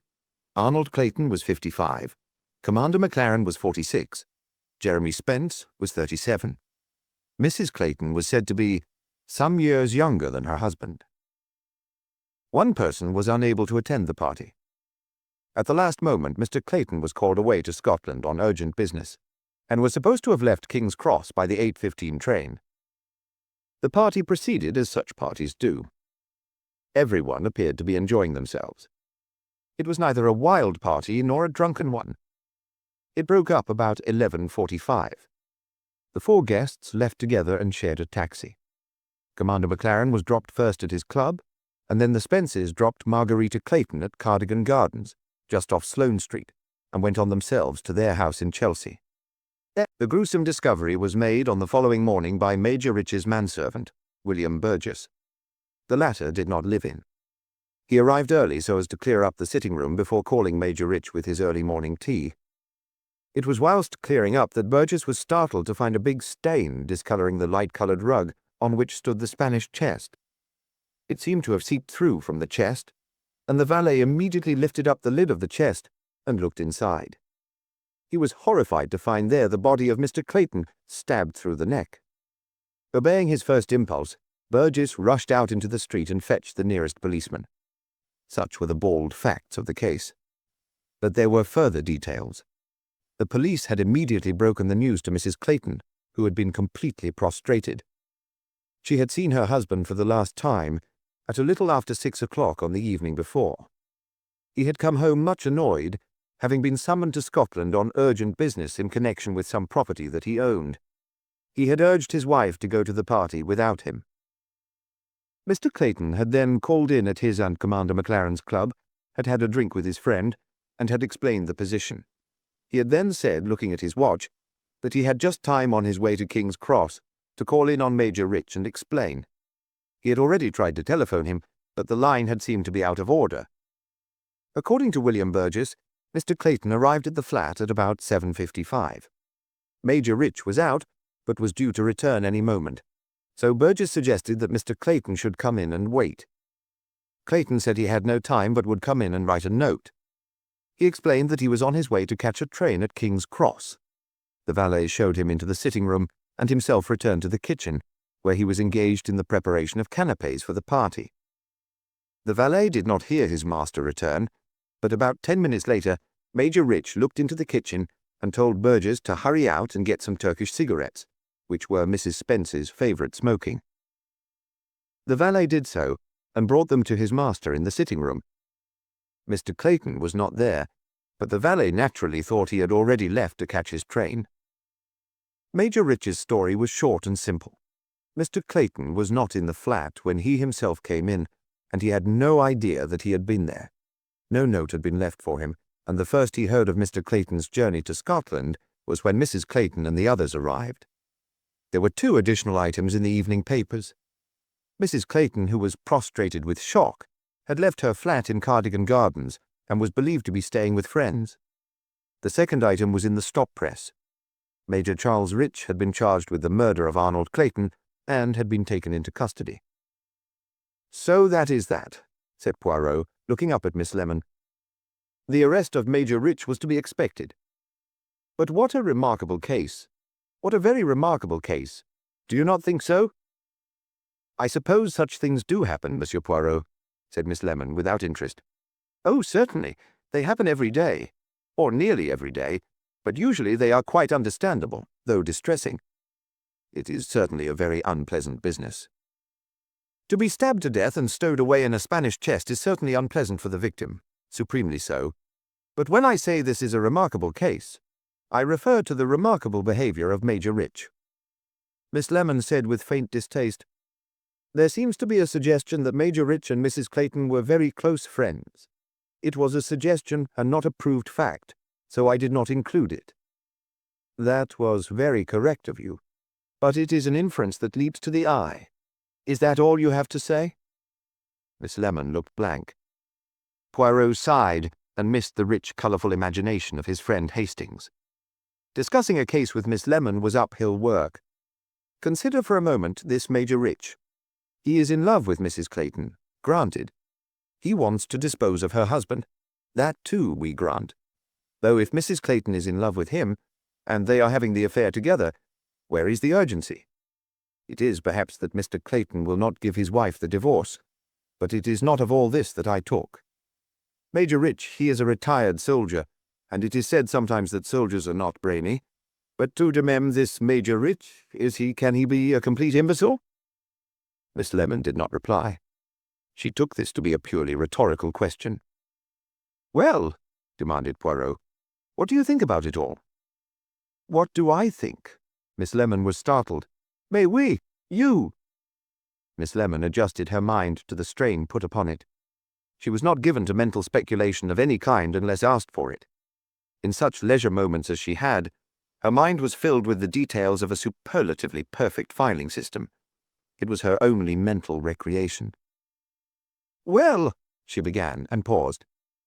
"Tell me just what happened, what you think happened on that evening. Mr. Clayton is in the sitting room writing a note. Major Rich comes back. What then?" "He finds Mr. Clayton there.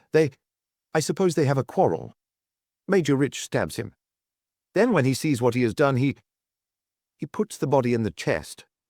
After all, the guests, I suppose, might be arriving any minute." Yes. The guests arrive. The body is in the chest. The evening passes. The guests depart. And then... Well then, I suppose Major Rich goes to bed and—" "Oh!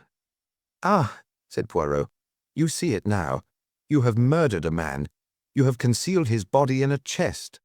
And then you go peacefully to bed, quite unperturbed by the fact that your valet will discover the crime in the morning. I suppose it's possible that the valet might never have looked inside the chest, with an enormous pool of blood on the carpet underneath it. Perhaps Major Rich didn't realize that the blood was there. Was it not somewhat careless of him not to look and see?" "I dare say he was upset," said Miss Lemon. Poirot threw up his hands in despair. Miss Lemon seized the opportunity to hurry from the room. The mystery of the Spanish chest was, strictly speaking, no business of Poirot's. He was engaged at the moment in a delicate mission for one of the large oil companies where one of the high-ups was possibly involved in some questionable transaction. It was hush-hush, important, and exceedingly lucrative. It was sufficiently involved to command Poirot's attention, and had the great advantage that it required very little physical activity. It was sophisticated and bloodless. Crime at the highest levels. The mystery of the Spanish chest was dramatic and emotional, two qualities which Poirot had often declared to Hastings could be much overrated, and indeed frequently were so by the latter. He had been severe with Sir Hastings on this point, and now here he was, behaving much as his friend might have done, obsessed with beautiful women, crimes of passion, jealousy, hatred, and all the other romantic causes of murder. He wanted to know about it all. He wanted to know what Major Rich was like, and what his manservant Burgess was like, and what Margarita Clayton was like, though that he thought he knew, and what the late Arnold Clayton had been like, since he held that the character of the victim was of the first importance in a murder case, and even what Commander Maclaren, the faithful friend, and Mr. and Mrs. Spence, the recently acquired acquaintances were like, and he did not see exactly how he was going to gratify his curiosity. He reflected on the matter later in the day. Why did the whole business intrigue him so much? He decided, after reflection, that it was because, as the facts were related, the whole thing was more or less impossible. Yes, there was a Euclidean flavor. Starting from what one could accept, there had been a quarrel between two men. Cause, presumably, a woman. One man killed the other in the heat of rage. Yes, that happened, though it would be more acceptable if the husband had killed the lover. Still, the lover had killed the husband, stabbed him with a dagger, somehow a rather unlikely weapon. Perhaps Major Rich had had an Italian mother. Somewhere, surely, there should be something to explain the choice of a dagger as a weapon. Anyway, one must accept the dagger. Some papers called it a stiletto. It was to hand and was used. The body was concealed in the chest. That was common sense and inevitable. The crime had not been premeditated, and as the valet was returning at any moment, and 4 guests would be arriving before very long, it seemed the only course indicated. The party is held, the guests depart, the manservant is already gone, and Major Rich goes to bed. To understand how that could happen, one must see Major Rich and find out what kind of a man acts in that way. Could it be that, overcome with horror at what he had done, and the long strain of an evening trying to appear his normal self, he had taken a sleeping pill of some kind, or a tranquilizer which had put him into a heavy slumber, which lasted long beyond his usual hour of waking? Possible. Or was it a case, rewarding to a psychologist, where Major Rich's feeling of subconscious guilt made him want the crime to be discovered? To make up one's mind on that point, one would have to see Major Rich. It all came back to... The telephone rang. Poirot let it ring for some moments until he realized that Miss Lemon, after bringing him his letters to sign, had gone home some time ago, and that George had probably gone out. He picked up the receiver. "Monsieur Poirot?" "Speaking." "Oh, how splendid!" Poirot blinked slightly at the fervor of the charming female voice. "It's Abby Chatterton." "Ah, Lady Chatterton. How can I serve you?" "By coming over as quickly as you can right away to a simply frightful cocktail party I am giving. Not just for the cocktail party. It's for something quite different, really. I need you. It's absolutely vital. Please, please, please, don't let me down. Don't say you can't manage it." Poirot had not been going to say anything of the kind. Lord Chatterton, apart from being a peer of the realm and occasionally making a very dull speech in the House of Lords, was nobody in particular. But Lady Chatterton was one of the brightest jewels in what Poirot called le haut monde.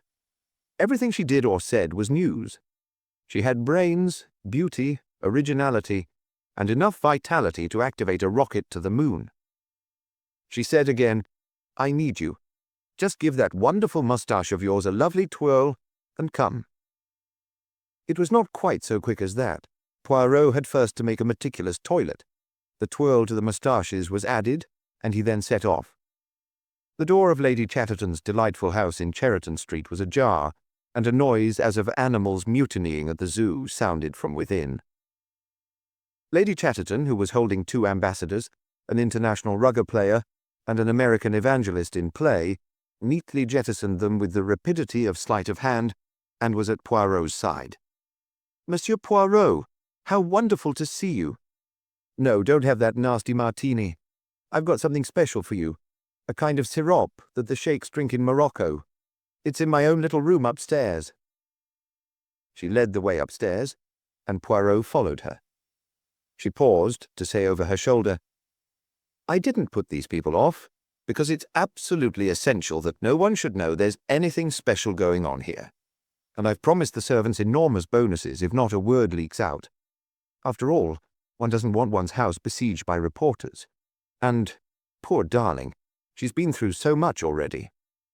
Lady Chatterton did not stop at the first-floor landing. Instead, she swept on up to the floor above. Gasping for breath and somewhat bewildered, Hercule Poirot followed. Lady Chatterton paused, gave a rapid glance downwards over the banisters, and then flung open a door, exclaiming as she did so, "I've got him, Margarita! I've got him! Here he is! She stood aside in triumph to let Poirot enter, then performed a rapid introduction. "This is Margarita Clayton. She's a very, very dear friend of mine. You'll help her, won't you? Margarita, this is that wonderful Hercule Poirot. He'll do just everything you want. You will, won't you, dear Monsieur Poirot?" And without waiting for the answer, which she obviously took for granted, Lady Chatterton had not been a spoiled beauty all her life for nothing. She dashed out of the door and down the stairs, calling back rather indiscreetly, "I've got to go back to all these awful people, Ed." The woman who had been sitting in a chair by the window rose and came towards him. He would have recognized her even if Lady Chatterton had not mentioned her name. Here was that very wide brow, the dark hair that sprang away from it like wings, the grey eyes set far apart.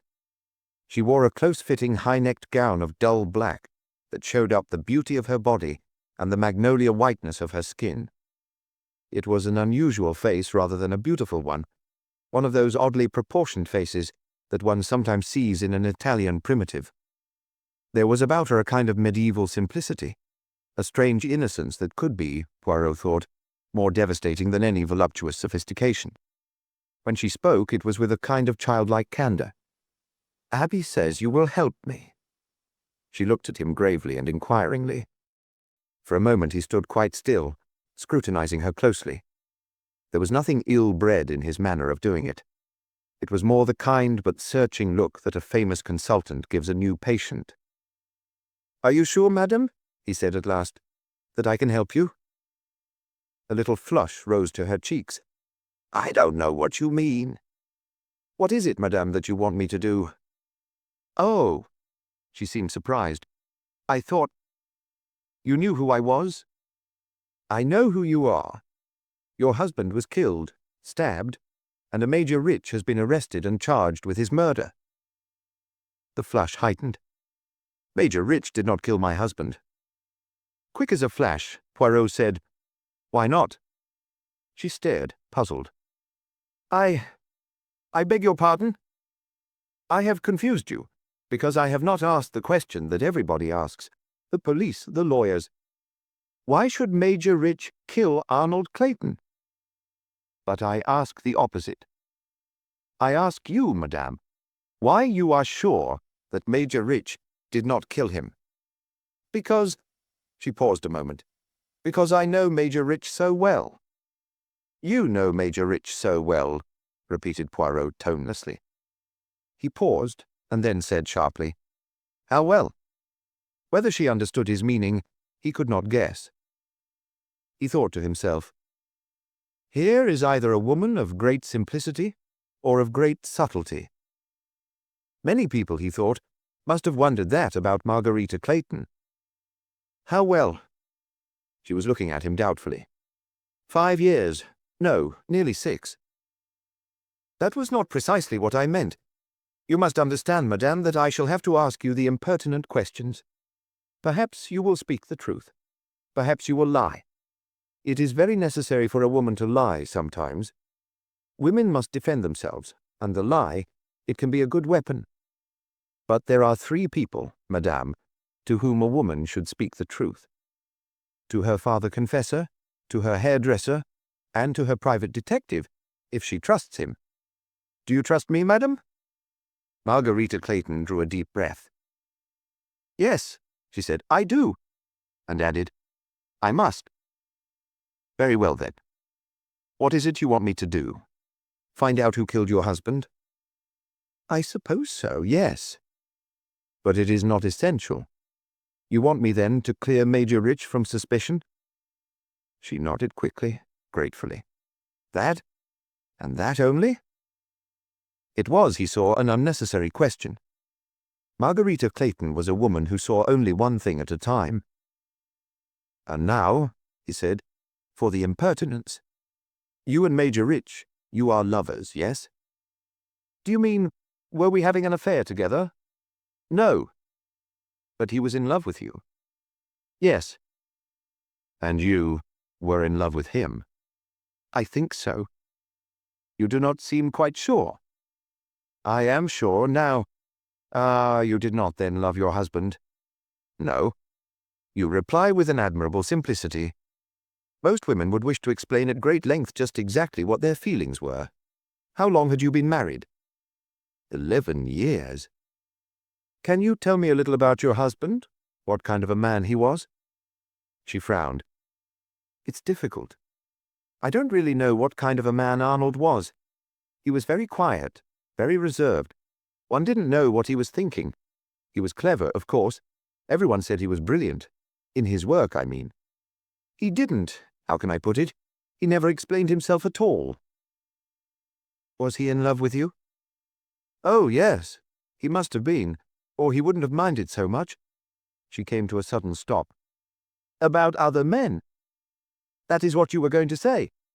He was jealous? Again she said, he must have been. And then, as though she felt that the phrase needed explanation, she said, sometimes, for days, he wouldn't speak. Poirot nodded thoughtfully. This violence, that has come into your life. Is it the first that you have known? Violence? She frowned, then flushed. You mean, that poor boy who shot himself? Yes, said Poirot. I expect that is what I mean. I'd no idea he felt like that. I was sorry for him. He seemed so shy, so lonely. He must have been very neurotic, I think. And there were 2 Italians and a duel. It was ridiculous. Anyway, nobody was killed, thank goodness. And honestly, I didn't care about either of them. I never even pretended to care. No, you were just there. And where you are, things happen. I have seen that before in my life. It is because you do not care that men are driven mad. But for Major Rich, you do care. So we must do what we can. He was silent for a moment or two. She sat there gravely, watching him. We turn from personalities, which are the really important things, to plain facts. I know only what has been in the papers. On the facts, as given there, only 2 persons had the opportunity of killing your husband. Only 2 persons could have killed him. Major Rich and Major Rich's manservant. She said stubbornly, I know Charles didn't kill him. So then, it must have been the valet. You agree? She said doubtfully, I see what you mean. But you are dubious about it. It just seems fantastic. Yet the possibility is there. Your husband undoubtedly came to the flat, since his body was found there. If the valet's story is true, Major Rich killed him. But if the valet's story is false, then the valet killed him and hid the body in the chest before his master returned. An excellent way of disposing of the body from his point of view.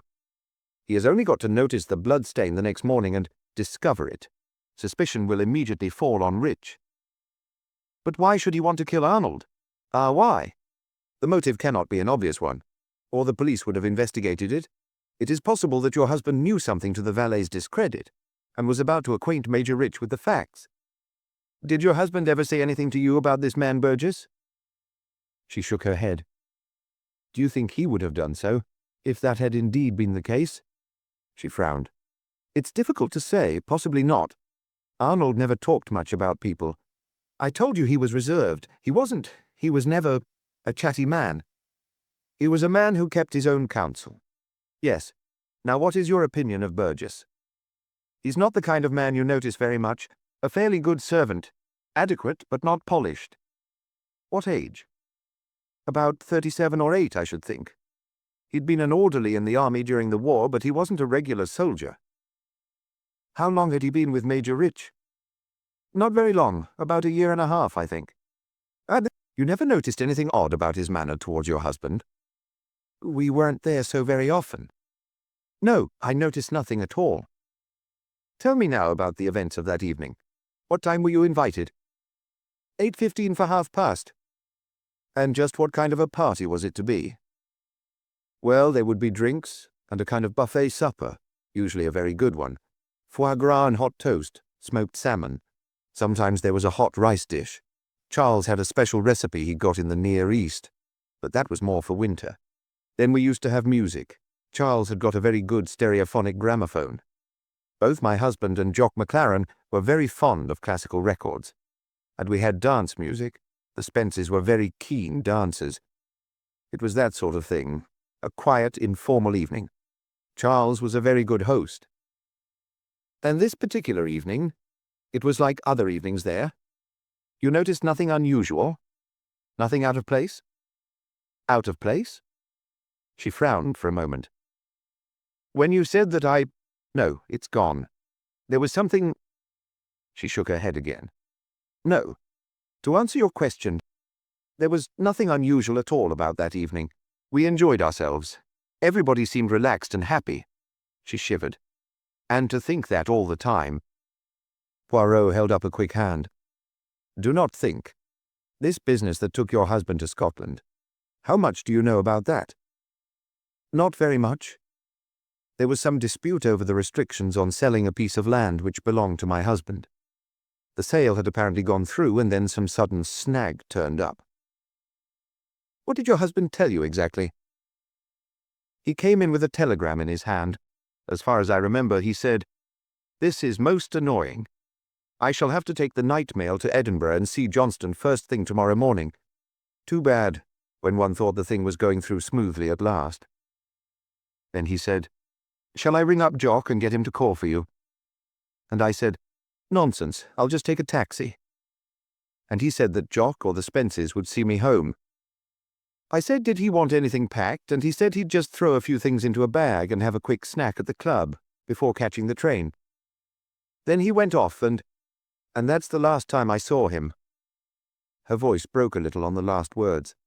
Poirot looked at her very hard. Did he show you the telegram? No. A pity. Why do you say that? He did not answer that question. Instead, he said briskly, "Now to business. Who are the solicitors acting for Major Rich?" She told him, and he made a note of the address. "Will you write a few words to them and give it to me? I shall want to make arrangements to see Major Rich. It's been remanded for a week." "Naturally. That is the procedure.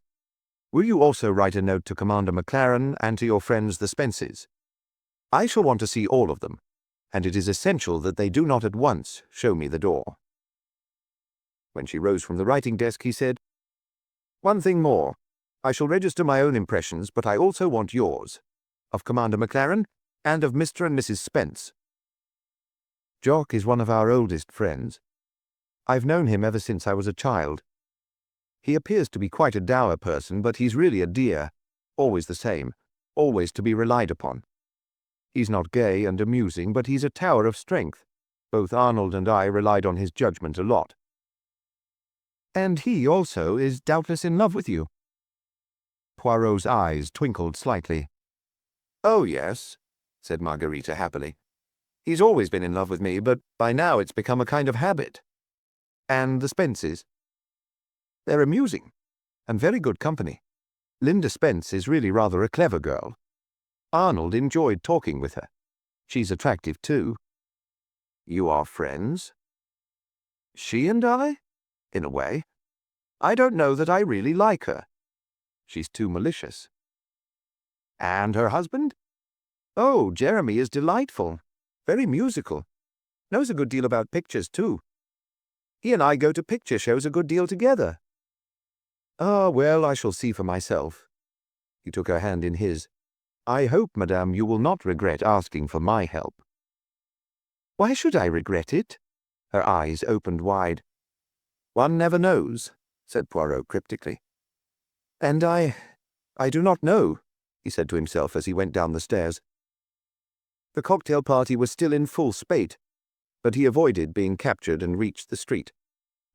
"No," he repeated, "I do not know." It was of Margarita Clayton he was thinking. That apparently childlike candor, that frank innocence, was it just that? Or did it mask something else? There had been women like that in medieval days, women on whom history had not been able to agree. He thought of Mary Stuart, the Scottish Queen. Had she known that night in Kirkhope Fields of the deed that was to be done? Or was she completely innocent? Had the conspirators told her nothing? Was she one of those childlike, simple women who can say to themselves, "I do not know," and believe it? He felt the spell of Margarita Clayton, but he was not entirely sure about her. Such women could be, though innocent themselves, the cause of crimes. Such women could be, in intent and design, criminals themselves, though not in action. Yet theirs was never the hand that held the knife. As to Margarita Clayton, no, he did not know. Hercule Poirot did not find Major Rich's solicitors very helpful. He had not expected to do so. They managed to indicate, though without saying so, that it would be in their client's best interest if Mrs. Clayton showed no sign of activity on his behalf. His visit to them was in the interests of correctness. He had enough pull with the Home Office and the CID to arrange his interview with the prisoner. Inspector Miller, who was in charge of the Clayton case, was not one of Poirot's favourites.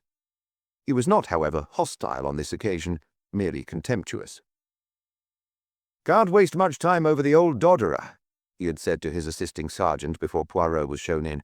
"Still, I'll have to be polite. Except you'll really have to pull some rabbits out of a hat if you're going to do anything with this one, Monsieur Poirot," he remarked cheerfully. "Nobody else but Rich could have killed the bloke." Except the valet. "Oh, I'll give you the valet, as a possibility, that is, but you won't find anything there. No motives whatever." "You cannot be entirely sure of that. Motives are very curious things." "Well, he wasn't acquainted with Clayton in any way. He's got a perfectly innocuous past, and he seems to be perfectly right in his head. I don't know what more you want." "I want to find out that Rich did not commit the crime." "To please the lady, eh?" Inspector Miller grinned wickedly. "She's been getting at you, I suppose. Quite something, isn't she? Cherchez la femme with a vengeance. If she'd had the opportunity, you know, she might have done it herself." "That? No. You'd be surprised. I once knew a woman like that. Put a couple of husbands out of the way without a blink of her innocent blue eyes. Broken-hearted each time, too. The jury would have acquitted her if they'd had half a chance, which they hadn't, the evidence being practically cast iron. Well, my friend, let us not argue. What I make so bold as to ask is a few reliable details on the facts. What a newspaper prints is news, but not always truth. They have to enjoy themselves. What do you want?" "Time of death as near as can be." "Which can't be very near because the body wasn't examined until the following morning. Death is estimated to have taken place from 13 to 10 hours previously. That is, between 7 and 10 o'clock the night before. He was stabbed through the jugular vein. Death must have been matter of moments." "And the weapon?" "A kind of Italian stiletto, quite small, razor sharp. Nobody has ever seen it before, or knows where it comes from. But we shall know. In the end, it's a matter of time and patience." "And it could not have been picked up in the course of a quarrel." "No. The valet says no such thing was in the flat." "What interests me is the telegram," said Poirot. "The telegram that called Arnold Clayton away to Scotland. Was that summons genuine?" "No. There was no hitch or trouble up there. The land transfer, or whatever it was proceeding normally." "Then who sent that telegram? I am presuming there was a telegram." "There must have been. Not that we'd necessarily believe Mrs. Clayton, but Clayton told the valet he was called by wire to Scotland, and he also told Commander McLaren." "What time did he see Commander McLaren?" "They had a snack together at their club, Combined Services. That was at about 7:15. Then Clayton took a taxi to Rich's flat, arriving there just before 8 o'clock. After that," Miller spread his hands out, "anybody noticed anything at all odd about Rich's manner that evening?" "Oh, well, you know what people are. Once a thing has happened, people think they noticed a lot of things I bet they never saw at all. Mrs. Spence, now, she says he was distrait all the evening. Didn't always answer to the point, as though he had something on his mind. I bet he had too if he had a body in the chest. Wondering how the hell to get rid of it." "Why didn't he get rid of it?" "Beats me. Lost his nerve, perhaps. But it was madness to leave it until the next day. He had the best chance he'd ever have that night. There's no night porter on. He could have got his car round, packed the body in the boot. It's a big boot. Driven out in the country and parked it somewhere. He might have been seen getting the body into the car, but the flats are in a side street, and there's a courtyard you drive a car through. At, say, 3 in the morning, he had a reasonable chance. And what does he do? Goes to bed, sleeps late the next morning, and wakes up to find the police in the flat. He went to bed and slept well, as an innocent man might do. Have it that way if you like. But do you really believe that yourself?" I shall have to leave that question until I have seen the man myself. Think you know an innocent man when you see one? It's not so easy as that. I know it is not easy, and I should not attempt to say I could do it. What I want to make up my mind about is whether the man is as stupid as he seems to be. Poirot had no intention of seeing Charles Rich until he had seen everyone else. He started with Commander McLaren. McLaren was a tall, swarthy, uncommunicative man. He had a rugged but pleasant face. He was a shy man and not easy to talk to. But Poirot persevered. Fingering Margarita's note, McLaren said almost reluctantly, "Well, if Margarita wants me to tell you all I can, of course I'll do so. Don't know what there is to tell, though. You've heard it all already. But whatever Margarita wants, I've always done what she wanted, ever since she was 16. She's got away with her, you know." "I know," said Poirot. He went on. "First, I should like you to answer a question quite frankly. Do you think Major Rich is guilty?" "Yes, I do. I wouldn't say so to Margarita if she wants to think he's innocent, but I simply can't see it any other way. Hang it all, the fellow's got to be guilty." "Was there bad feeling between him and Mr. Clayton?" "Not in the least. Arnold and Charles were the best of friends. That's what makes the whole thing so extraordinary." "Perhaps Major Rich's friendship with Mrs. Clayton—" He was interrupted. "Faugh! All that stuff. All the papers slyly hinting at it. Damned innuendos. Mrs. Clayton and Rich were good friends, and that's all. Margarita's got lots of friends. I'm her friend. Been one for years. And nothing the whole world mightn't know about it. Same with Charles and Margarita." "Yeah, you do not then consider that they were having an affair together?" "Certainly not." McLaren was wrathful. "Don't go listening to that hell-cat Spence woman. She'd say anything. But perhaps Mr. Clayton suspected there might be something between his wife and Major Rich.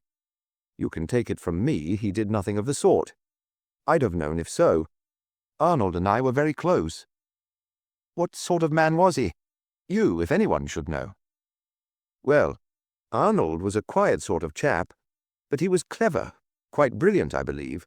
What they call a first-class financial brain. He was quite high up in the Treasury, you know." "So I have heard." "He read a good deal, and he collected stamps, and he was extremely fond of music. He didn't dance, or care much for going out."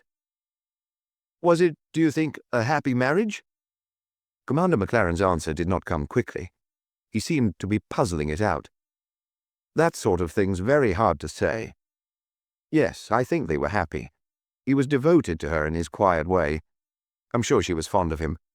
They weren't likely to split up, if that's what you're thinking. They hadn't, perhaps, a lot in common." Poirot nodded. It was as much as he was likely to get. He said, "Now, tell me about that last evening. Mr. Clayton dined with you at the club. What did he say?" "Told me he'd got to go to Scotland. Seemed vexed about it. We didn't have dinner, by the way. No time. Just sandwiches and a drink. For him, that is. I had only the drink. I was going out to a buffet supper, remember?" "Mr. Clayton mentioned a telegram." "Yes." "He did not actually show you the telegram?" "No." "Did he say he was going to call on Rich?" "Not definitely. In fact, he said he doubted if he'd have time. He said, 'Margarita can explain or you can.' And then he said, 'See she gets home all right, won't you?' Then he went off. It was all quite natural and easy. He had no suspicion at all that the telegram wasn't genuine?" "Wasn't it?" Commander McLaren looked startled. "Apparently not." "How very odd." Commander McLaren went into a kind of coma, emerging suddenly to say, "But that really is odd. I mean, what's the point? Why should anybody want him to go to Scotland?" "It is a question that needs answering, certainly." Hercule Poirot left, leaving the commander apparently still puzzling on the matter. The Spences lived in a minute house in Chelsea. Linda Spence received Poirot with the utmost delight. "Do tell me," she said. "Tell me all about Margarita. Where is she?" "That I am not at liberty to state, madam." "She has hidden herself well. Margarita is very clever at that sort of thing. But she'll be called to give evidence at the trial, I suppose. She can't wiggle herself out of that." Poirot looked at her appraisingly. He decided grudgingly that she was attractive in the modern style, which at that moment resembled an underfed orphan child. It was not a type he admired. The artistically disordered hair fluffed out round her head, a pair of shrewd eyes watched him from a slightly dirty face devoid of makeup, save for a vivid cerise mouth. She wore an enormous pale yellow sweater hanging almost to her knees, and tight black trousers. "What's your part in all this?" demanded Mrs. Spence. "Get the boyfriend out of it somehow? Is that it? What a hope!" "You think, then, that he is guilty?" "Of course. Who else?" That, Poirot thought, was very much the question. He parried it by asking another question. "What did Major Rich seem like to you on that fatal evening? As usual? Or not as usual?" Linda Spence screwed up her eyes judicially. "No, he wasn't himself. He was different." "How different?" "Well, surely if you've just stabbed a man in cold blood. But you were not aware at the time that he had just stabbed a man in cold blood, were you?" "No, of course not." "So how did you account for his being different? In what way?" "Well, distrait. Oh, I don't know. But thinking it over afterwards, I decided that there had definitely been something." Poirot sighed. "Who arrived first?" "We did, Jim and I. And then Jock. And finally, Margarita." "When was Mr. Clayton's departure for Scotland first mentioned?" "When Margarita came. She said to Charles, 'Arnold's terribly sorry. He's had to rush off to Edinburgh by the night train.' And Charles said, 'Oh, that's too bad.' And then Jock said, 'Sorry. Thought you already knew.' And then we had drinks." Major Rich at no time mentioned seeing Mr. Clayton that evening. He said nothing of his having called in on his way to the station. "Not that I heard." "It was strange, was it not?" said Poirot. "About that telegram?" "What was strange?" "It was a fake. Nobody in Edinburgh knows anything about it." "So that's it. I wondered at the time. You have an idea about the telegram?" "I should say it rather leaps to the eye." "How do you mean exactly?" "My dear man," said Linda, "don't play the innocent. Unknown hoaxer gets the husband out of the way. For that night, at all events, the coast is clear." "You mean that Major Rich and Mrs. Clayton planned to spend the night together? You have heard of such things, haven't you?" Linda looked amused. "And the telegram was sent by one or the other of them?" "It wouldn't surprise me. Major Rich and Mrs. Clayton were having an affair together, you think?" "Let's say I shouldn't be surprised if they were. I don't know it for a fact." "Did Mr. Clayton suspect?" "Arnold was an extraordinary person. He was all bottled up, if you know what I mean. I think he did know. But he was the kind of man who would never have let on. Anyone would think he was a dry stick with no feelings at all. But I'm pretty sure he wasn't like that underneath. The queer thing is that I should have been much less surprised if Arnold had stabbed Charles than the other way about. I've an idea Arnold was really an insanely jealous person." "That is interesting. Though it's more likely, really, that he'd have done in Margarita. Othello, that sort of thing. Margarita, you know, has an extraordinary effect on men." "She is a good-looking woman," said Poirot with judicious understatement. "It was more than that. She had something. She would get men all het up, mad about her, and turn round and look at them with a sort of wide-eyed surprise that drove them balmy. Une femme fatale. That's probably the foreign name for it." "You know her well?" "My dear, she's one of my best friends, and I wouldn't trust her an inch." "Ah," said Poirot, and shifted the subject to Commander Maclaren. "Jock? Old Faithful? He's a pet, born to be the friend of the family. He and Arnold were really close friends. I think Arnold unbent to him more than to anyone else. And of course he was Margarita's tame cat. He'd been devoted to her for years." "And was Mr. Clayton jealous of him too?" "Jealous of Jock? What an idea! Margarita's genuinely fond of Jock, but she's never given him a thought of that kind. I don't think, really, that one ever would. I don't know why. It seems a shame. He's so nice." Poirot switched to consideration of the valet. But beyond saying vaguely that he mixed a very good sidecar, Linda Spence seemed to have no ideas about Burgess, and indeed seemed barely to have noticed him. but she was quite quick in the uptake. "You're thinking, I suppose, that he could have killed Arnold just as easily as Charles could. It seems to me madly unlikely."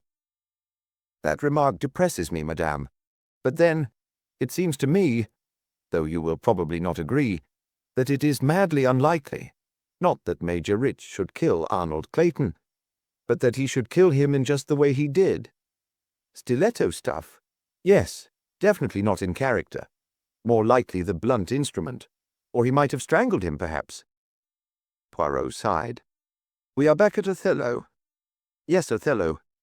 You have given me there a little idea." "Have I? What?" There was the sound of a latchkey and an opening door. "Oh, here's Jeremy. Do you want to talk to him too?" Jeremy Spence was a pleasant-looking man of 30-odd, well-groomed, and almost ostentatiously discreet. Mrs. Spence said that she had better go and have a look at a casserole in the kitchen, and went off, leaving the two men together. Jeremy Spence displayed none of the engaging candor of his wife. He was clearly disliking very much being mixed up in the case at all, and his remarks were carefully non-informative. They had known the Claytons some time, Rich not so well, had seemed a pleasant fellow. As far as he could remember, Rich had seemed absolutely as usual on the evening in question. Clayton and Rich always seemed on good terms. The whole thing seemed quite unaccountable. And throughout the conversation, Jeremy Spence was making it clear that he expected Poirot to take his departure. He was civil, but only just so. "I am afraid," said Poirot, "that you do not like these questions." "Well, we've had quite a session of this with the police.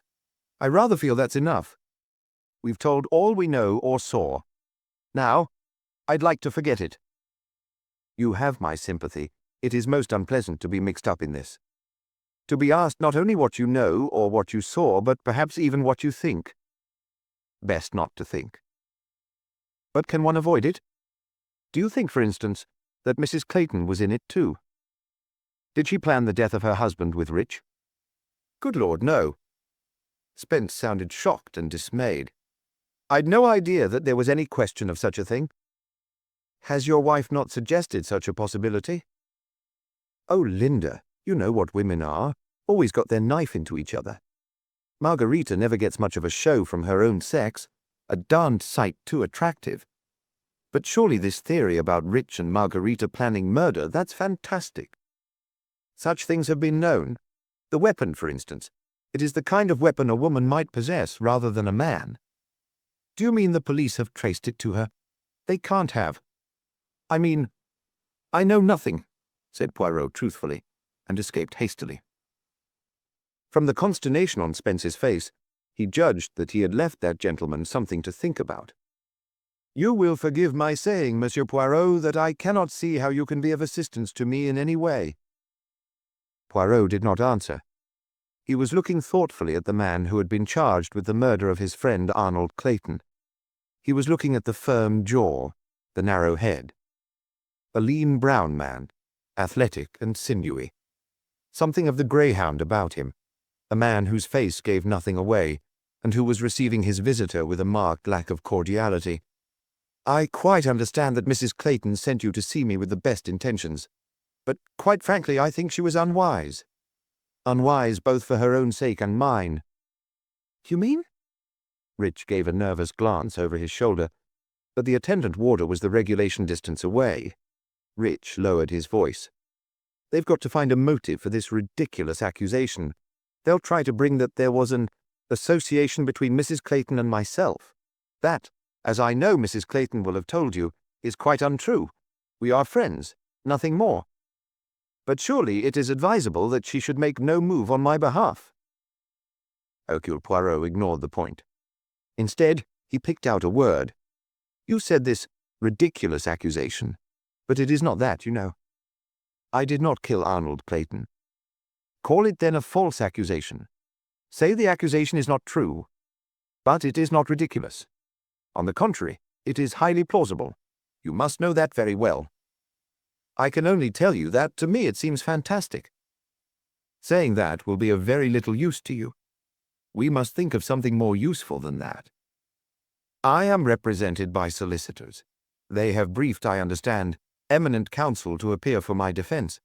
I cannot accept your use of the word we. Unexpectedly, Poirot smiled. Ah, he said in his most foreign manner, that is the flea in the ear you give me. Very well, I go.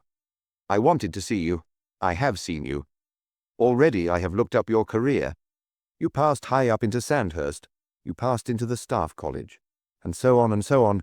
I have made my own judgment of you today. You are not a stupid man. And what has all that got to do with it? Everything. It is impossible that a man of your ability should commit a murder in the way this one was committed. Very well.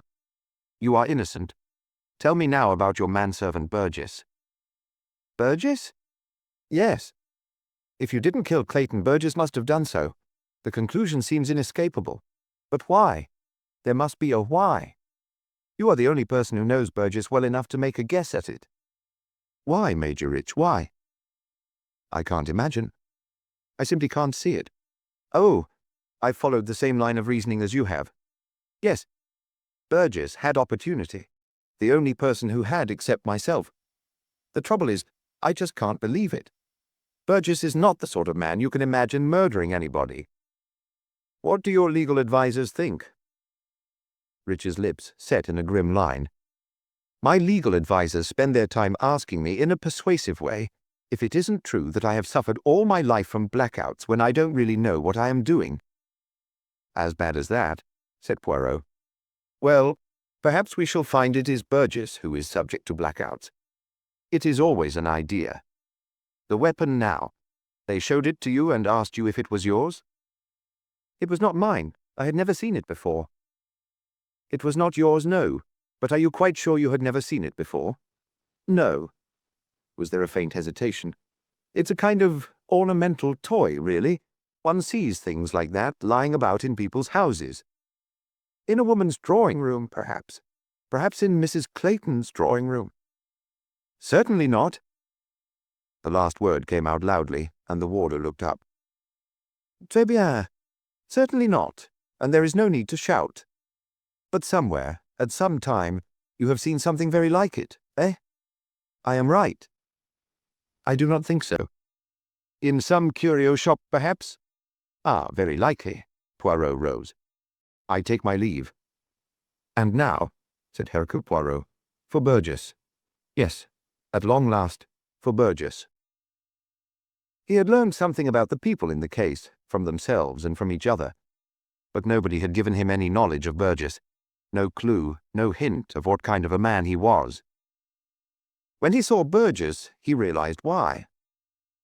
The valet was waiting for him at Major Rich's flat, apprised of his arrival by a telephone call from Commander McLaren. I am Monsieur Hercule Poirot. Yes, sir. I was expecting you. Burgess held back the door with a deferential hand, and Poirot entered. A small, square entrance hall, a door on the left, open, leading into the sitting room. Burgess relieved Poirot of his hat and coat, and followed him into the sitting room. Ah, said Poirot, looking round. It was here, then, that it happened? Yes, sir. A quiet fellow, Burgess, white-faced, a little weedy, awkward shoulders and elbows, a flat voice with a provincial accent that Poirot did not know. From the East Coast, perhaps, rather a nervous man, perhaps, but otherwise no definite characteristics. It was hard to associate him with positive action of any kind. Could one postulate a negative killer? He had those pale blue, rather shifty eyes that observant people often equate with dishonesty. Yet a liar can look you in the face with a bold and confident eye. What is happening to the flat? Poirot inquired. I'm still looking after it, sir. Major Rich arranged for my pay and to keep it nice until... The eyes shifted uncomfortably. Until, agreed Poirot. He added in a matter-of-fact manner, I should say that Major Rich will almost certainly be committed for trial. The case will come up probably within 3 months. Burgess shook his head, not in denial, simply in perplexity. It really doesn't seem possible, he said, that Major Rich should be a murderer. The whole thing. That chest. His eyes went across the room. Ah, so that is the famous chest? It was a mammoth piece of furniture of very dark, polished wood, studded with brass, with a great brass hasp and antique lock. A handsome affair. Poirot went over to it. It stood against the wall near the window, next to a modern cabinet for holding records. On the other side of it was a door, half ajar. The door was partly masked by a big painted leather screen. "That leads into Major Rich's bedroom," said Burgess. Poirot nodded. His eyes travelled to the other side of the room. There were 2 stereophonic record players, each on a low table, trailing snake-like electrical cord. There were easy chairs, a big table. On the walls were a set of Japanese prints. It was a handsome room, comfortable but not luxurious. He looked back at William Burgess. "The discovery," he said kindly, "must have been a great shock to you." "Oh, it was, sir. I'll never forget it." The valet rushed into speech. Words poured from him. He felt, perhaps, that by telling the story often enough, he might at last expunge it from his mind. "I'd gone round the room, sir, clearing up, glasses and so on. I'd just stooped to pick up a couple of olives off the floor, and I saw it, on the rug, a rusty dark stain. No, the rug's gone now. To the cleaners. The police had done with it. Whatever's that, I thought, saying to myself, almost in joke, like, really, it might be blood. But where does it come from? What got spilled? And then I saw it was from the chest, down the side, here, where there's a crack. And I said, still not thinking anything, "Well, whatever." And I lifted up the lid like this. He suited the action to the word. And there it was, the body of a man lying on his side doubled up, like he might be asleep, and that nasty foreign knife or dagger thing sticking up out of his neck. I'll never forget it, never. Not as long as I live. The shock. Not expecting it, you understand. He breathed deeply. I let the lid fall and I ran out of the flat and down to the street, looking for a policeman, and lucky I found one, just round the corner. Poirot regarded him reflectively. The performance, if it was a performance, was very good. He began to be afraid that it was not a performance, that it was just how things had happened. "You did not think of awakening First Major Rich?" he asked. "It never occurred to me, sir. What with the shock, I just wanted to get out of here," he swallowed, and get help." Poirot nodded. "Did you realize that it was Mr. Clayton?" he asked. "I ought to have, sir, but you know, I don't believe I did. Of course, as soon as I got back with the police officer, I said, 'Why, it's Mr. Clayton.' And he says, 'Who's Mr. Clayton?' And I says, 'He was here last night.'" "Ah," said Poirot, "last night. Do you remember exactly when it was Mr. Clayton arrived here?" "Nah, not to the minute, but as near as not 7:45, I'd say." "You knew him well?" "He and Mrs. Clayton had been here quite frequently during the 1.5 years I've been employed here." "Did he seem quite as usual?" "I think so. A little out of breath, but I took it he'd been hurrying. He was catching a train, or so he said." "He had a bag with him, I suppose, as he was going to Scotland?" "No, sir. I imagine he was keeping a taxi down below." "Was he disappointed to find that Major Rich was out?" "Not to notice. Just said he'd scribble a note. He came in here and went over to the desk, and I went back to the kitchen. I was a little behindhand with the anchovy eggs. The kitchen's at the end of the passage, and you don't hear very well from there. I didn't hear him go out, or the master come in, but then I wouldn't expect to. And the next thing, Major Rich called me. He was standing in the door here. He said he'd forgotten Mrs. Spence's Turkish cigarettes. I was to hurry out and get them. So I did. I brought them back and put them on the table in here. Of course I took it that Mr. Clayton had left by then to get his train." "And nobody else came to the flat during the time Major Rich was out and you were in the kitchen?" "No, sir, no one." "Can you be sure of that?" "How could anyone, sir? They'd have had to ring the bell." Poirot shook his head. How could anyone? The Spences and McLaren and also Mrs. Clayton could, he already knew, account for every minute of their time. McLaren had been with acquaintances at the club. The Spences had had a couple of friends in for a drink before starting. Margarita Clayton had talked to a friend on the telephone at just that period. Not that he thought of any of them as possibilities. There would have been better ways of killing Arnold Clayton than following him to a flat with a manservant there and the host returning any moment. No. He had had a last-minute hope of a mysterious stranger. Someone out of Clayton's apparently impeccable past, recognizing him in the street, following him here, attacking him with the stiletto, thrusting the body into the chest, and fleeing. Pure melodrama, unrelated to reason or to probabilities. In tune with romantic historical fictions, matching the Spanish chest. He went back across the room to the chest. He raised the lid. It came up easily, noiselessly. In a faint voice, Burgess said, "It's been scrubbed out, sir. I saw to that." Poirot bent over it. With a faint exclamation, he bent lower. He explored with his fingers. "These holes, at the back and one side, they feel, as though they had been made quite recently." "Holes, sir?" The valet bent to see. "I really couldn't say. I've never noticed them particularly. They are not very obvious, but they are there." "What is their purpose, would you say?" "I really wouldn't know, sir. Some animal, perhaps. I mean a beetle, something of that kind. Something that gnaws wood." "Some animal," said Poirot. "I wonder." He stepped back across the room.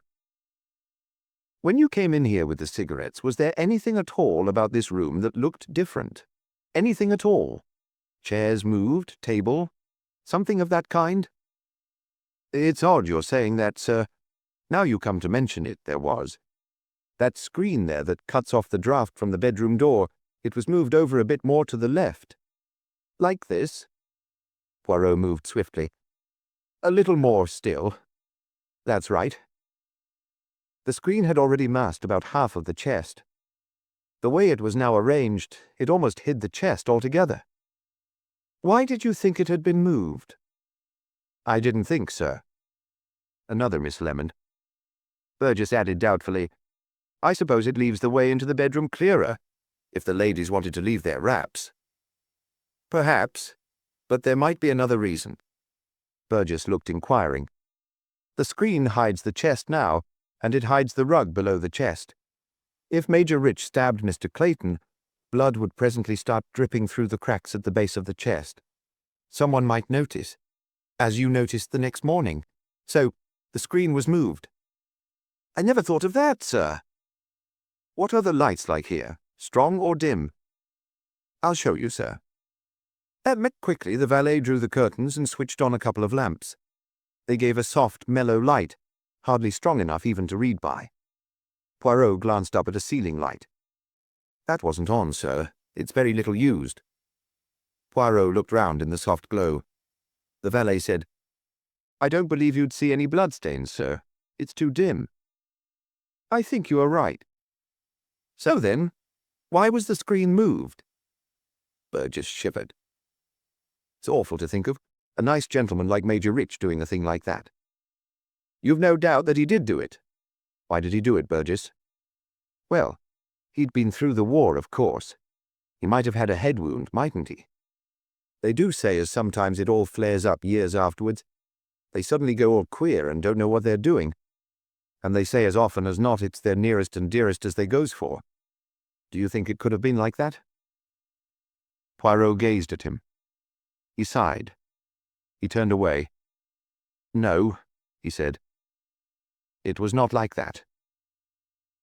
With the air of a conjurer, a piece of crisp paper was insinuated into Burgess's hand. "Oh, thank you, sir, but really I don't—" "You have helped me," said Poirot, "by showing me this room, by showing me what is in the room, by showing me what took place that evening. The impossible is never impossible. Remember that. I said that there were only two possibilities. I was wrong. There is a third possibility." He looked round the room again and gave a little shiver. "Pull back the curtains. Let in the light and the air. This room needs it. It needs cleansing. It will be a long time, I think, before it is purified from what afflicts it, the lingering memory of hate." Burgess, his mouth open, handed Poirot his hat and coat. He seemed bewildered. Poirot, who enjoyed making incomprehensible statements, went down to the street with a brisk step. When Poirot got home, he made a telephone call to Inspector Miller. What happened to Clayton's bag? His wife said he had packed one. It was at the club. He left it with the porter. Then he must have forgotten it and gone off without it. What was in it? What you'd expect. Pajamas, extra shirt, washing things. Very thorough. What did you expect would be in it? Poirot ignored that question. He said, About the stiletto. I suggest that you get hold of whatever cleaning woman attends Mrs. Spence's house. Find out if she ever saw anything like it lying about there. Mrs. Spence, Miller whistled. Is that the way your mind is working? The Spences were shown the stiletto. They didn't recognize it. Ask them again. Do you mean? And then let me know what they say. I can't imagine what you think you have got hold of. Read Othello, Miller. Consider the characters in Othello. We've missed out one of them. He rang off. Next he dialed Lady Chatterton. The number was engaged. He tried again a little later. Still no success. He called for George, his valet, and instructed him to continue ringing the number until he got a reply. Lady Chatterton, he knew, was an incorrigible telephoner. He sat down in a chair, carefully eased off his patent leather shoes, stretched his toes, and leaned back. I am old, said Hercule Poirot. I tire easily. He brightened. But the cells, they still function. Slowly, but they function. Othello, yes. Who was it said that to me? Ah, yes, Mrs. Spence. The bag, the screen, the body, lying there like a man asleep. A clever murder. Premeditated, planned, I think, enjoyed. George announced to him that Lady Chatterton was on the line. Hercule Poirot here, madame. May I speak to your guest? Why, of course. Oh, Monsieur Poirot, have you done something wonderful?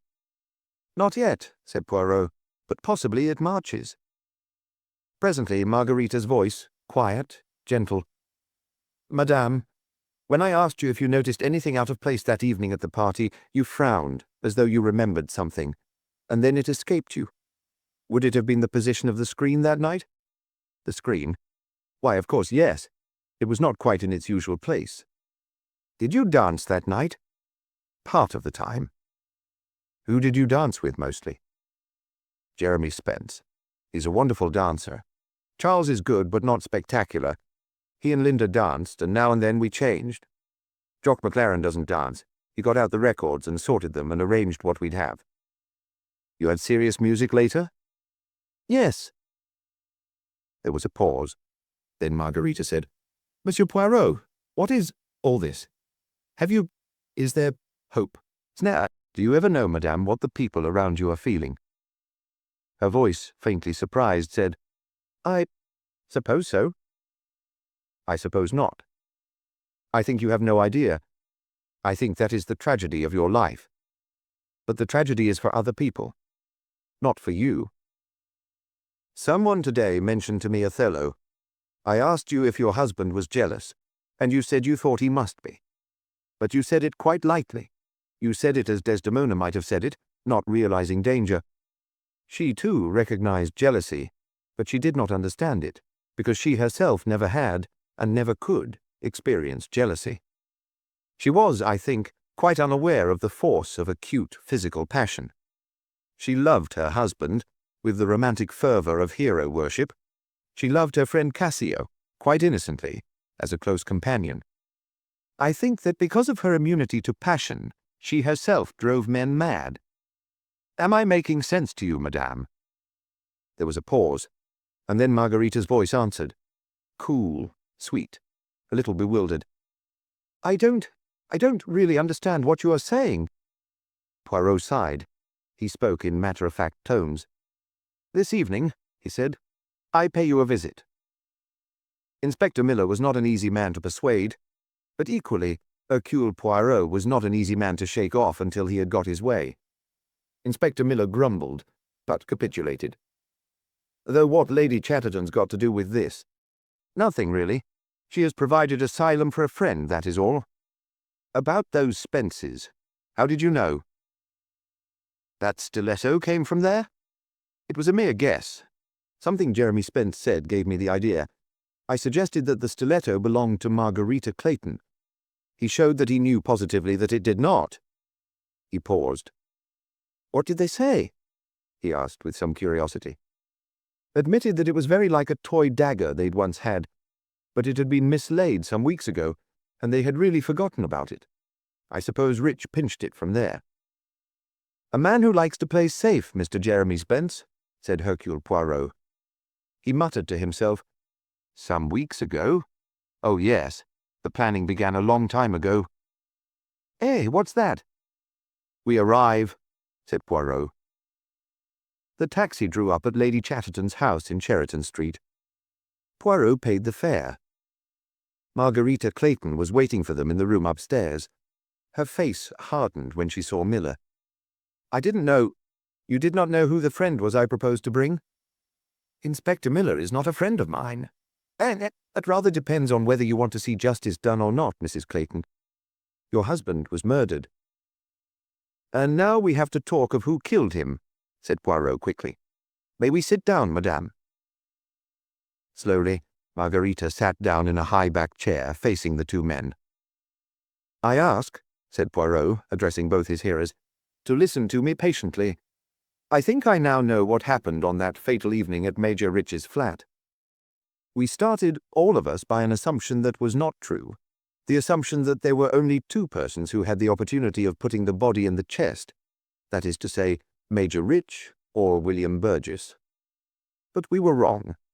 There was a third person at the flat that evening who had an equally good opportunity to do so. And who was that? Demanded Miller skeptically. The lift boy?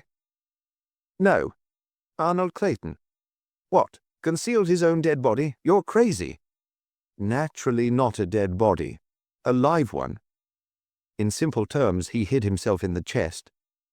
A thing that has often been done throughout the course of history. The dead bride in the mistletoe bough, a yachimo with designs on the virtue of Imogen, and so on.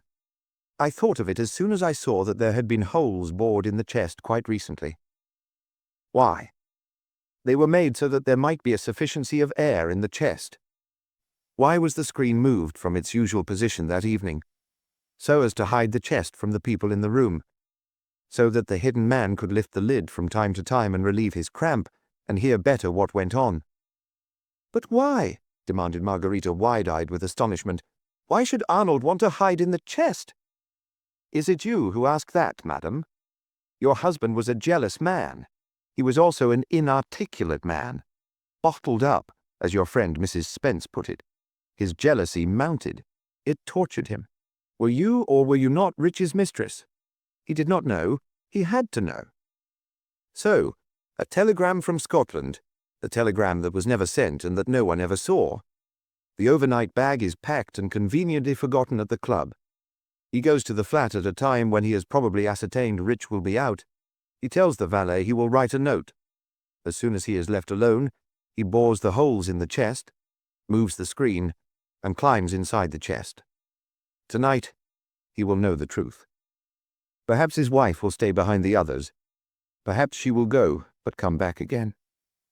That night, the desperate, jealousy-racked man will know. You're not saying he stabbed himself? Miller's voice was incredulous. Nonsense. Oh, no. Someone else stabbed him. Somebody who knew he was there. It was murder, all right. Carefully planned, long premeditated murder. Think of the other characters in Othello. It is Iago we should have remembered. Subtle poisoning of Arnold Clayton's mind.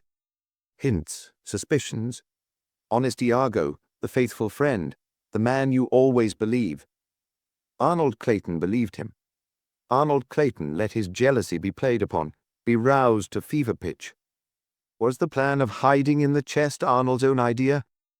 He may have thought it was. Probably he did think so. And so the scene is set. The stiletto, quietly abstracted some weeks earlier, is ready. The evening comes. The lights are low. The gramophone is playing. Two couples dance. The odd man out is busy at the record cabinet, close to the Spanish chest and its masking screen. To slip behind the screen, lift the lid, and strike. Audacious but quiet easy. Clayton would have cried out. Not if he were drugged, said Poirot. According to the valet, the body was lying like a man asleep. Clayton was asleep, drugged by the only man who could have drugged him, the man he had had a drink with at the club. Jock? Margarita's voice rose high in childlike surprise. Jock? Not dear old Jock? Why, I've known Jock all my life. Why on earth should Jock? Poirot turned on her. Why did two Italians fight a duel? Why did a young man shoot himself? Jock McLaren is an inarticulate man. He has resigned himself, perhaps, to being the faithful friend to you and your husband. But then comes Major Rich as well. It is too much. In the darkness of hate and desire, he plans what is well nigh the perfect murder, a double murder, for he is almost certain to be found guilty of it. And with Rich and your husband both out of the way, he thinks that at last you may turn to him. And perhaps, madame, you would have done— Eh? She was staring at him, wide-eyed, horror-struck. Almost unconsciously she breathed. Perhaps— I don't know. Inspector Miller spoke with sudden authority. This is all very well, Poirot. It's a theory, nothing more. There's not a shred of evidence. Probably not a word of it is true. It is all true. But there's no evidence. There's nothing we can act on. You are wrong. I think that McLaren, if this is put to him, will admit it. That is, if it is made clear to him that Margarita Clayton knows— Poirot paused and added, because once he knows that, he has lost. The perfect murder has been in vain.